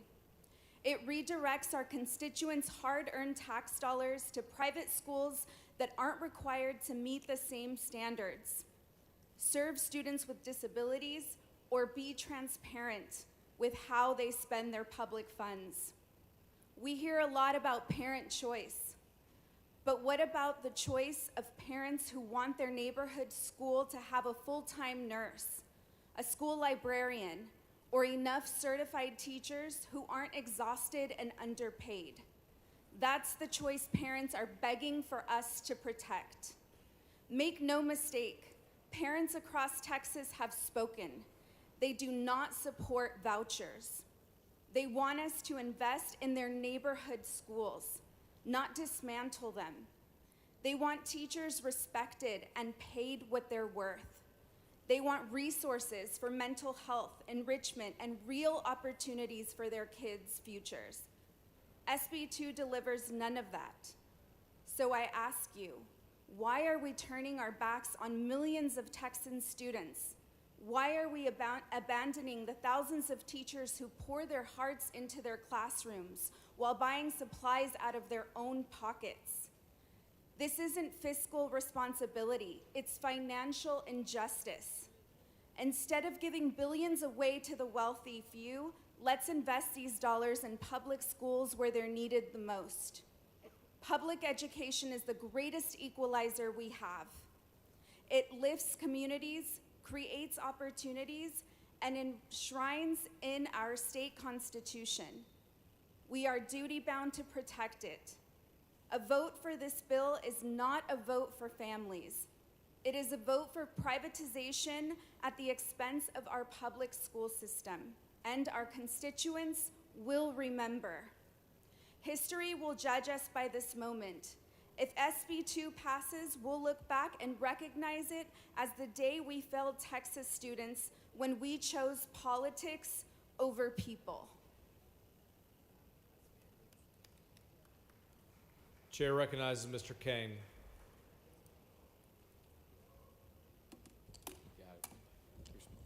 Today, we celebrate the passage of school choice legislation, a monumental step towards educational freedom.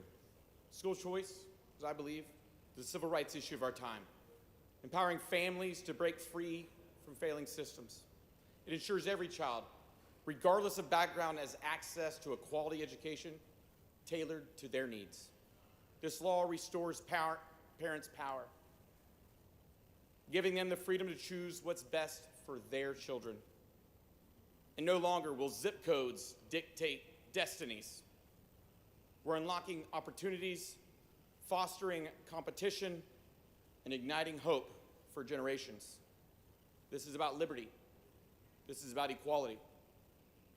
Let's champion our children's future because their freedom is our legacy. I urge you to vote yes on this bill. Chair recognizes Ms. Ward Johnson.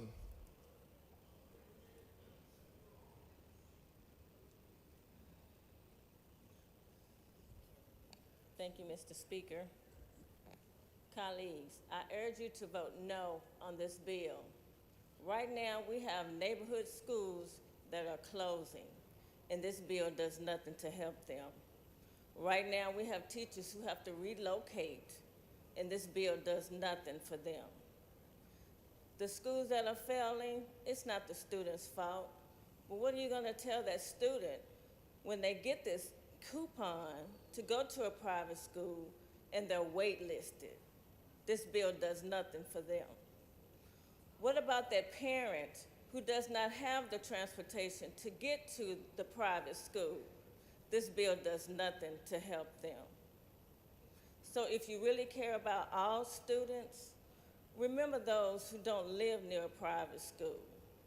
Remember those who live in neighborhoods where the neighborhood schools is the pipeline to that neighborhood. When the neighborhood schools fail, those neighborhoods decline. People move out of those neighborhoods. The economic impact of this bill does not help. It's going to hurt the neighborhoods. So whose side will you be on? Please vote no. Thank you. Chair recognizes Aisha Davis.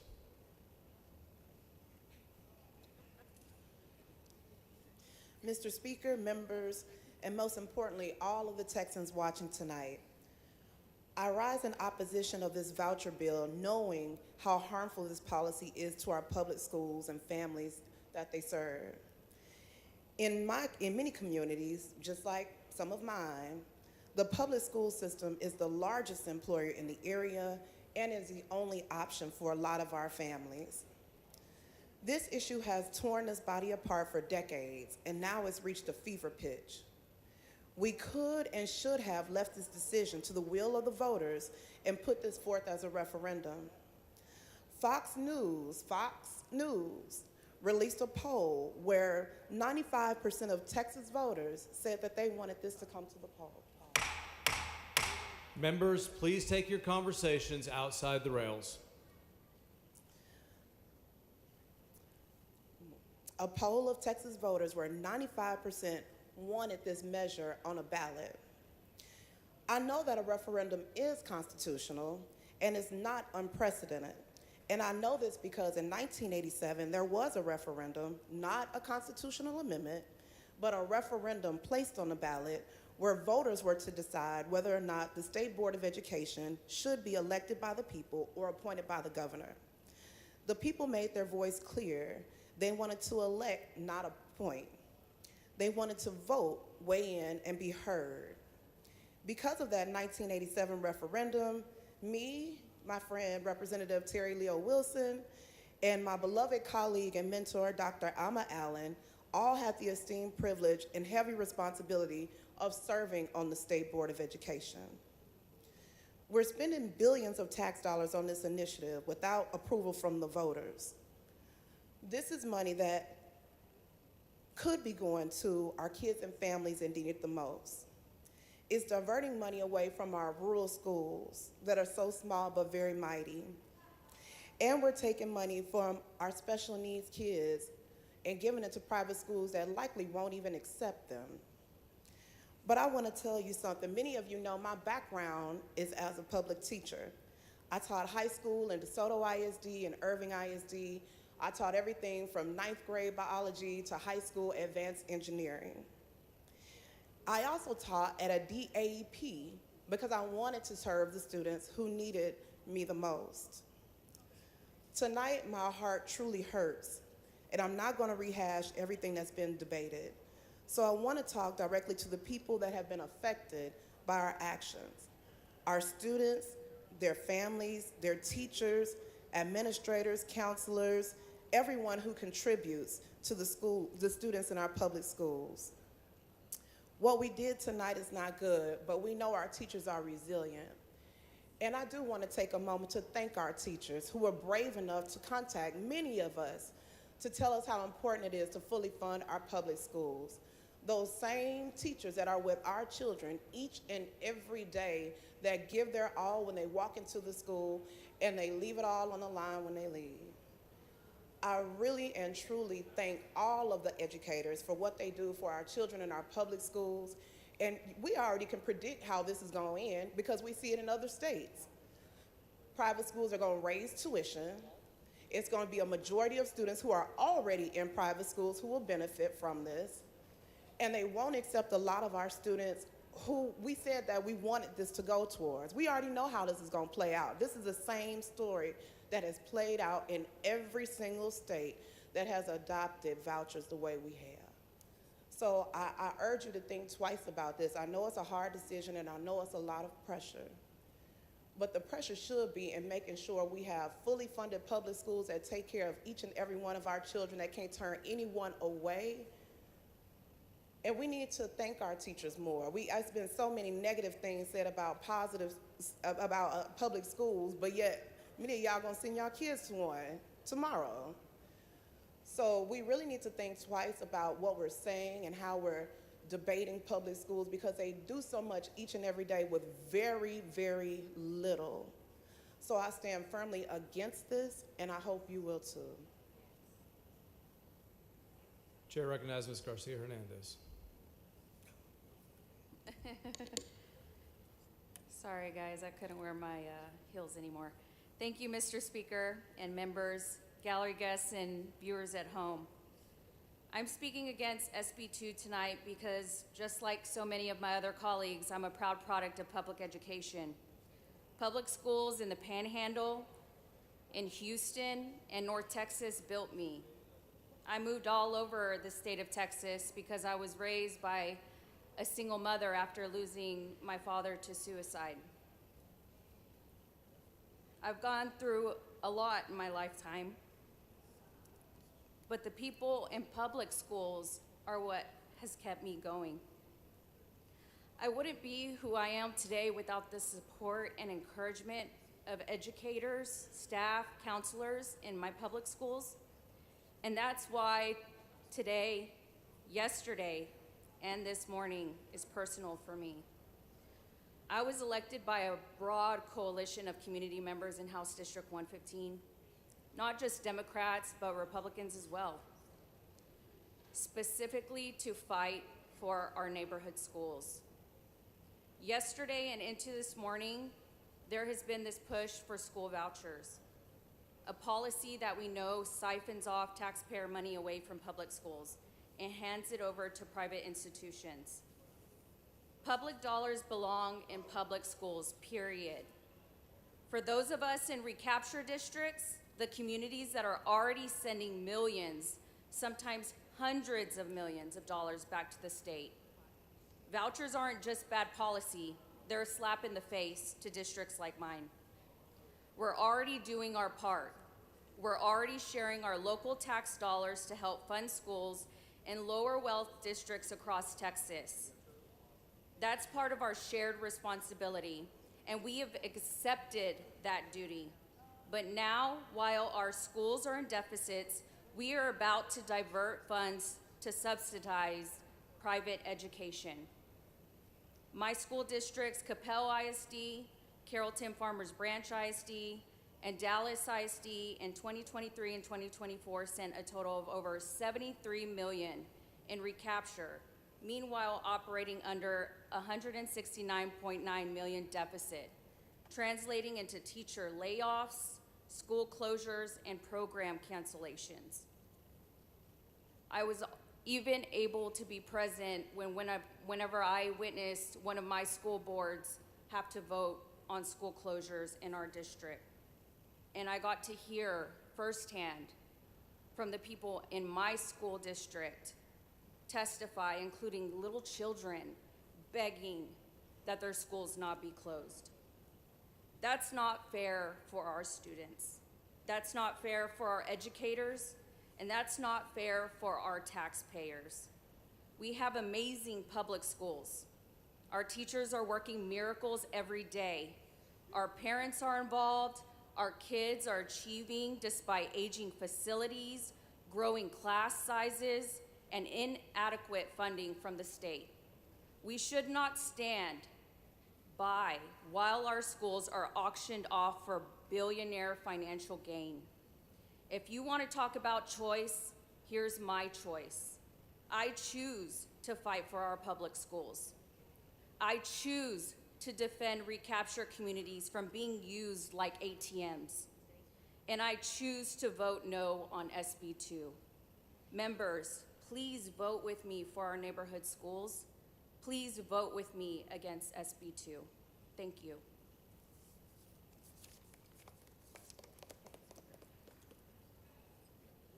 Chair recognizes Dr. Buckley to close on his bill.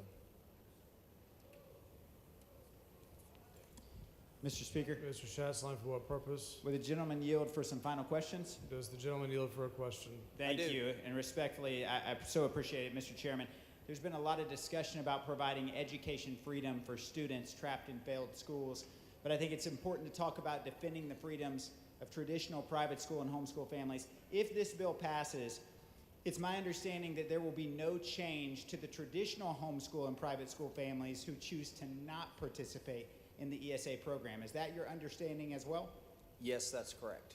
Does this bill specifically protect the religious liberties and curriculum preferences of ESA recipients who choose to educate at home? Yes, that is correct.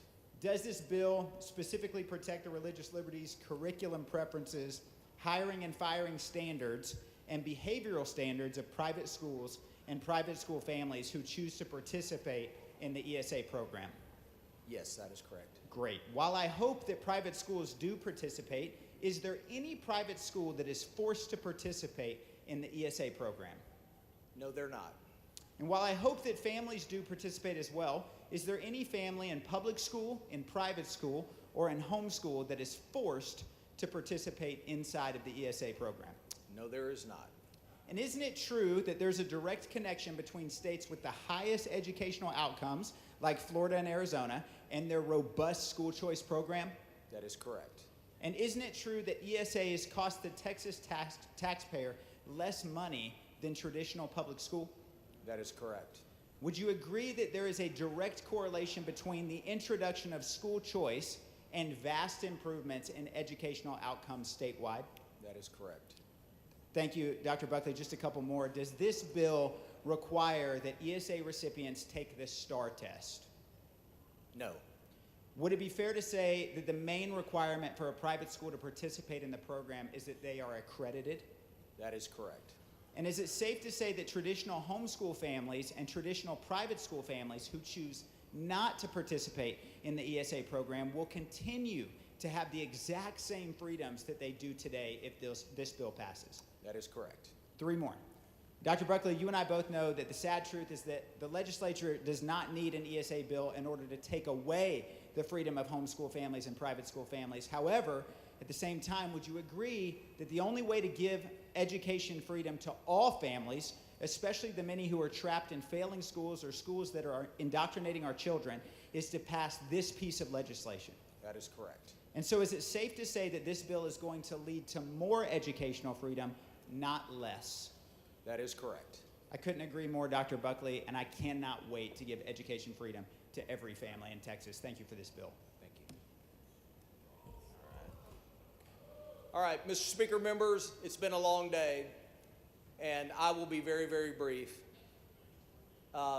Today, you've had an incredible opportunity to do what's important for Texas, and that's to provide historic funding for your public schools, but also to provide parents another tool in their toolbox to make sure that their kids receive the best education possible. This is a good day for Texas, a good day for Texas families, and I am honored to stand before you for a very long time today. Yeah. I want to make sure to take this moment to thank Speaker Burrows and his staff for his support, but most of all, my colleagues, those that are with me and those that are not, for civil debate tonight, showing what's best about the Texas House. I also want to thank my staff for their incredible hard work and their commitment over the last few years, making sure that we got to this point tonight. And lastly, but most importantly, I want to thank my family, especially my wife, Susan, who's here tonight. She keeps me pointed in the right direction. She's a constant source of encouragement and motivation. And members, on behalf and in honor of those children at Oak Creek Academy in Killeen, Texas, Mr. Speaker, I move passage of SB 2. The question occurs on passage to third reading of SB 2. This is a record vote. The clerk will ring the bell. Show the speaker voting aye. Mr. Buckley voting aye. Mr. Harris voting aye. Mr. Alcott voting aye.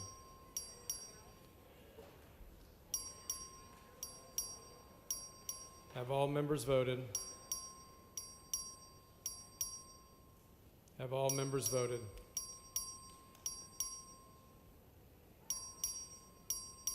Have all members voted?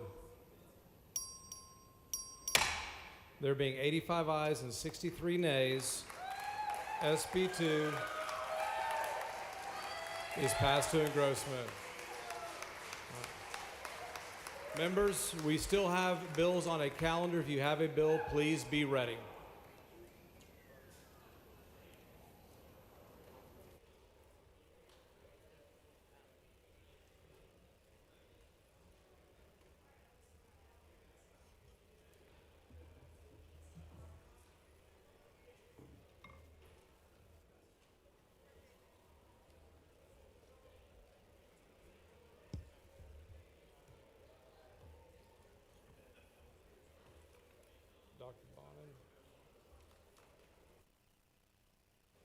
As a matter of postponed business, members, the next bill on the calendar is HB 124. The Senate companion is over and eligible. The chair lays out on second reading SB 260. The clerk will read the bill.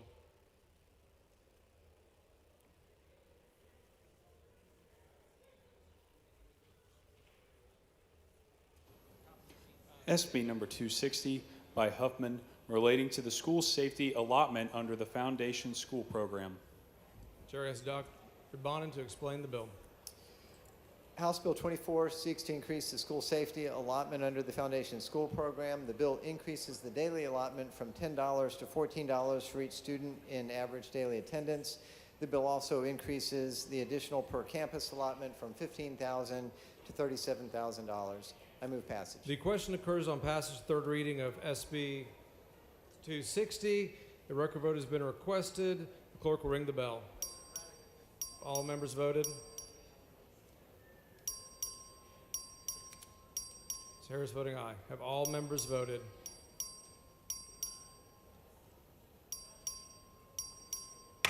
There being 148 ayes and 0 nays, SB 260 is passed to engrossment. Mr. Bonin moves to lay House Bill 124 on the table subject to the call. Is there objection? Chair is none, and the motion is adopted. Ms. Ralshaw. Mr. Speaker, sorry for the delay, but I request to have the comments of the closing speeches reduced to writing. All the closing speeches reduced to Yes. writing and put in the journal. You've heard the motion. Members, any objection? Chair is none, so ordered. Thank you. Bell. Where's he at? Here he is. Members, the next bill on the calendar is House Bill 2196. The Senate companion is over and eligible. The chair lays out on second reading SB 569. The clerk will read the bill.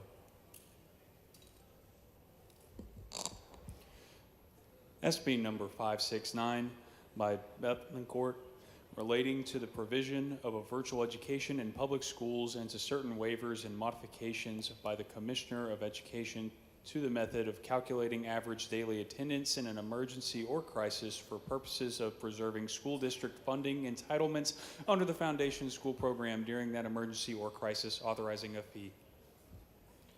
Chair lays out on second reading SB 569. Chair asks Mr. Bell to explain the bill. Thank you, Mr. Speaker and members. The successes of the past few years have demonstrated the critical need for access to virtual and hybrid learning. Senate Bill 569 establishes a new unified structure for virtual and hybrid education in Texas public schools. A structure aligned with the unanimous bipartisan recommendations of the Texas Commission on Virtual Education, providing another tool to meet our kids where they are. This bill is not about replacing in-person learning. It's about building a stronger foundation for student-centered options of real accountability and high-quality instruction so that our public schools can better serve the diverse needs of our Texas families, whether through access to virtual calculus, a foreign language, hybrid CTE programs, dual credit offerings, or flexible instruction for children in foster care. Senate Bill 569 is about kids. Thank you, Mr. Speaker, and I move passage. Question occurs in the passage third reading of SB 569. The record vote has been requested. The clerk will ring the bell.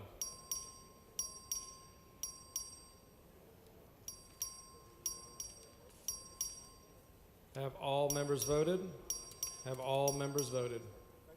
There being 113 ayes and 33 nays, SB 569 is passed to engrossment.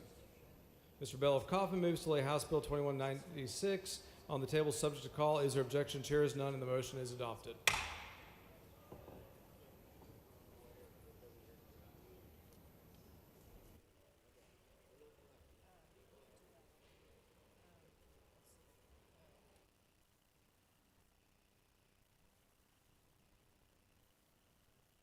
Chair lays out on second reading House Bill 213. The clerk will read the bill.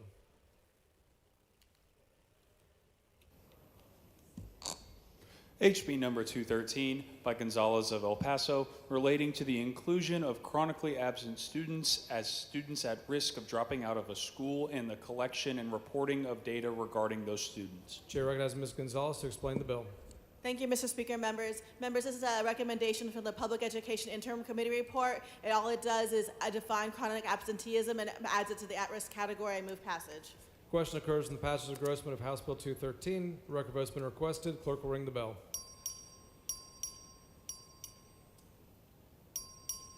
Have all members voted? Have all members voted? Being 101 ayes and 46 nays, House Bill 213 is passed to engrossment. Chair lays out on second reading House Bill 222. Clerk will read the bill.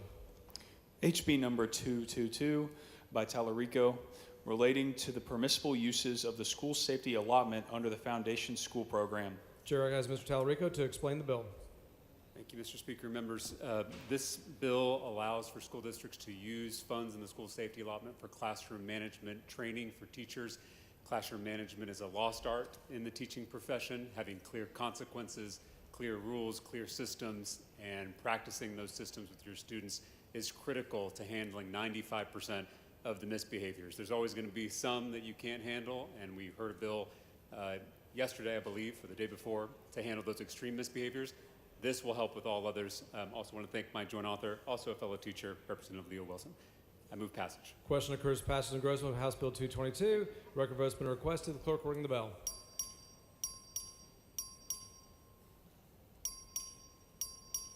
Have all members voted? Have all members voted? Being 100 ayes and 47 nays, House Bill 222 is passed to engrossment. Chair lays out on second reading House Bill 645. Clerk will read the bill. HB number 645 by Gonzalez of El Paso, relating to the provision of certain co-navigation services to individuals who are deaf-blind. Chair recognizes Ms. Gonzalez of El Paso to explain the bill. Thank you, Mr. Speaker, members. For a few years, Senator Hughes and I have been working on this bill to support individuals who are deaf and blind at the same time. I want to thank, there's so many of you on this floor who've been so great to make sure we're taking care of our most vulnerable Texans. I move passage. Question occurs to passage of engrossment of House Bill 645. Record vote's been requested. Clerk will ring the bell.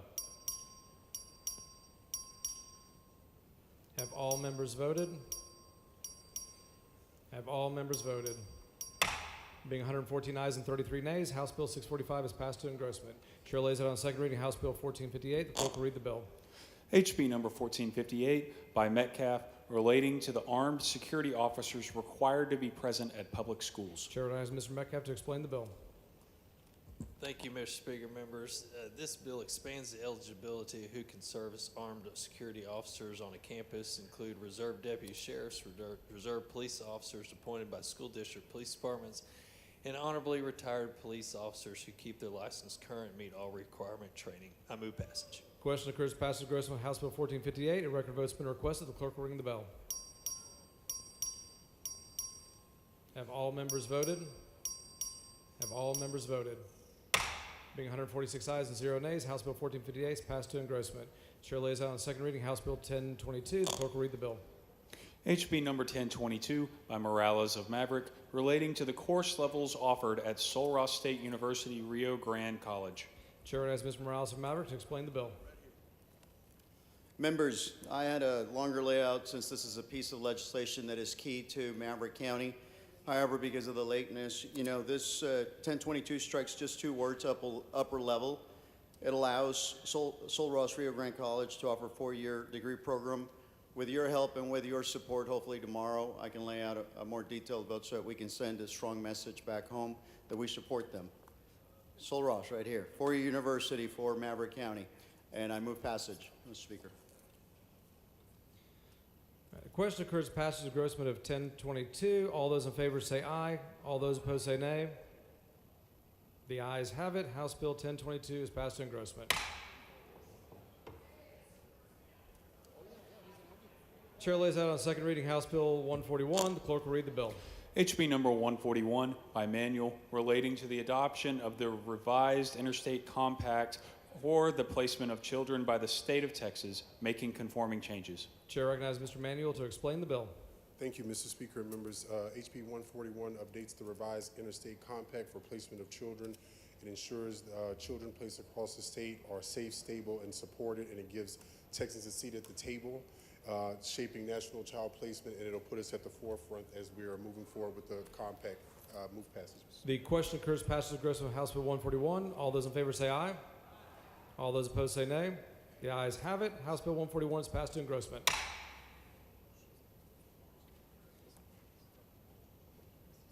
Chair lays out on second reading House Bill 502. The clerk will read the bill. HB number 502 by Flores, relating to the confidentiality of identifying information of victims of certain offenses. Chair recognizes Ms. Flores for a motion. Mr. Speaker, I move to postpone further consideration of House Bill 502 until 10 a.m. Thursday, April 24th. Members, you've heard the motion. Is there any objection? The chair hears none, so ordered.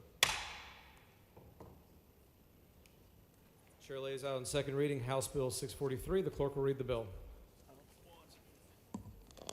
HB number 643 by Gervin Hawkins, relating to the requirement for payment bonds from certain public work contractors. Chair recognizes Ms. Gervin Hawkins to explain the bill. Members, this is just a bill that increases the threshold for payment and performance bonds on municipal projects from $25,000 to $100,000, which allows smaller contractors to be primes and take advantage of those municipal contracts. I move passage. The question occurs on passage to engrossment of House Bill 643. A record vote has been requested. The clerk will ring the bell.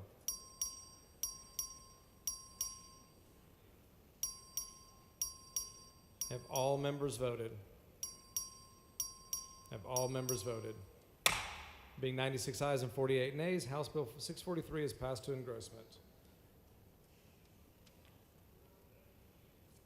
The chair lays out on second reading House Bill 3093. The clerk will read the bill. HB number 3093 by Villalobos, relating to the calculation of certain ad valorem tax rates of a taxing unit for a year in which a property owner provides notice that the owner intends to appeal an order of an appraisal review board determining a protest by the owner regarding the appraisal of the owner's property. The chair recognizes Ms. Villalobos to explain the bill. Thank you, Mr. Speaker. So 2 years ago in Nueces County, we had our appraiser seek an expert from Alaska that said he was an SME in refineries. He came to appraise our refineries well above their appraised value. He appraised them off of the profit they make instead of the assets they have. Their appraisal values went from $2 billion to $12 billion, a six-time increase. Patterson, for what purpose? Mr. Speaker, will the gentle lady yield the floor? After my little speech. Not at this time. Okay. Okay. Okay, thank you.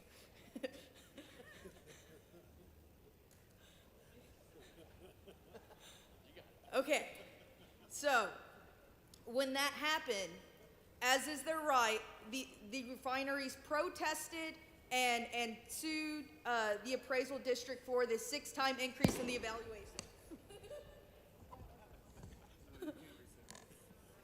And so this tied the hands. I was on a local school board that this directly affected. We could not set our budget. By the law, our hands were tied to set the budget off the $12 billion we knew we were never going to get.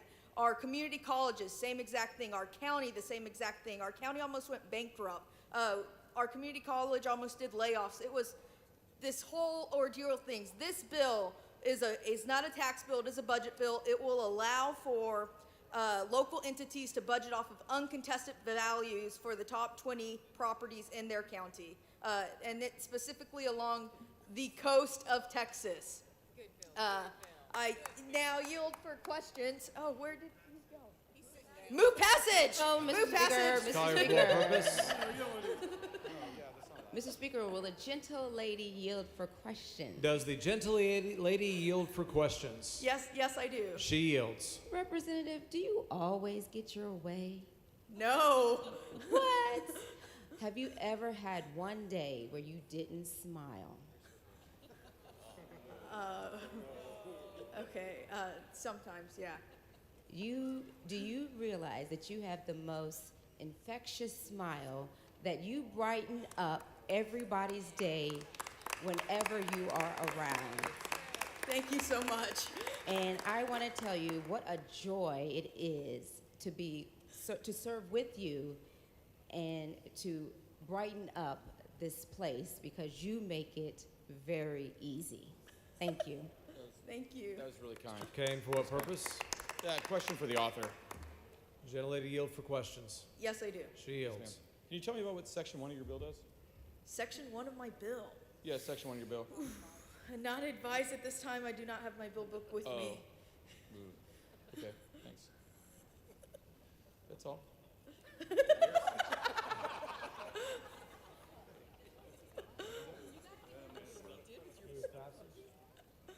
Mr. Raymond, for what purpose? Mr. Speaker. Mr. Speaker. Will the gentlelady yield for a question? Does the gentlelady yield for a question? Yes, I do. She yields. Representative, your predecessor was Representative Abel Herrero, is that correct? Yes, yes, it was. Is it true that you once told him to his face that you would challenge him someday for this seat? Correct. I was in high school at the time, and I first asked him to join the Republican Party, but when he denied, I then said, when I grow up, I'm going to run for your seat. And you did? Yes. Now let me ask you, really, this is important. Will your bill impose a tariff on Australia, Zimbabwe, India, or Oklahoma? No, it will not. Mr. Speaker, this is a good bill. I move past it. Mr. Manuel, for what purpose? Will the gentlelady yield for a question? Does the gentlelady yield for a question? Yes, I will. Gentlelady yields. Thank you. I have a very, very serious question, because you've answered this before, and I would just like to know, who is your favorite member in this house? Christian Manuel. Mr. Speaker, move passage of all of her bills.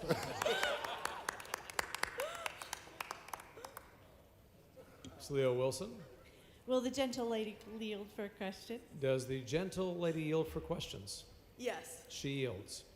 I just wanted to say, welcome my coastal sister and my fellow club member. Yes. Only you and I know. And I just have enjoyed having you on my hallway. You're bright and funny and just great to be around. Thank you so much for running. We're so glad to have you here. Thank you. Mr. Raymond, Speaker, for what purpose? Mr. Speaker, could I make a motion that we reduce the representative's laugh to writing and put it into the journal? Members, you've heard the motion. Ms. Plessa, for what purpose? Does the gentle lady yield for a question? Does the gentlelady yield? Yes. She does. Representative, we're going to ask you this question one more time because I heard a different answer from you. Who is your favorite state representative on the House floor? The legislators that slay. Thank you very much. Good luck on your first bill. Ms. Weiner, for what purpose? Will the gentlelady yield for a question? Does the gentlelady yield for a question? Yes, I will. Gentlelady yields. Representative Villalobos, I'm a little concerned by your layout. As you know, this is a serious body where we take things incredibly seriously. So my question is this: can you avoid giggling for the next 30 seconds to earn my vote on this bill? Yes, I can. Congratulations on your first bill.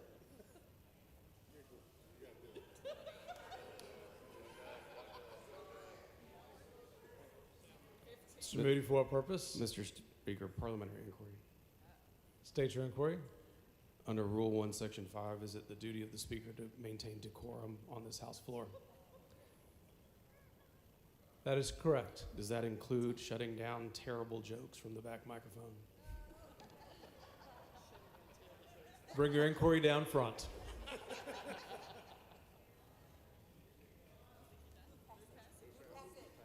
Move passage. The question occurs on passage and engrossment of House Bill 3093. A record vote has been requested. The clerk will ring the bell.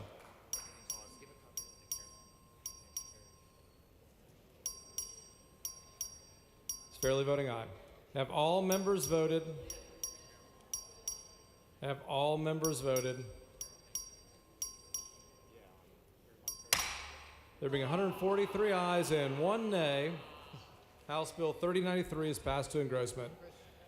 Chair lays out on second reading House Bill 1700. The clerk will read the bill. HB number 1700 by Fairley, relating to certain records of a health professional providing a telemedicine medical service, teledentistry dental service, or telehealth service. Martinez, for what purpose? It's the ball caucus. Mr. Speaker, Ms. Martinez, for what purpose? will the gentlelady yield for some questions? Does the gentlelady yield for some questions? I would love to. The gentlelady yields. Being that this is your first bill, do you think you were treated fairly through the process? Possibly. And I just have another question. Do you think you could pick out your desk mate in a lineup? 100%. 100%.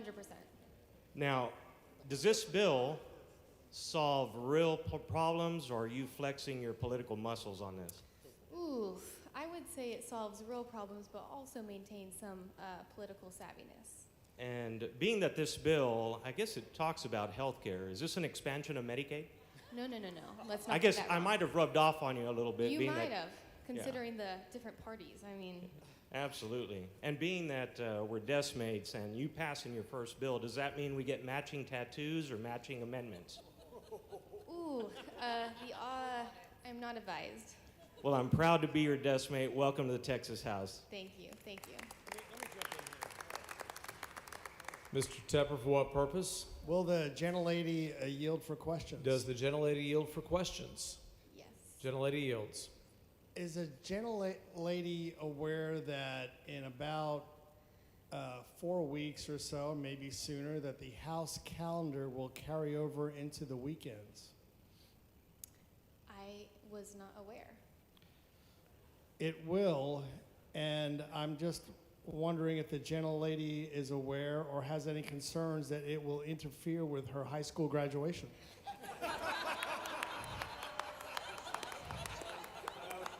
Thank you for bringing to my attention. You're welcome. Mr. Speaker. Mr. King, for what purpose? Would Freshman Fairley yield for questions? Does Freshman Fairley yield for questions? Yes, of course. She Chairman. does. Freshman Fairley, does this bill create nanny state? Of course not. Most of your bills seem to create nanny state. I think Are you you might- for big government? I am not for big government. I disagree. It seems like most of your bills create more government. Is that so? Absolutely. I ask the questions from this side. You have to answer. There might be some misinterpretation of the legislation, but happy to discuss with you anytime. Very good answer. Welcome to the Texas House, and I am proud to have you in the West Texas delegation. You're a great member. Thank you, Congratulations on your first bill. Thank you, Chairman. Sarah Zavala, for what purpose? Mr. Speaker, parliamentary inquiry. State your inquiry. Since we already have one Caroline in the Texas House, do we need to pass a resolution to allow another one, or should we just have her go by Caroline 2.0 until she survives this? I will recognize you for your resolution. Thank you. I'll bring it. Thank you. Have fun. I'm very proud to have another Caroline in the House. As everybody knows, Carolines are awesome. Welcome to the Texas House. Thank you. Mr. Lambert, for what purpose? Mr. Speaker, would the gentlelady yield? Does the gentlelady yield for Yes. questions? For questions. She yields. Representative Fairley, do we have something in common by chance? I think we do. One of the greatest things in common. Did you graduate from a university in Abilene by chance? I did. By the name of Abilene Christian University. Does your diploma say Abilene Christian University or Abilene Christian College? Abilene Christian University. Well, then we don't have the same college alma mater. Man. Do you know what the first four words of our alma mater are? The author is not advised. Pardon me? The author is not advised. The first four words are, "Oh, dear Christian College." Would you accept an amendment to your bill to change the name of our alma mater to Abilene Christian College or keep it university? Not germane to this bill. Representative Fairley, in 2021, where were you when Abilene Christian, do you know what the enrollment is of Abilene Christian University? I am not aware at this moment. A little over 6,000. Do you know what the Thank you. enrollment of University of Texas is? I also am not aware of that exact number. Way over 60 or 70,000 students. Do you remember what happened in 2021 when little Abilene Christian University defeated the University of Texas in the first round of March Madness? I do remember that. Very good. We're glad to have you in the House. Thank you, Chairman. All right, I'm going to lay Ms. out. Weiner, for what purpose? Will the gentlelady yield for a question? Does the gentlelady yield for a question? Yes. Gentlelady yields for questions. Representative Fairley, are you aware that when I was elected, I was the youngest woman in this body? I was not aware. Who holds that title now? I do, I believe. I believe you do. Now, I believe you have another specific point of historic distinction, do you not? I might, yes. Are you aware of what that might be? I am not aware. Are you aware that you are the youngest Republican woman ever elected to this chamber? Well, now I do. Thank you. And so my question is, what took your party so long? We're a little behind sometimes, so. Well, I'm going to lay out House Bill 1700. This passed the House and Senate last session.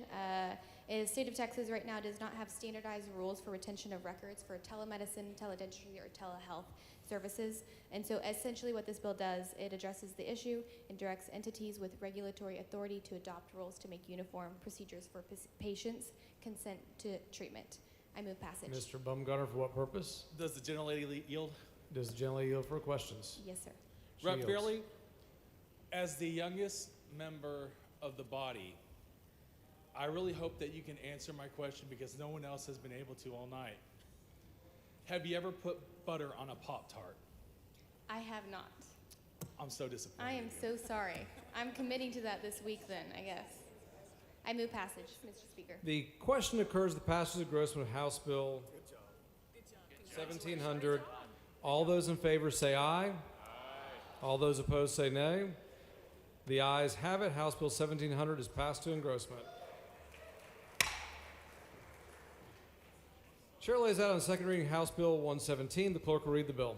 HB number 117 by Schoolcraft, relating to the establishment of the Governor's Task Force on the Governance of Early Childhood Education and Care. Chair recognizes Mr. Schoolcraft to explain the bill. Thank you, Mr. Speaker. Members, this bill creates the Governor's Task Force on Early Childhood Education and Care. I move passage. The question occurs to House Bill 117. A record vote has been requested. The clerk will ring the bell.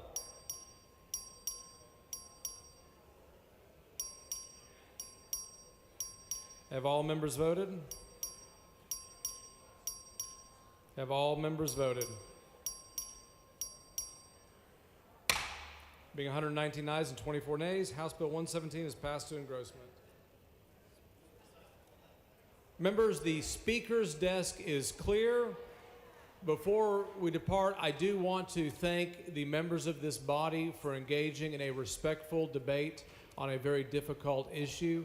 I think that everybody conducted themselves very much in earnest, and we had a very good debate and very much appreciate it.